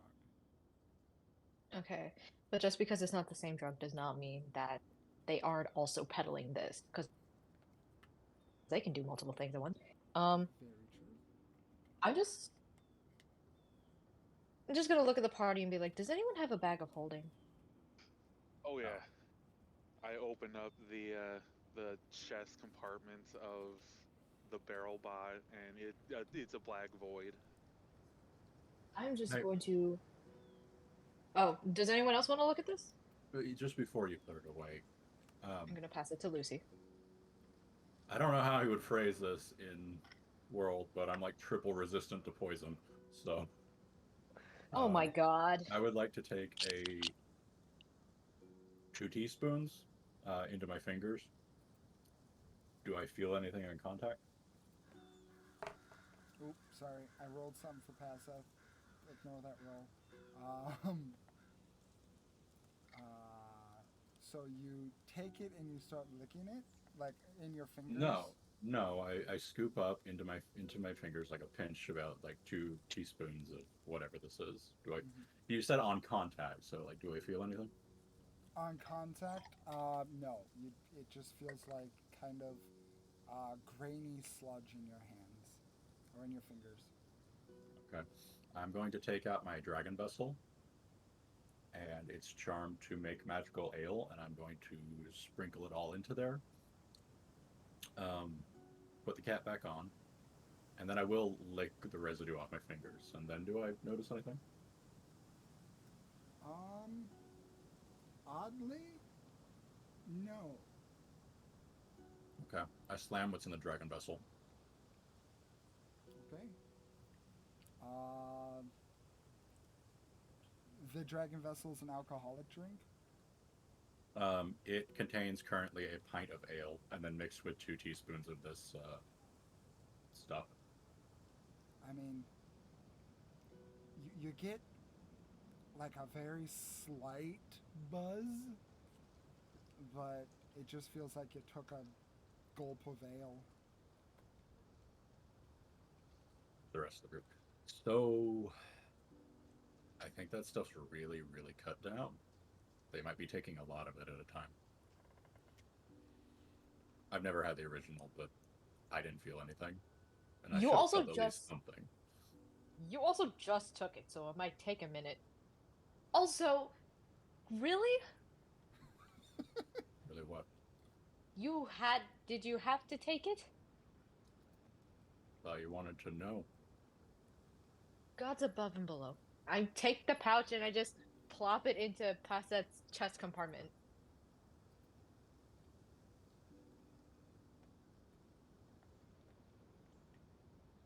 Yeah, I wouldn't worry about it then. Let's wait a half hour before deciding anything. Let's go find the college.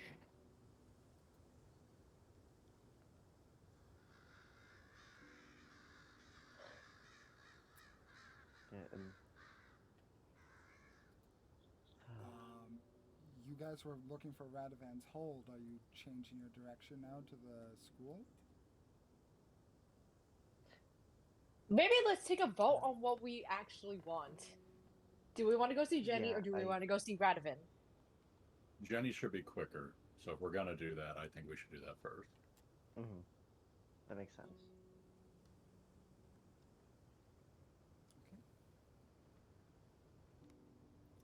So it's And I can only do the lesser restoration one more time. Or I could upcast it. I have lesser restoration, I think. I also have something to help you with poisoning. I'm pretty sure.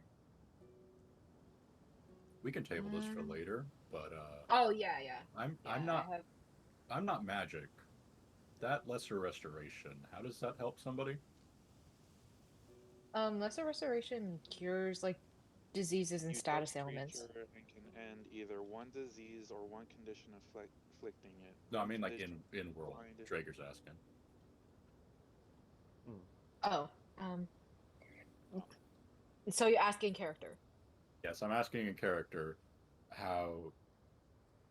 what does this magic you two are talking about do?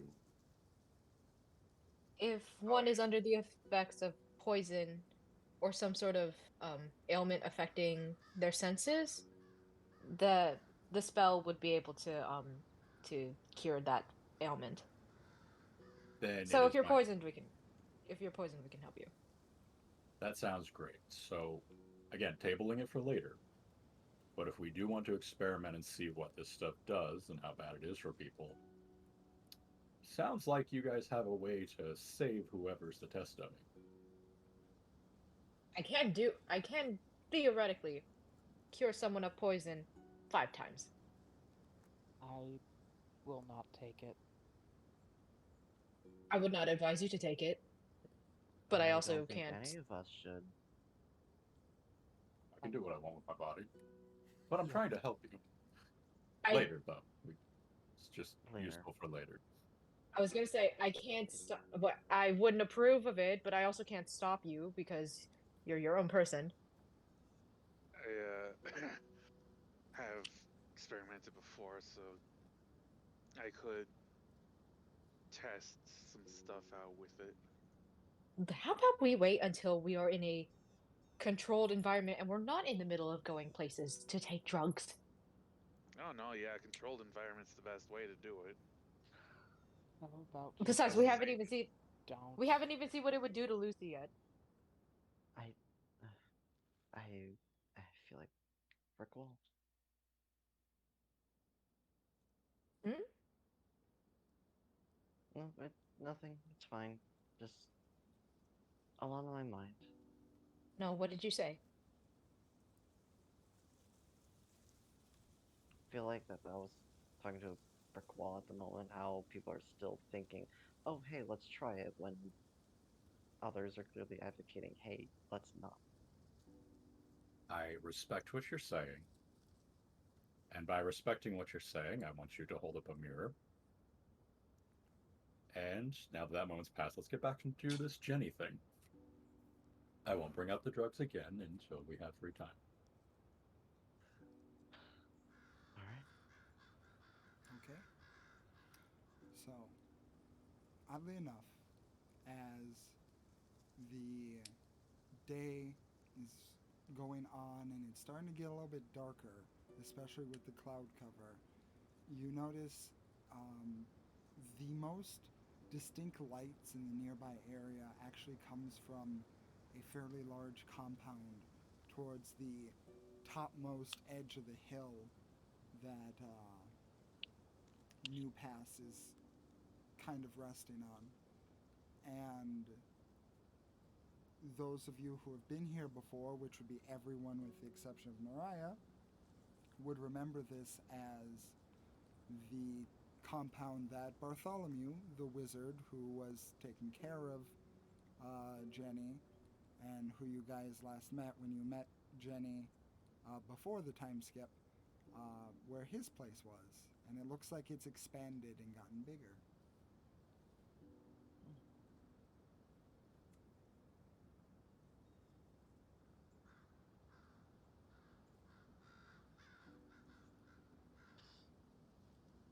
Oh, do we pass by that weird mound we saw in the distance, or is that still further off? You are When we first walking entered New away Pass. from it. Okay. Okay. Okay.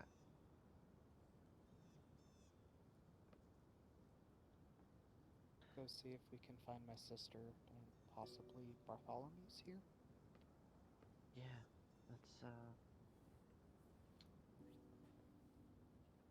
Let's go on and see if we can find them. See what's going on. If we can maybe help out somehow. Okay. Continuing on, you encounter the front gates of what looks to be a more fortified compound. The walls are around about 12 feet tall, and you can see a building behind it and a lot of windows. You can even hear that, even through the windows, you can hear what sounds to be like chattering and some laughter, definitely coming from younger individuals. But more than that, you notice one rapscallion of a boy who seems to be running out of the gate, looking around, kind of sneaking by, and then notices you and makes eye contact with you and freezes.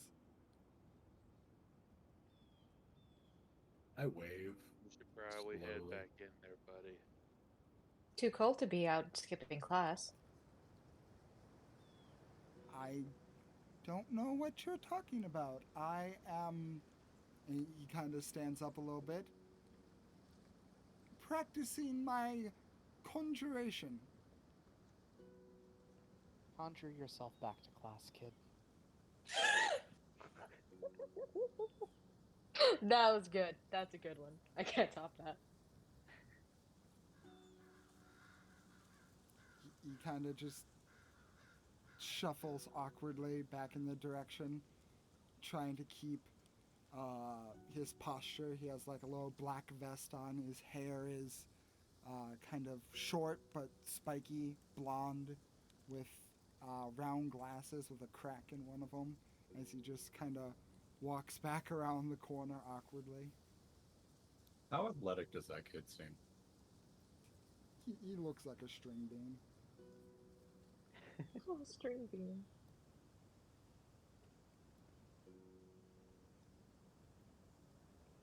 Let's go see if we can find Jenny.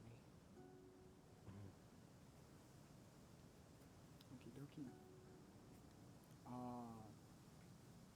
As you enter up towards the gates, Leiana, would you be in front? Yeah, I guess so. Okay. As you pass through, there doesn't seem to be any reaction. And as your companions begin to go through, there seems to be a little light that's embedded into the gate itself that as you pass through, it's green, but as your companions pass through, there's a yellow light that flashes. Doesn't do anything. There's no immediate reaction. It just flashes. There's a gate. The gate leading to the grounds?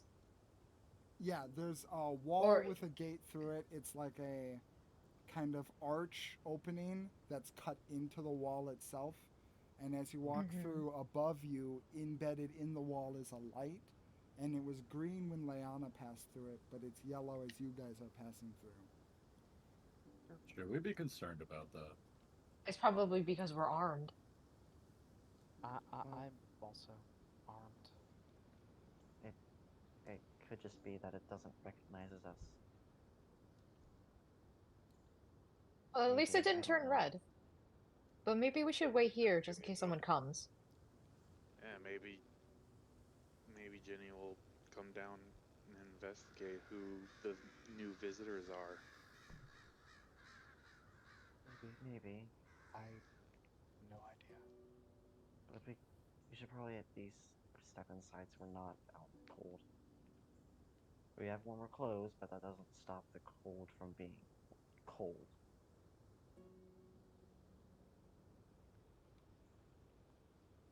As you guys continue forward, there's another set of double doors in front of you. It seems like there's multiple doors leading into the building here that, for those of you who have been here before, weren't here before.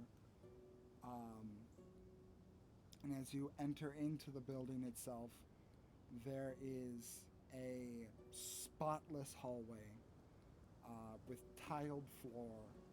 You notice that there are cubbies built into nearby walls with various bits of clothing, backpacks, books, all kinds of stuff shoved into them.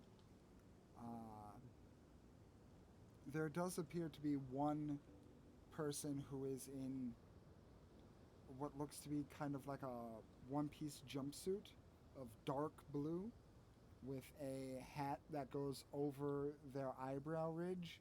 Kind of looks like a skull cap. And looks to be a... what the fuck was he again? This looks to be a... God damn it. This looks to be a half-orc man. As he walks down the hallway and looks over at you guys and says, "Are you looking for someone?" Yes, we're looking for Janessa. What do you need to see the principal for? I wanted to see my sister.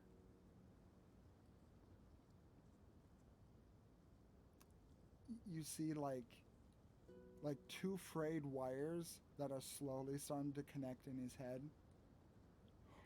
Oh, right. Yeah, okay. Yeah, she's in her office. Let me I'll bring you right there. Thank you. And as he guides you through, you see numerous classrooms of students, both younger, adolescent, and more middle to late teenage years, a whole spectrum of them. You see like portions of the wall that are purely made of glass that allow you to look in, and you see just a big speaking chamber, like a auditorium for a presentation. You see that there are a few more of the individuals that look like this half-orc gentleman, both male and female of different races, who just kind of give him a strange look, and then he just gives him a gesture. And I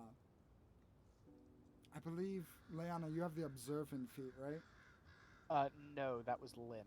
That was Lynn. Okay, never mind.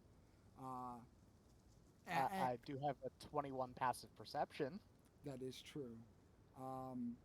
You, at the very least, would be able to notice that the half-orc man is just kind of mouthing excitedly, "It's them," to the other guards.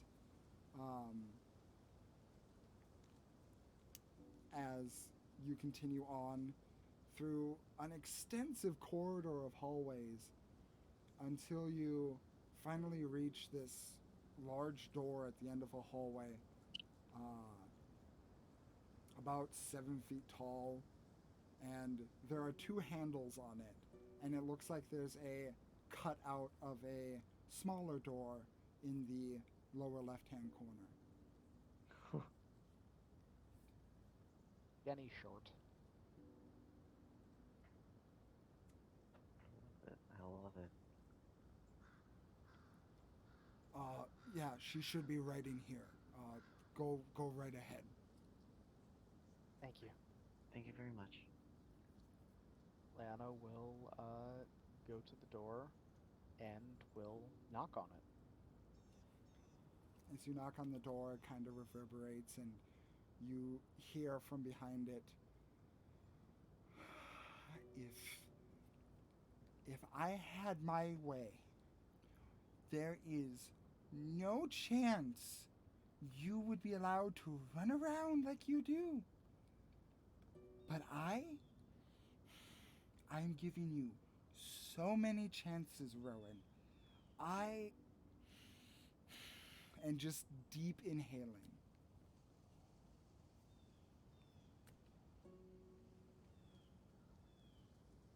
Who's Rowan?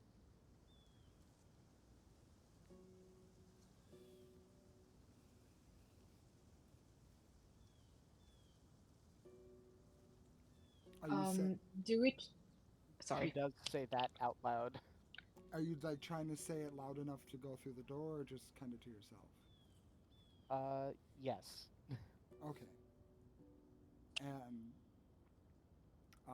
the voice says, "Is like, oh my!" And you hear the sound of tiny little footsteps moving, and then a lock being undone, and then a little hop as the taller handle seems to jiggle a little bit, and then the door comes opening up, and you see the gnomish figure of Janessa. Oh, I didn't think you were going to be visiting me. Um, Hi. Trying to. Hey, sis. Leiana hasn't really cleaned up her face from when she's been crying all that much. It's been obvious that she's been having a rough go. Oh, okay. Rowan, and she turns around and you see that boy from before. Just please stay with your instructors. Do not step out of line. I will be talking with your parents if there's one more occurrence. If you even sneeze wrong, we are having a conference. Fine. And he just kind of shuffles past you guys, arms crossed and pouting. What did he do? He has this very bad habit of mixing and matching his conjuration magic, which is causing a lot of weird summons in the school, and it's not.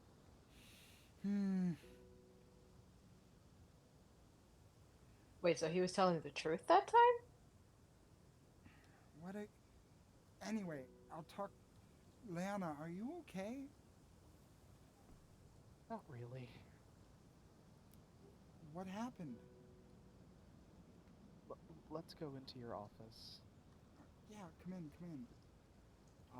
It's well furnished, fairly standard office like desk, chair, got some bookcases, some plants, alongside a taller window that you can see pretty much a good amount of new pass from.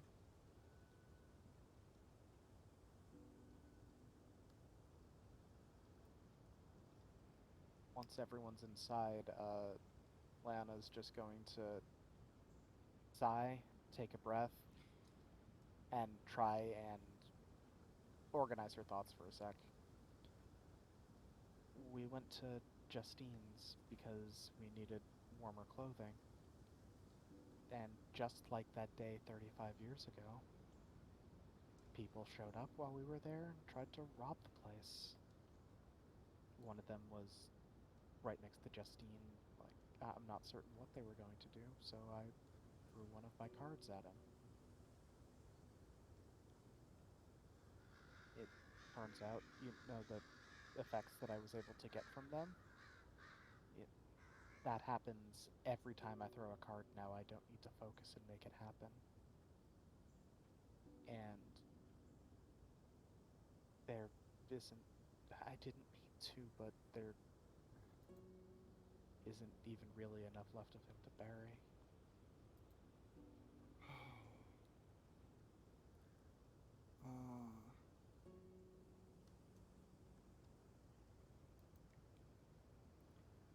Okay. Oh.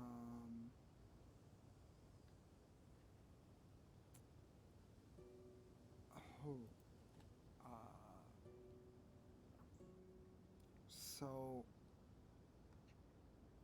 what? Oh boy. Okay.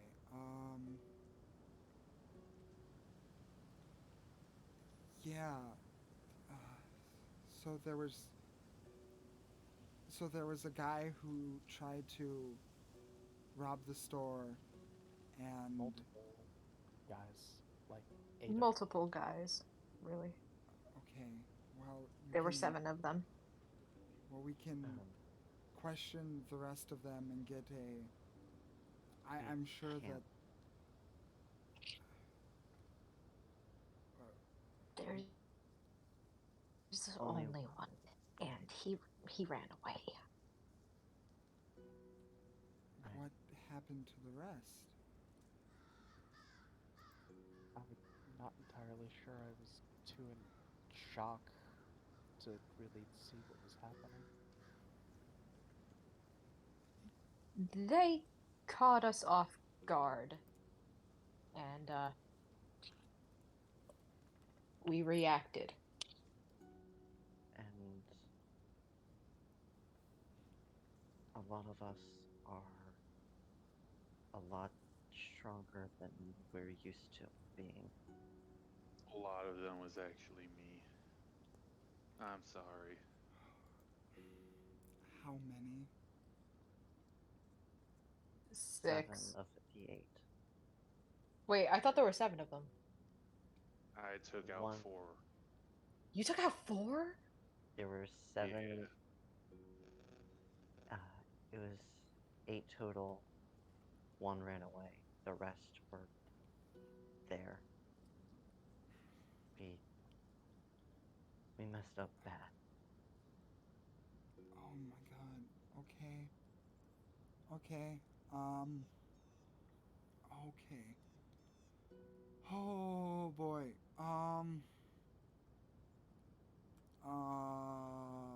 Fuck. Did humans cause you trouble, since I did. Did they brandish weapons? Did they attack anyone? Did they do anything of physical confrontation? the one that I threw a card at was going after Justine. Okay.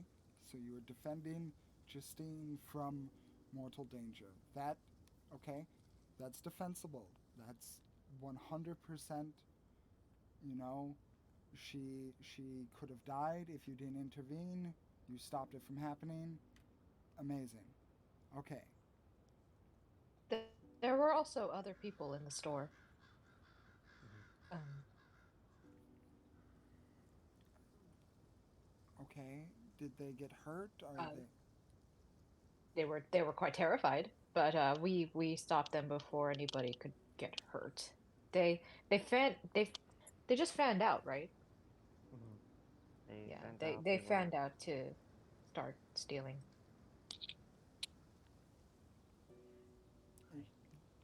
I should have known that. I should have known that I would be stronger. I knew that I'd be stronger to an extent. I didn't think it would be that much. okay. Okay. I think I can talk to the powers at B. Uh, actually, Naraya, are you? And she kind of looks over your armor. Uh, are you a? You're a paladin, correct? Yes. Do you directly answer to the queen? Do I? Big B, Uh, do I? you Because you I are think of I'd the like to. queen's regiment. So I do report directly to her. You technically report directly to another individual, but yes, she is your store manager in the retail store you work in. Okay, because I thought Taya was my manager. She is. She's above Tyre, but you're all in the same store. Okay. Okay. She is the top of your chain of command. Okay. Cool. She's my boss's boss. Yes. Yes, I do report to the queen. Okay. Why? Well, a paladin of Bronze Watch of the Queen's Guard, your word is a very strong legal precedence. So, if there's any questions, I'm sure you would be able to fairly easily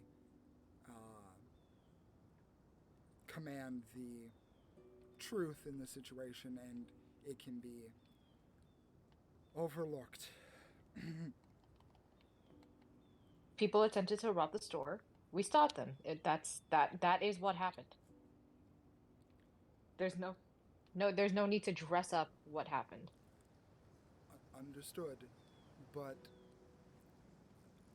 and I am not questioning you. I am just saying at this time there is a little bit of hesitation considering that from what I'm hearing, there might have been the slaughter of 7 people in a thrift store as soon as you came into town, which to most people, despite them being criminals, comes off a bit savage. I think I understand your meaning. But we can figure this out. We can figure this out. I have my own connections, and you guys are the promised ones, and you're a paladin. There is no one that wouldn't believe your intentions, and there's no one that would try and arrest you or hold it against you. So we are good. We are fine. Leiana, you are fine. There's not going to be repercussions. Not why I was upset.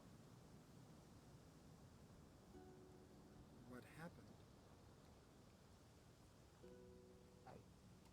I killed him.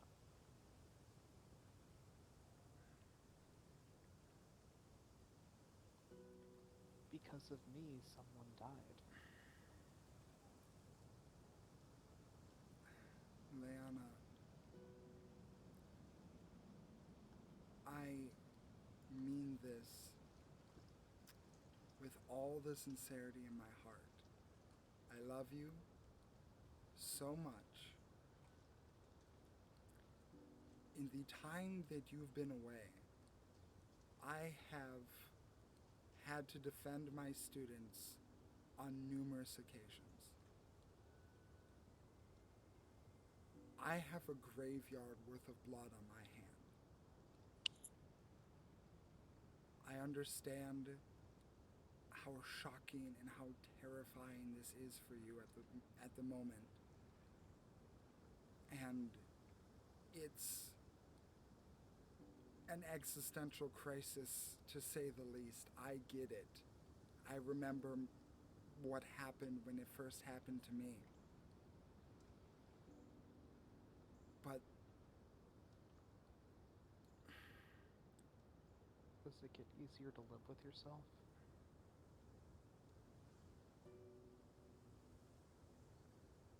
you understand that what you did was necessary, and the lives you save because of your actions make it better.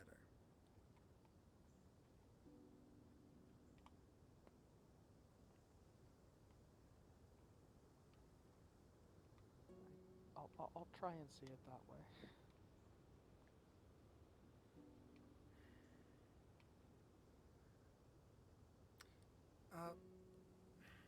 Not to change the subject, last time I was with you, there was a dwarven fellow that was with you. Did he leave? Dwarven fellow. No, Lucy's still with us. You guys look around and notice Lucy is not in the room with you. I'm sorry, what? Was. Lucy, Hmm. as everyone is about to go in the door, you hang back. And what is it that you wanted to do? What was that kid's name? Z something, Zach, something. Rowan? Rowan? How did I screw that up? Lucy's gonna follow Rowan. Does he leave the school or does he go back to class? Roll me a stealth check. That is a natural 1. Is Lucy about to get put on a registry? No. We are not even going anywhere near that. As you begin heading down the hallway. The floors are different. There's a weird resin on them that is different from what you're used to, and it makes it very slippery. And as you're trying to be quiet, there's a slip from your boot that makes a loud squeaking noise. And the boy kind of perks up a little bit and turns to look at you. How far away is he? About 10 feet. Like, hey, Rowan. Yeah? I'll get closer. The principal said you were experimenting with conjuration magic. Take it that's not something you're supposed to do here? Well, see, I am a wizard of the conjuration school, and to be frank, a lot of the kids are dumb, and I can't restrict myself to just the basic lessons that they teach here. I have to do something. I have to. Can I tell if that is pain and restriction speaking out or arrogance? What's your passive insight? 17. 17. Jeez. That is 100. No, that's 75% arrogance, 25% pain, and restrictive feeling. What happens when your experimentations go off that has gotten you in trouble? Well, how do I explain this in layman's terms? When I summon, there's a chance for me to pick what I want. And in doing so, I can make something new that's already existed, if that makes sense. Kinda. What kind of things do you make? Well, I made this thing that's pretty tall. It only lasted for like 10 minutes, but it's pretty tall. There was some colors in it. I didn't get a chance to name it, so all I could really name it is what everyone called it that saw it, and it was just, ah! So, was one thing I made. I kind of spliced together a devil with some fairy wings and some weird aberrant tentacles. I called him Jeff. That is disgustingly delightful.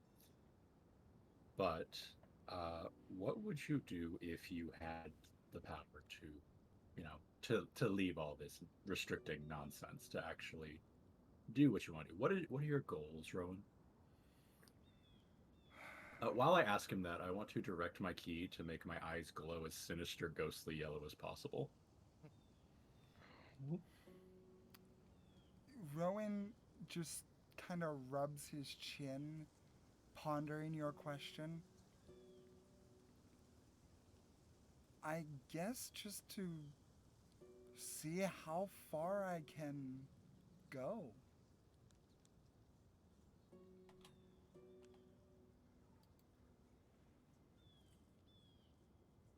That's not where I was hoping he was going. All right, well, Rowan, I think you should keep practicing. Make exactly what you want.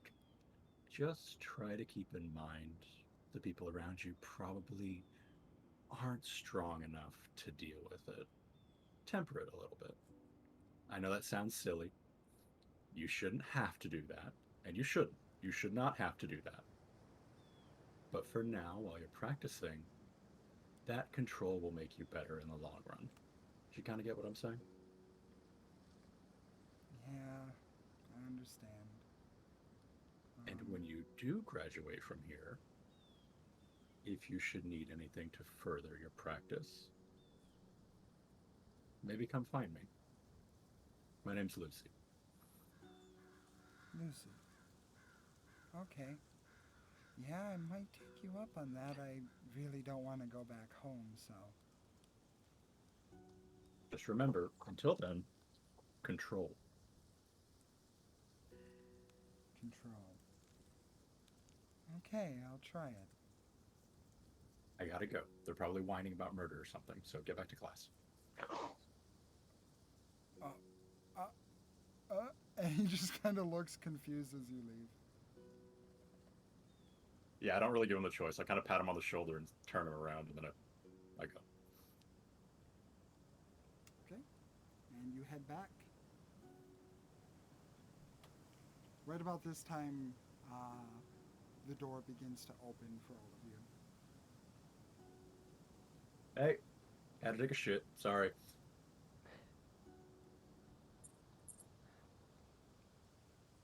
Oh, how much time has passed since Lucy took those drugs?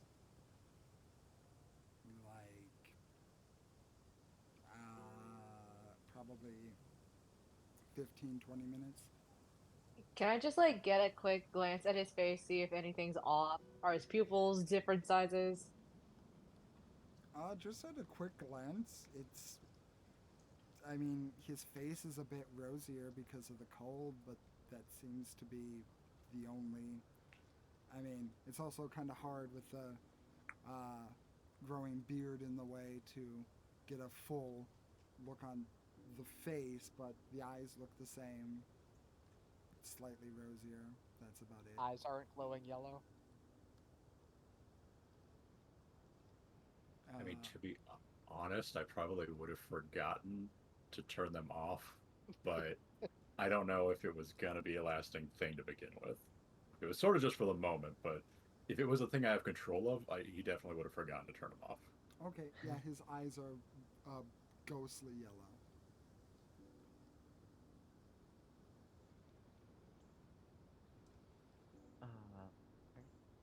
Are you okay?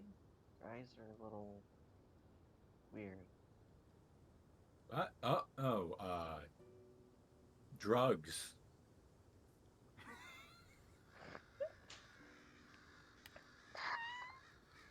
Leiana rolls her eyes. Laura just puts a hand over her helmet. I'll turn them off slowly.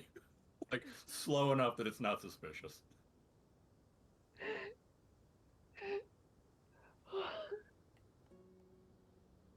I'm leaning on the passive 21 insight to just go, yeah, you're bullshitting us. If you are... Yeah, because he's not... Other than what I just said, he's not really hiding it. If you're using a 21 insight, there's a whole lot of shit he's not telling you that he wears on his face. Oh, yeah, but it's just specifically for the eyes, nothing else. Yeah. Yeah, no, it's... Yeah, I'm not going to contest that.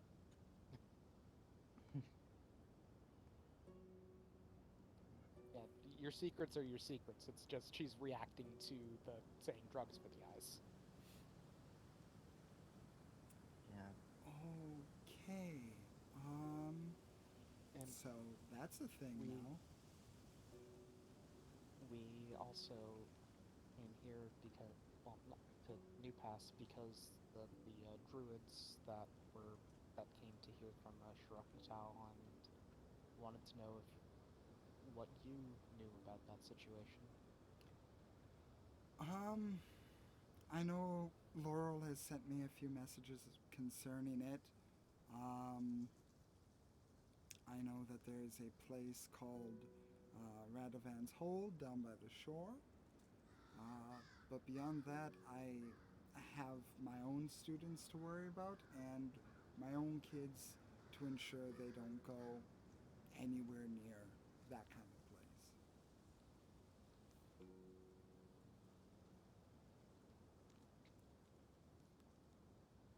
kids? The school, Leiana. Okay. Just making sure I didn't miss that too. No, I'm not the pregnant one. I know that you are not currently. I didn't know if you had been. No, there's a lot of time that gets put into the preparation of spell books, the building of the school, telling the kids not to jump off roofs in order to test their featherfall. There's How a else lot. would they test Featherfall? Drop an object and cast it on the object, not themselves. He looks like this. He fundamentally cannot grasp what you're saying to him. And you don't need to jump from that far up. I mean, I You can did like jump from that. a table. I mean, I did jump off of things to practice my landings and rolls, but I'm technically a professional. Yeah, Leiana, you've been tucking and rolling since you could walk. These kids like get bruised when they play tag. There's a difference between you and them. Very good point.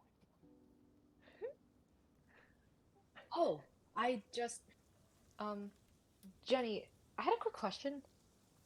Yeah. When we entered the grounds, your front gate lit up? It was green for Leiana, but yellow for the rest of us. Why is that? Oh, that's the security measure. I had a feeling. If anyone of my DNA goes through it,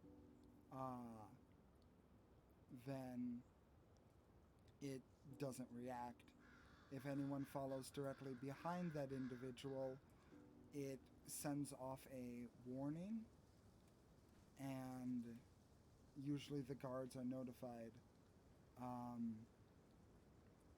But if it didn't notify the guards, then that's a bit weird.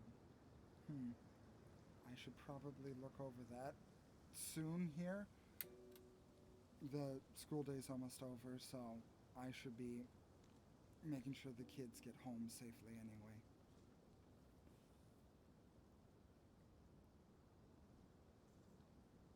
If you'd like help with that, I'd be happy to.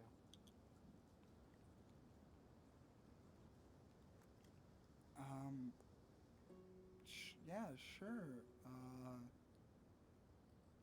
Do you?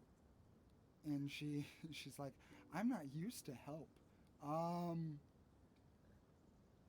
mean, it takes a while. You guys were mentioning something about druids. Is that pertinent right now, or? They're at Radavant's hold probably incredibly stoned, so they're not likely going anywhere. If you could tell us anything about Radovan, that'd be lovely. Last I heard, he's a guy that operates the place, keeps to himself pretty much. Uh, I think I heard a story or a rumor that he came by about maybe 8, 9 years ago. But beyond that, I really don't know much about the man.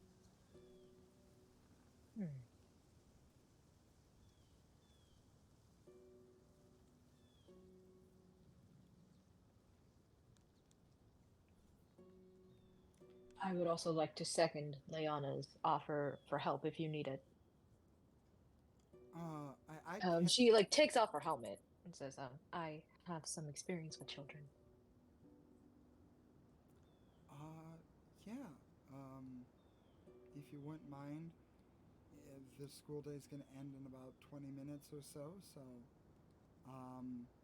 yeah, just essentially up by the gates, just as they leave, make sure that, they aren't pushing and shoving each other.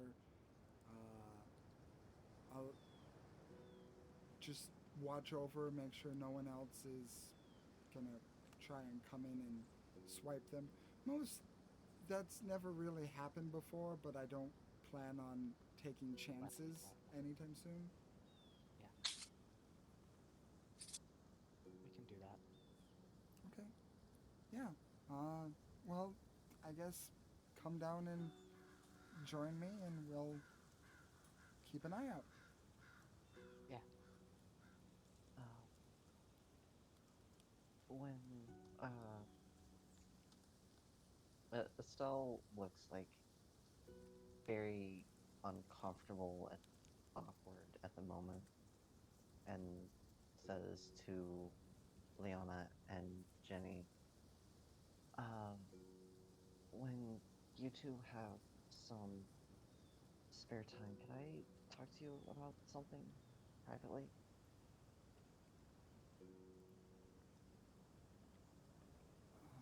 Um, It's family matters. uh, um, I. Hold on.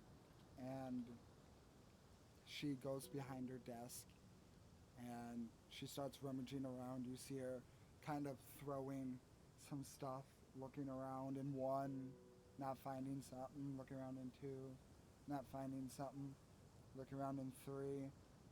Ah, here we go.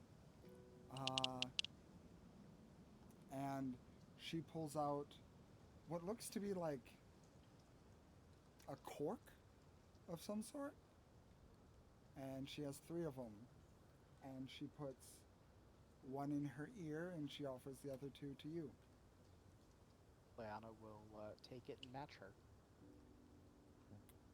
Estelle will take it and put it in her left ear. And to everyone else, you just see Leiana, Estelle, and Jenny just kind of staring at each other. But Jenny says over the headset, I think we can multitask and get both of these done. If you have anything to say, no one else will hear. All right. Sounds good. And oh boy. So when, the other day, Passeth and I went to the Unseelie Court to speak with Ignia, but before we went through a portal, I heard a voice. And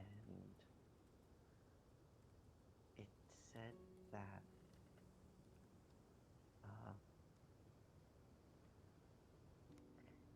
said that we would be facing something terrible, and I had,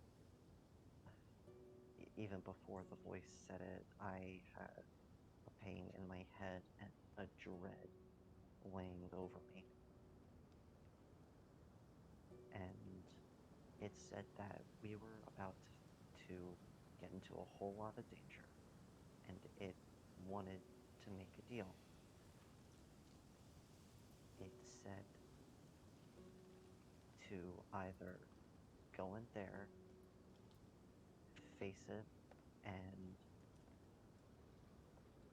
basically get ourselves killed, or to make a deal and we would be on our way. It said that it was specifically pointing to Leiana's reluctance to go to the Feywild at all for any reason, and said that because of that, someone else in her family would be in danger at his discretion. I said no, obviously, because I didn't want anyone to get hurt. But when we went through, we faced Magnolia and thousands of her summer knights.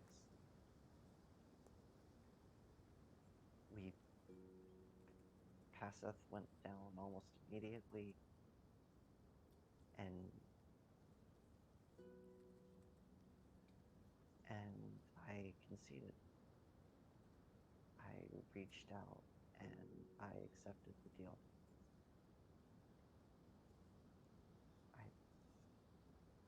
I don't know who it was. I don't know what happened. Just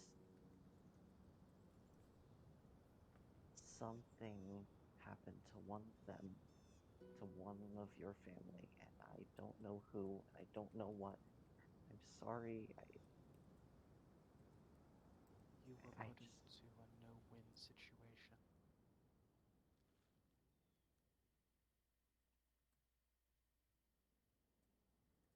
can't seem to do anything right. Someone, something manipulated the situation to put you in either die or cause problems. But you're alive to help solve problems that resulted. Whatever happens, we'll deal with it.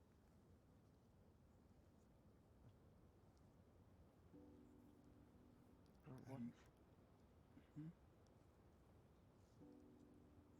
I don't know what even happened.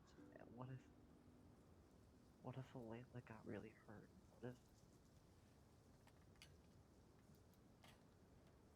What if both When of we're them... we're done here, we'll go to Allie. Meaning to go see her anyway. A lot of catching up to do with her. If it happened to Dad, he can take care of himself. No matter how crazy he is, he'll be able to handle it. And Mom has a gizmo or something to get her out of basically anything. Still need to find her, and we will. I know you can take care of yourself, Jenny. Yeah, nothing's happened to me. I mean, the usual nonsense, but I'm fine.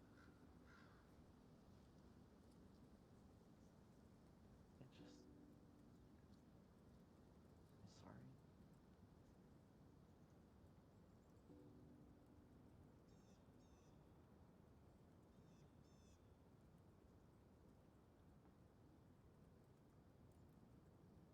It'll be okay.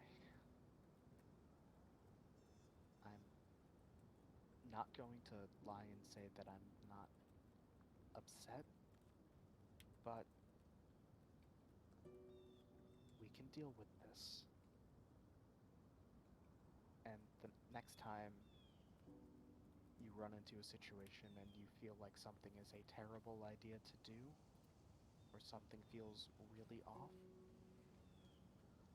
back off. If you're able, back off and don't do it.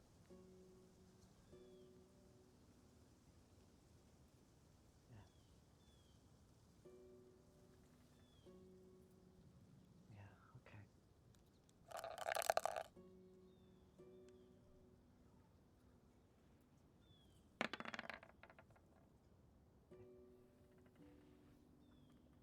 I appreciate it, you too. Thanks. I can't even imagine how much you all have to be put through with your stresses, so I'm no one to judge. I would not put anything past you, and if there's anything that can take weight off your shoulders and you want to put it on mine, I am more than happy to help out in any way I can. You already are running an entire school. I'd feel guilty giving you any more. There are pleasant distractions from the everyday school life that I've been conducting for the past while, so if you send a baddie my way that I can take some of my stress out on, I will not hold that against you. If we can point you in a direction for some stress relief, we will.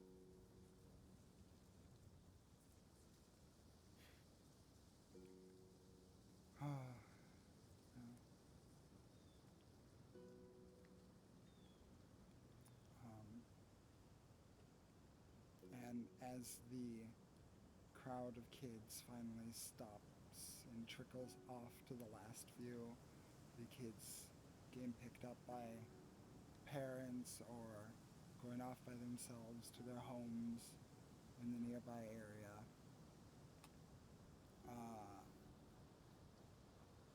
You hear Jenny say in your heads, okay, it looks like at least today's over with. If you guys got things to do, I can take it from here. I can tell. Go ahead. I think we're gonna head to Radovan's hold and try and get that sorted. Understood. I'll tell Bartholomew you said hi and that you're safe. Yeah. We'll be back, and definitely want to say hi to him in person. Definitely. Okay.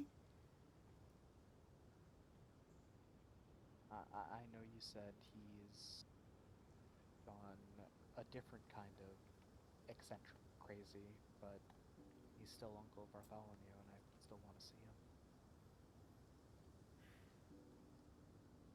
I will see what I can do. Thank you. Do you want it? I should probably give you this back, and she'll reach up to remove the headset thing and give it back to Janessa. Thank you. Yeah, Estelle will do the same. Much appreciated. Just I know and she begins to speak out loud now. I know I don't really need to say it because you all are well capable in taking care of yourselves, but take care of yourselves, and anytime you need me, I'll be right here, and I'll be doing some paperwork for you too, just to make sure what happened earlier isn't a nuisance. Just really didn't mean to drop more boring work into your lap. Oh, I wouldn't say this is boring. I've Talking had, about paperwork, I know how much that can suck. I've had 35 years of thinking that you were dead. If you do something stupid that reminds me that you're still here with me, I am more than happy to do a mountain of paperwork. I'd rather fight alongside you than give you paperwork to do, so. But I'm glad to hear that all the same. Once again, I'm really sorry that we were gone for so long. It really, it's a shock to fully realize how long we've been gone. Well, I find that there are two ways of reacting to shock. you can muse on the happenings and the cause and effects of the situation, which does give pertinent information. And other times, you can walk right through the storm and don't allow it to grip your mind. Don't give it the currency of your attention. Working with children, I've had to deal with a lot of shocking things over the past few decades, which feel like more than a few decades, but there is a need to, when the most horrible things happen, as shocking, as terrifying, as horrifying, as gripping as they are, I can't afford for them to occupy my mind more than the moment that they are occurring and the resolution to fixing it if it is a consistent problem. That is a mindset that I will do my best to emulate. You're the best of us, sister.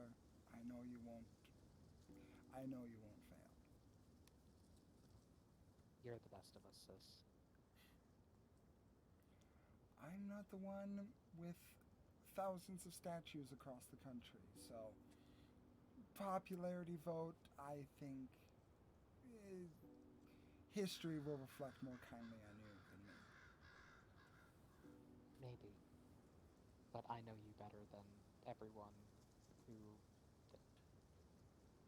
thinks they know what happened, and I think you truly are the best of us. Well, now you're gonna make me cry, so get on, go, move, move. See you around, and I'll let you know what's going on as much as I can once we have more information. I can't wait to talk to you again, sis.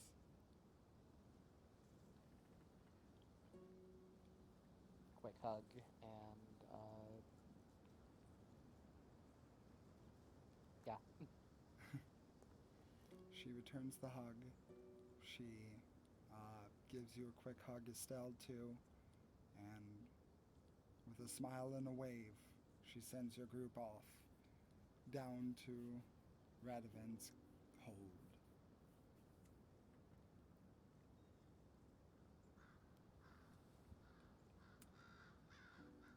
So, Noraya's. Oh, sorry. no, go right ahead, please. As we leave the school grounds, Noraya just slowly puts her helmet back on. She's very quiet. Just that's all I wanted to say. Understood. As you guys descend back down the hill through the city of New Pass, the directions in your mind, it takes about another half an hour, 45 minutes or so. And it's starting to get dark now. A little hard to see, but there are what look to be torch scones, but they are oddly shaped and in a container, and it looks more like a yellow ball, almost kind of like the sun, is just kind of floating in them, keeping the streets lit.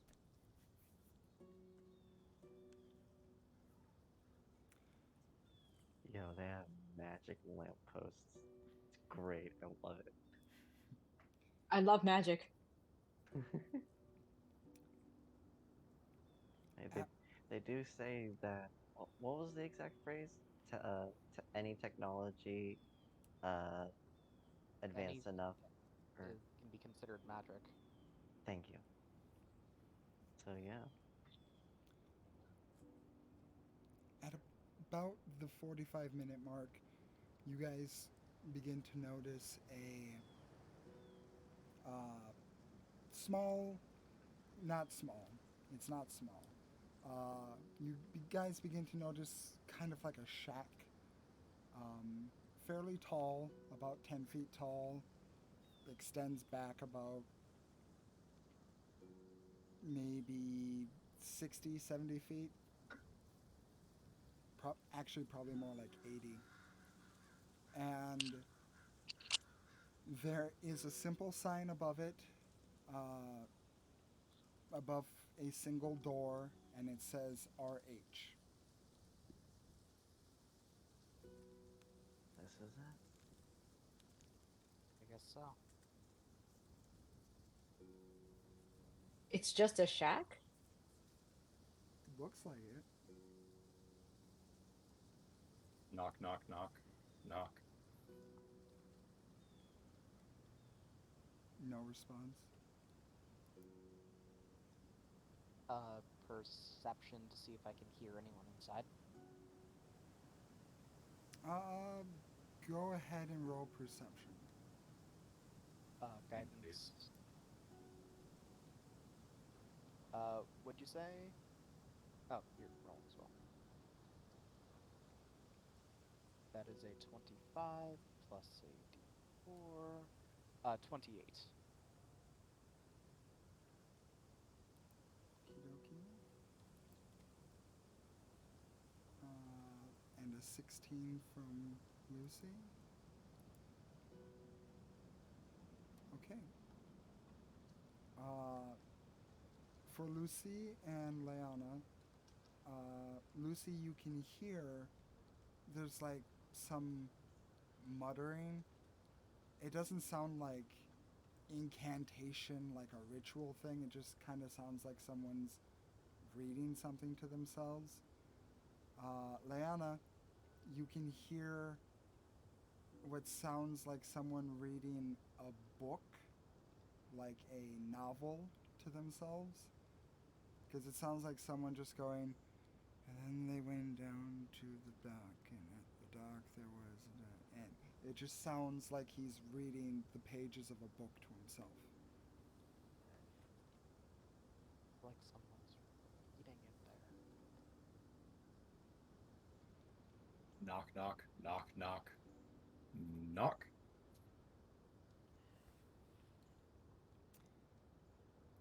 There's a bit of a rustle, and he says, "The door's open if you want to come in."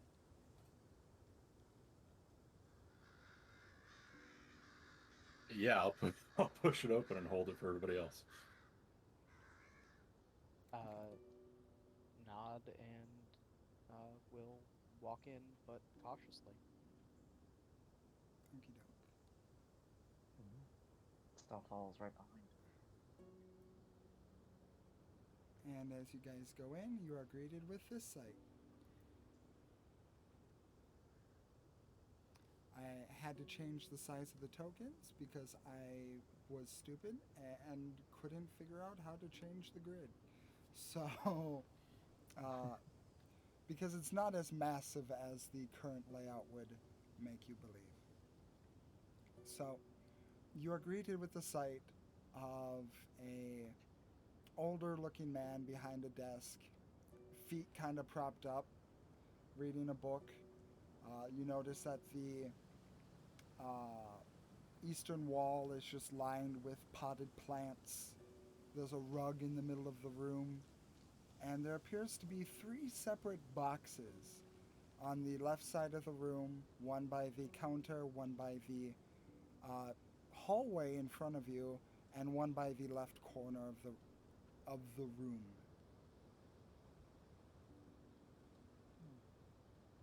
As the man just kind of leans back and says, "How many rooms you need? 1, 2?" Are you Radovan? He kind of folds the book and looks over. "Oh, a whole party of people. I do have a party room in back if you all need it."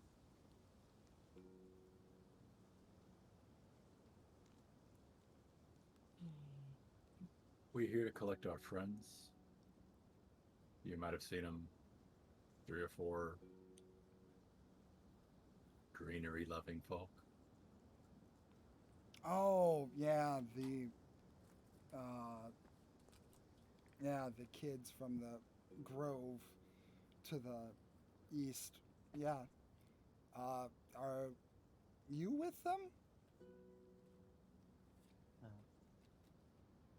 well, with them, air quotes, I'm from the same grove as them, and I'm here to get them back. Make sure they get home safe. Well, I mean, and he kind of looks down the hallway, are probably not fit for travel at the moment, so you might want to. I can help them with that.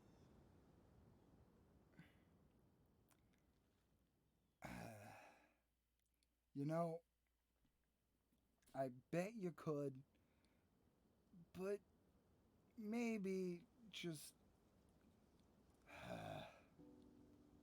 Listen, I know you're probably well meaning and whatnot, but a lot of people need their own time to work through some of this stuff, and trying to push them out the door might not be the best idea. So.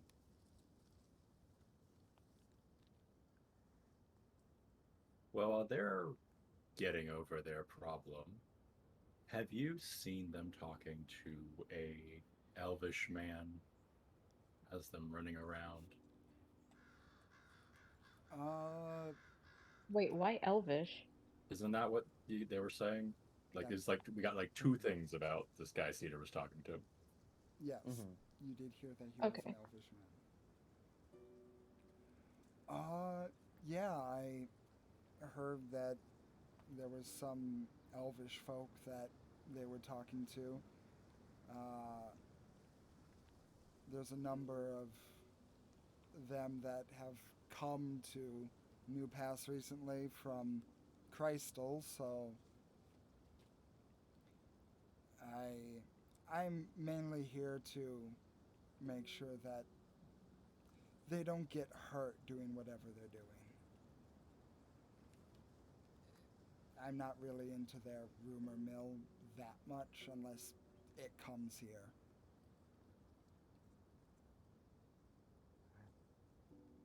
I appreciate your keeping them safe. Can I just do an insight check on this guy? Because from what I'm getting from it, he just supervises these people while they're on drug trips? Is that what you're inciting? I just want to see if he's, like, just trying to say nice words to keep us off his ass. Oh, Because I'm very confused as to, like, roll I insight. don't, okay. 22. 22. His words seem genuine. He doesn't seem to be putting up any front, and he doesn't seem to be trying to deflect anything.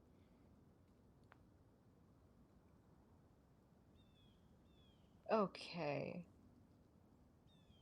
So you just, while people are on some sort of bad trip, you just keep them in here to make sure they don't hurt anyone? Yeah, they usually come here with whatever supply they got, and I make sure they have, you know, a safe environment or safe tools necessary to do what they are inclined to do. How long Oh, does it usually take them to come down? Depends. What are they using?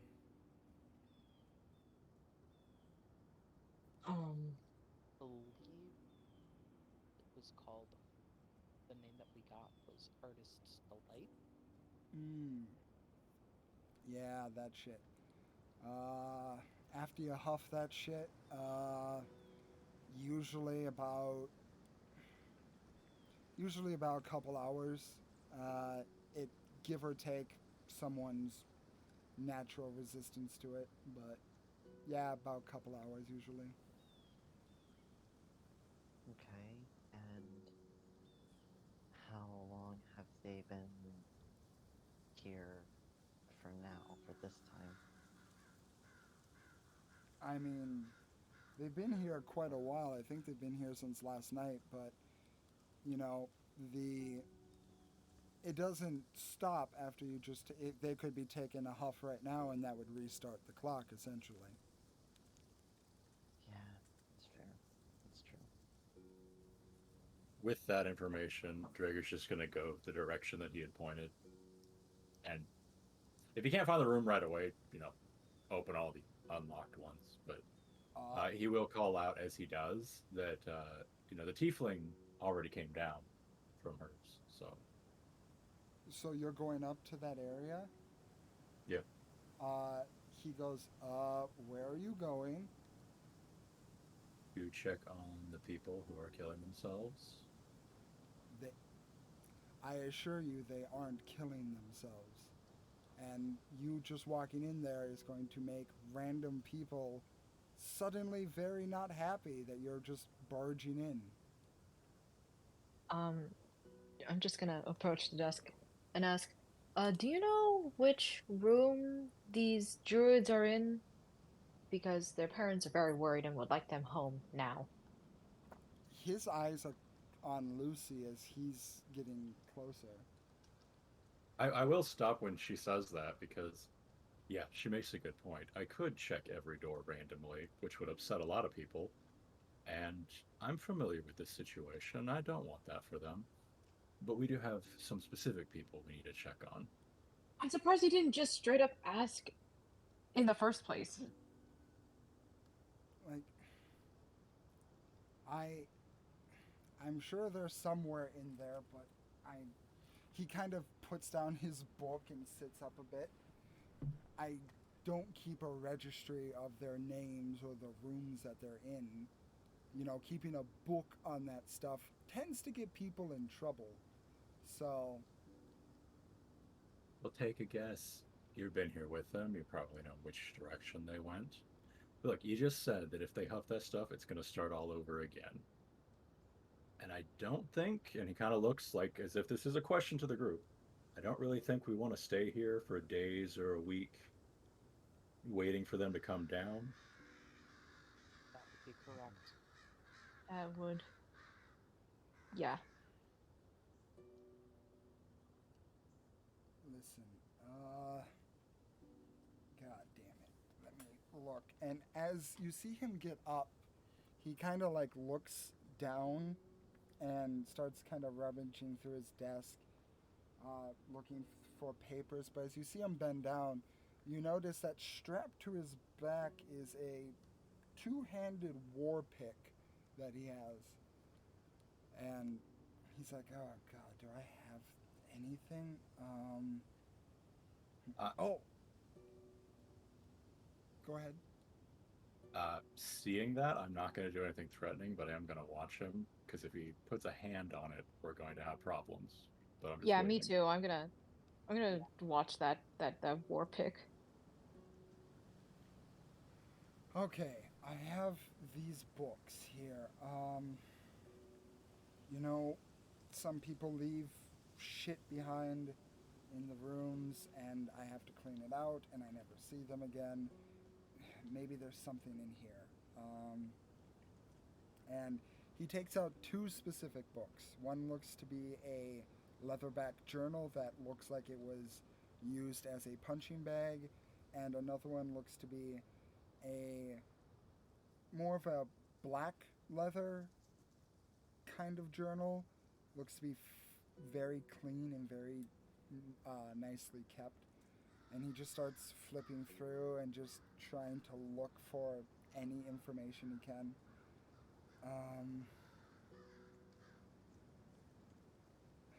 Let's see.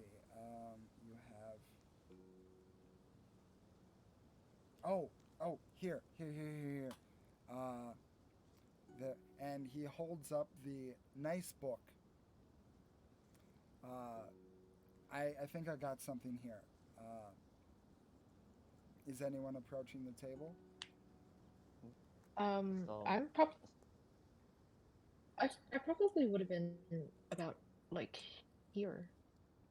yeah, still very much interested. I'm Yeah, gonna I should move probably around move the this bit. token, huh? I just totally forgot that there was a map. My bad, Dookie. No problem. She's standing in Leiana, front of the desk. Leiana's around here. She's not going up to the desk all the way. Passeth. If you want, Passive just would be a little bit behind everybody, but just staying close. oh, that's right. You don't have a picture of it. Oh, I'm sorry. I'll get on that. I'll just adjust where I think you'd want to be. I'm so sorry. Completely forgot to post that for you. Here we go. Here's where we are currently.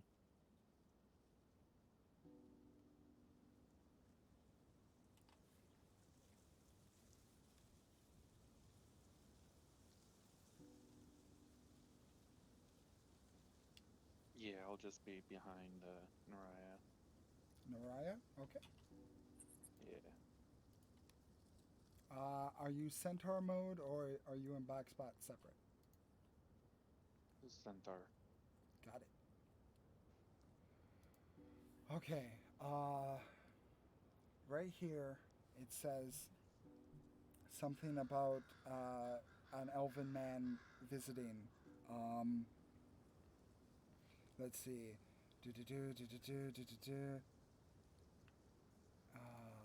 Yeah, elven man visiting. He gave a substance. Where's a name? Where's a fucking name?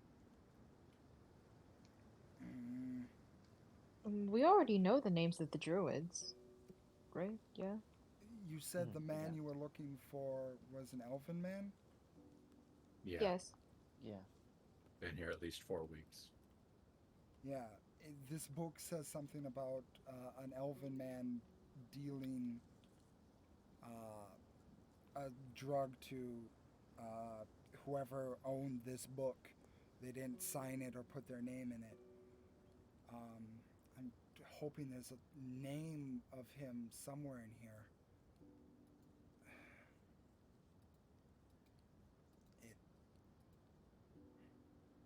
It looks like it's just. It looks like it just refers to him as the Fountain.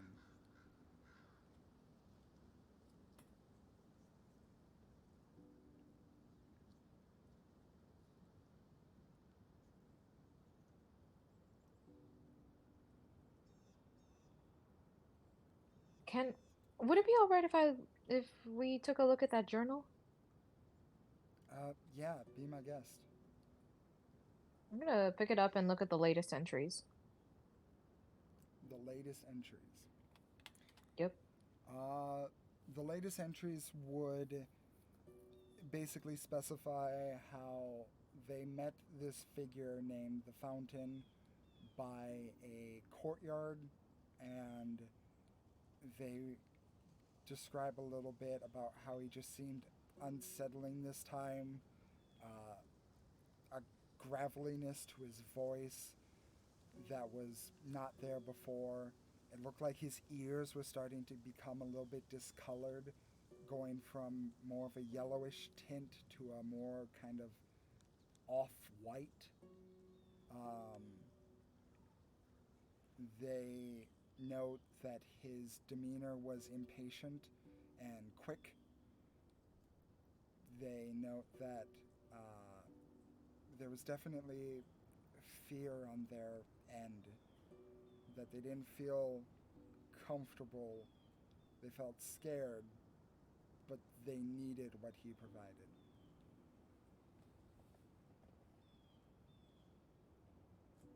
Can I like flip through like the first page to see if there's like So I'm like, oh, this journal belongs to me, Are the whoever. entries dated? Leiana's going to ask that. Are there any dates in the journal? I'm gonna open it up so Leiana can take a look with me. There appear to be no dates, and at the beginning of the journal, there's no name.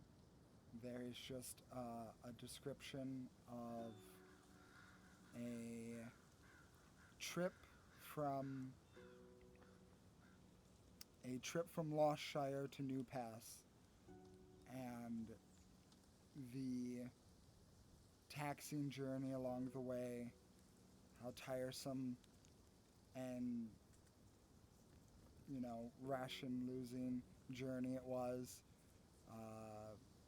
They remark the delightful change in scenery and how it's nice to be out of a foggy place like Lostshire. But it's mainly just a diary entry for how they feel on the road, but they never mention themselves by name.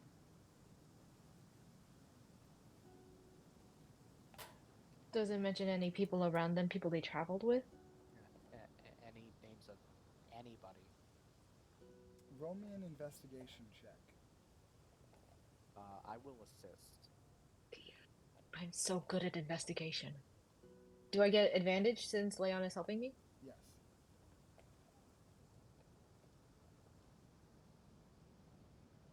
I rolled dual 5s! 13! Still better than my +1. There is one name that keeps popping up. Chromia. I'm sorry, what? Leiana doesn't notice it. Doesn't really pay much mind, but I do. I see the name Chromia the first time. I'm just like, hang on.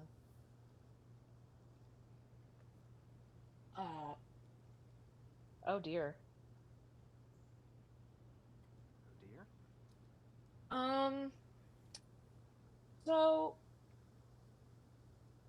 So I don't know who wrote this journal, but I do know someone that the writer mentions frequently. It's hold on. I'm writing notes.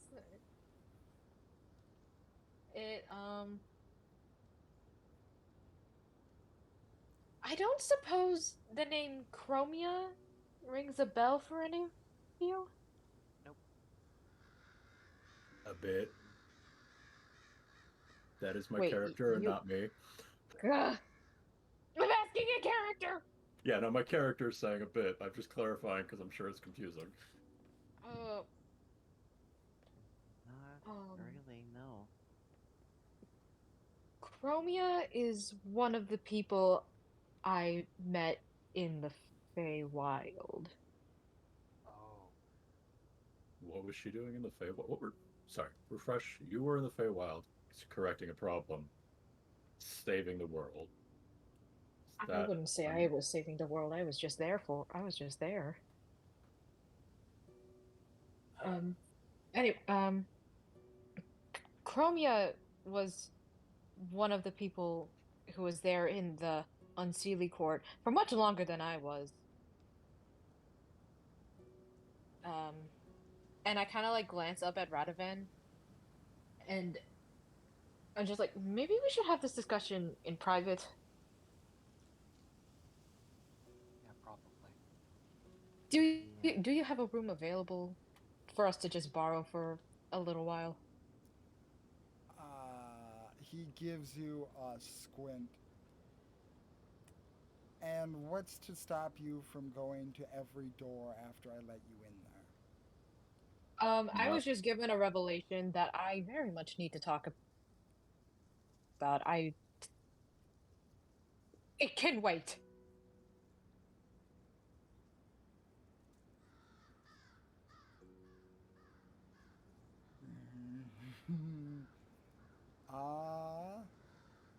Should I roll persuasion? That's the thing.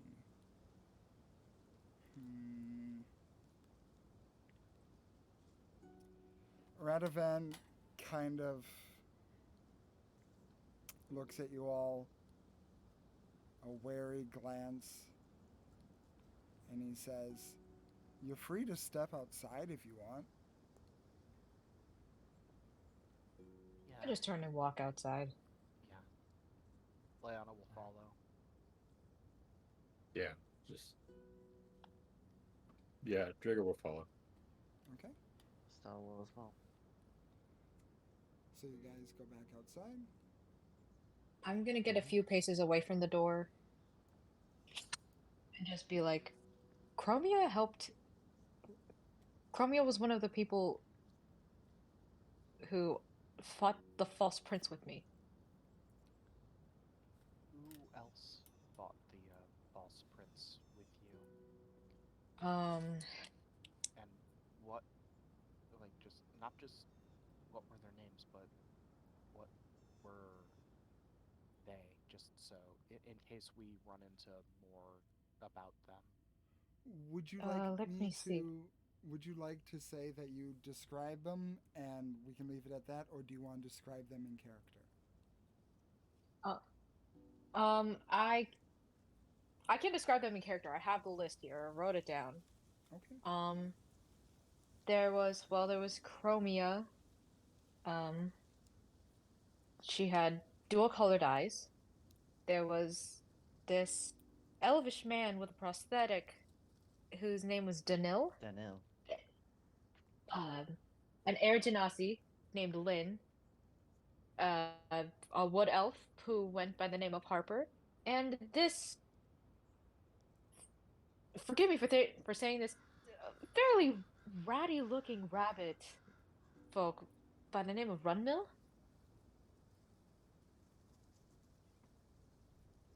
Those were the What his name? Hard look at Estelle. those were the ones with whom I fought the false prince. They all, well, I don't really know what they're up to now. We parted ways soon after we killed the one. Well, killed. He does quotation marks, air quotes.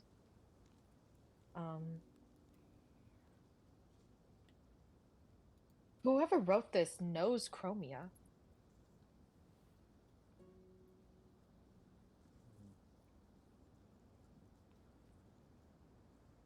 Sorry, I'm still stuck on the part where you're saying that weirdo fought a fiend? Fought Luan. Yes. Drager, do you know Chromia? Vaguely. I helped her with some spirit stuff. She wasn't exactly a fighting type. I mean, she's always had a little bit of magic. I don't know. Everybody but me seems to have a little bit of magic, but doesn't strike me as a heroic type. She probably. Me neither. Leiana's going to turn to Lucy and then cock her head to one side. What? Your face. Yeah. You have a beard. I'm aware. It just goes against you being you. It does.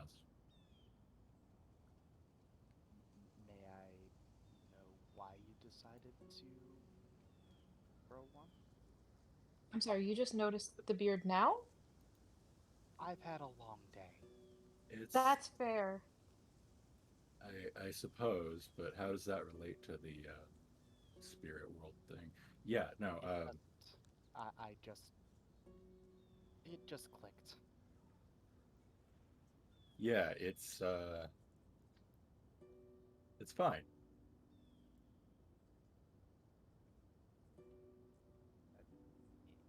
Incite the hell out of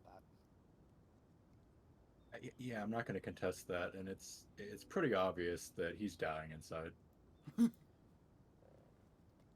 He wasn't thinking about it, but now he is, and now he's dying inside.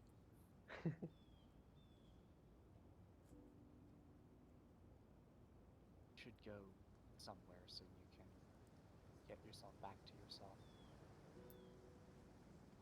I would love to, but no.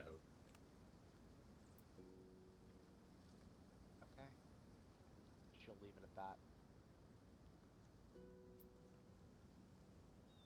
Can I continue leafing through the journal, see if there are any other names or places that stand out to me? With your investigation check of 13, the only name that stuck out to you was Chromia. And that was mainly at the beginning of the book. There are a few places that they describe, like a mountainside where there's a narrow shore that connects with the water of Victory Bay. A lot of just talk about, yeah, sister decided to fish and fell in the water and we had to dig her out and it was a pain in the ass. It just seems like a diary entry on someone's trip from Loshire to New Pass and then kind of detailing meetings with this fountain figure. I'm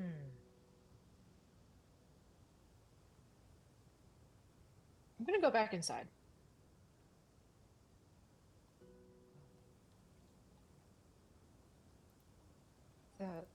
And I'm just gonna ask Radovan, how long have you had this journal? Probably around, I don't know,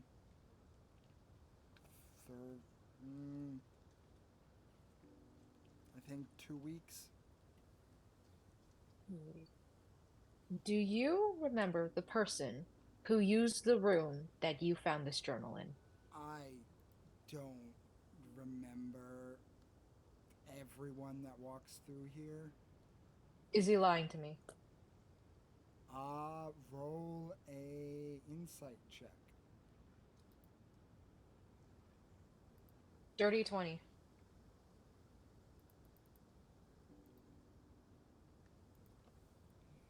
He seems to be... He seems to sound like he's exasperated, but there's also something in your stomach, just the way his eyes look, give you a feeling that he's not giving you the whole story.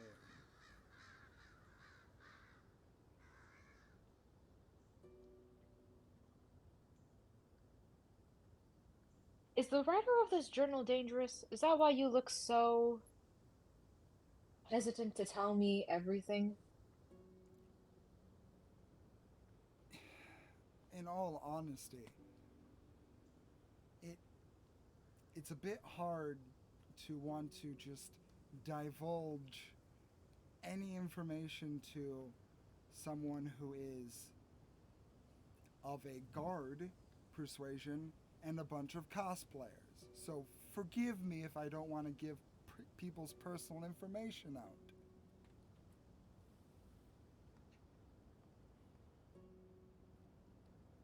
I have no I have no reason to say that because it's a good fucking point.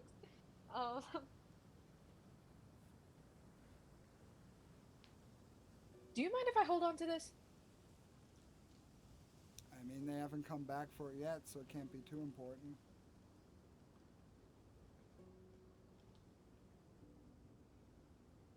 Thank you. And I'm gonna pocket the book. Okay, you now have a journal of an unknown author.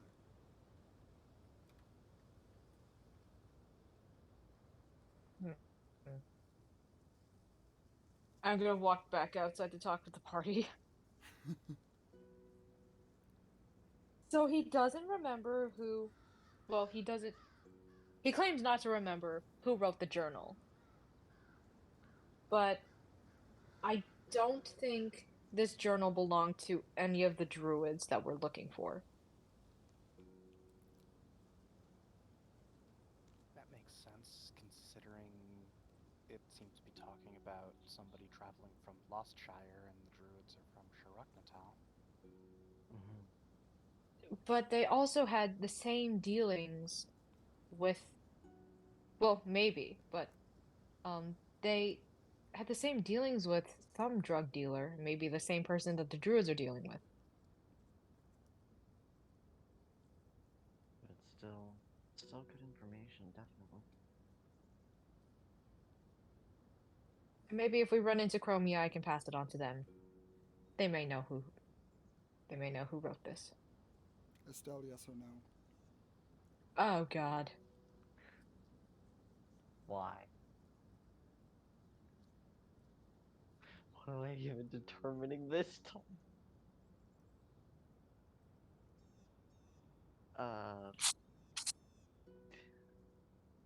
Y- yes.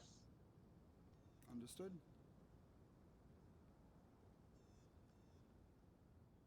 I have a really dumb idea.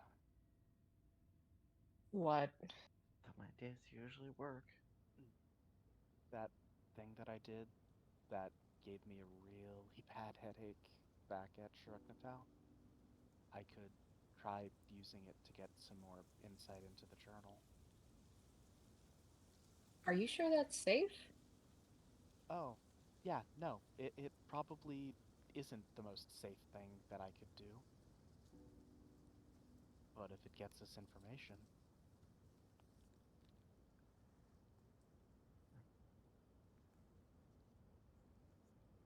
If you're sure, I won't stop you, but I initially had the idea to use it on the satchel, but I don't want to know more about the individual drugs, but I can I can take a closer look at the book. alright, I well, passed Leiana the book. Deep breath in through the nose, out through the mouth, and Leiana is going to look at the book. Leiana, roll me an intelligence saving throw. 17. pl- Oh, right. plus 3 from the oh. rise charisma. Then Oh that yeah, would, yeah, yeah. Then that would be a dirty 20. That's good. The DC was 18. Oh jeez. Ooh! You're welcome. It Yes, thank you. increases every time you use it. Good to know. And as you look at the book, you can feel your mind beginning to fade ever so slightly as it feels like there's something that is reaching in. You feel your eyes just begin to dry out as if you're standing in front of a highly oscillating fan that's just drying your eyes out immediately. And you feel like you're about to lose yourself for a moment, but there's a presence, another presence by you. This almost this divine radiance for just a moment is able to force itself in and push away this other influence trying to wriggle, trying to grab onto your mind. And you're able to look using this sight. Roll me a perception check with advantage.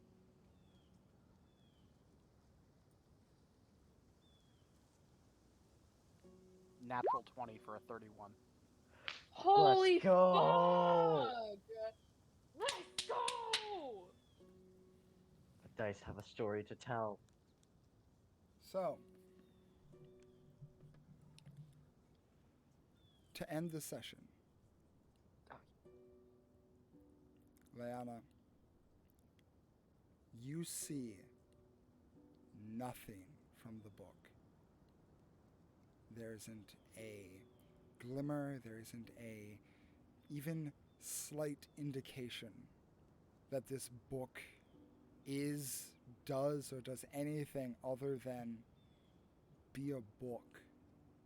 It's mundane as the wood on the floor that you are standing on right now. But your sight beyond sight with a natural 20, you turn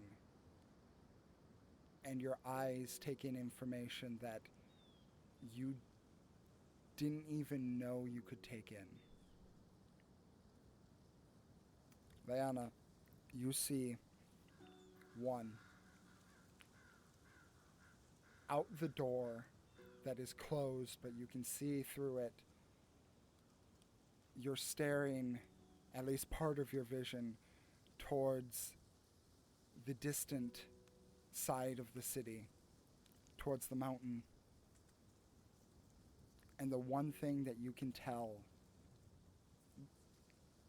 clear as day, without a doubt, is that that hump is alive. It is a creature, and it is a huge creature.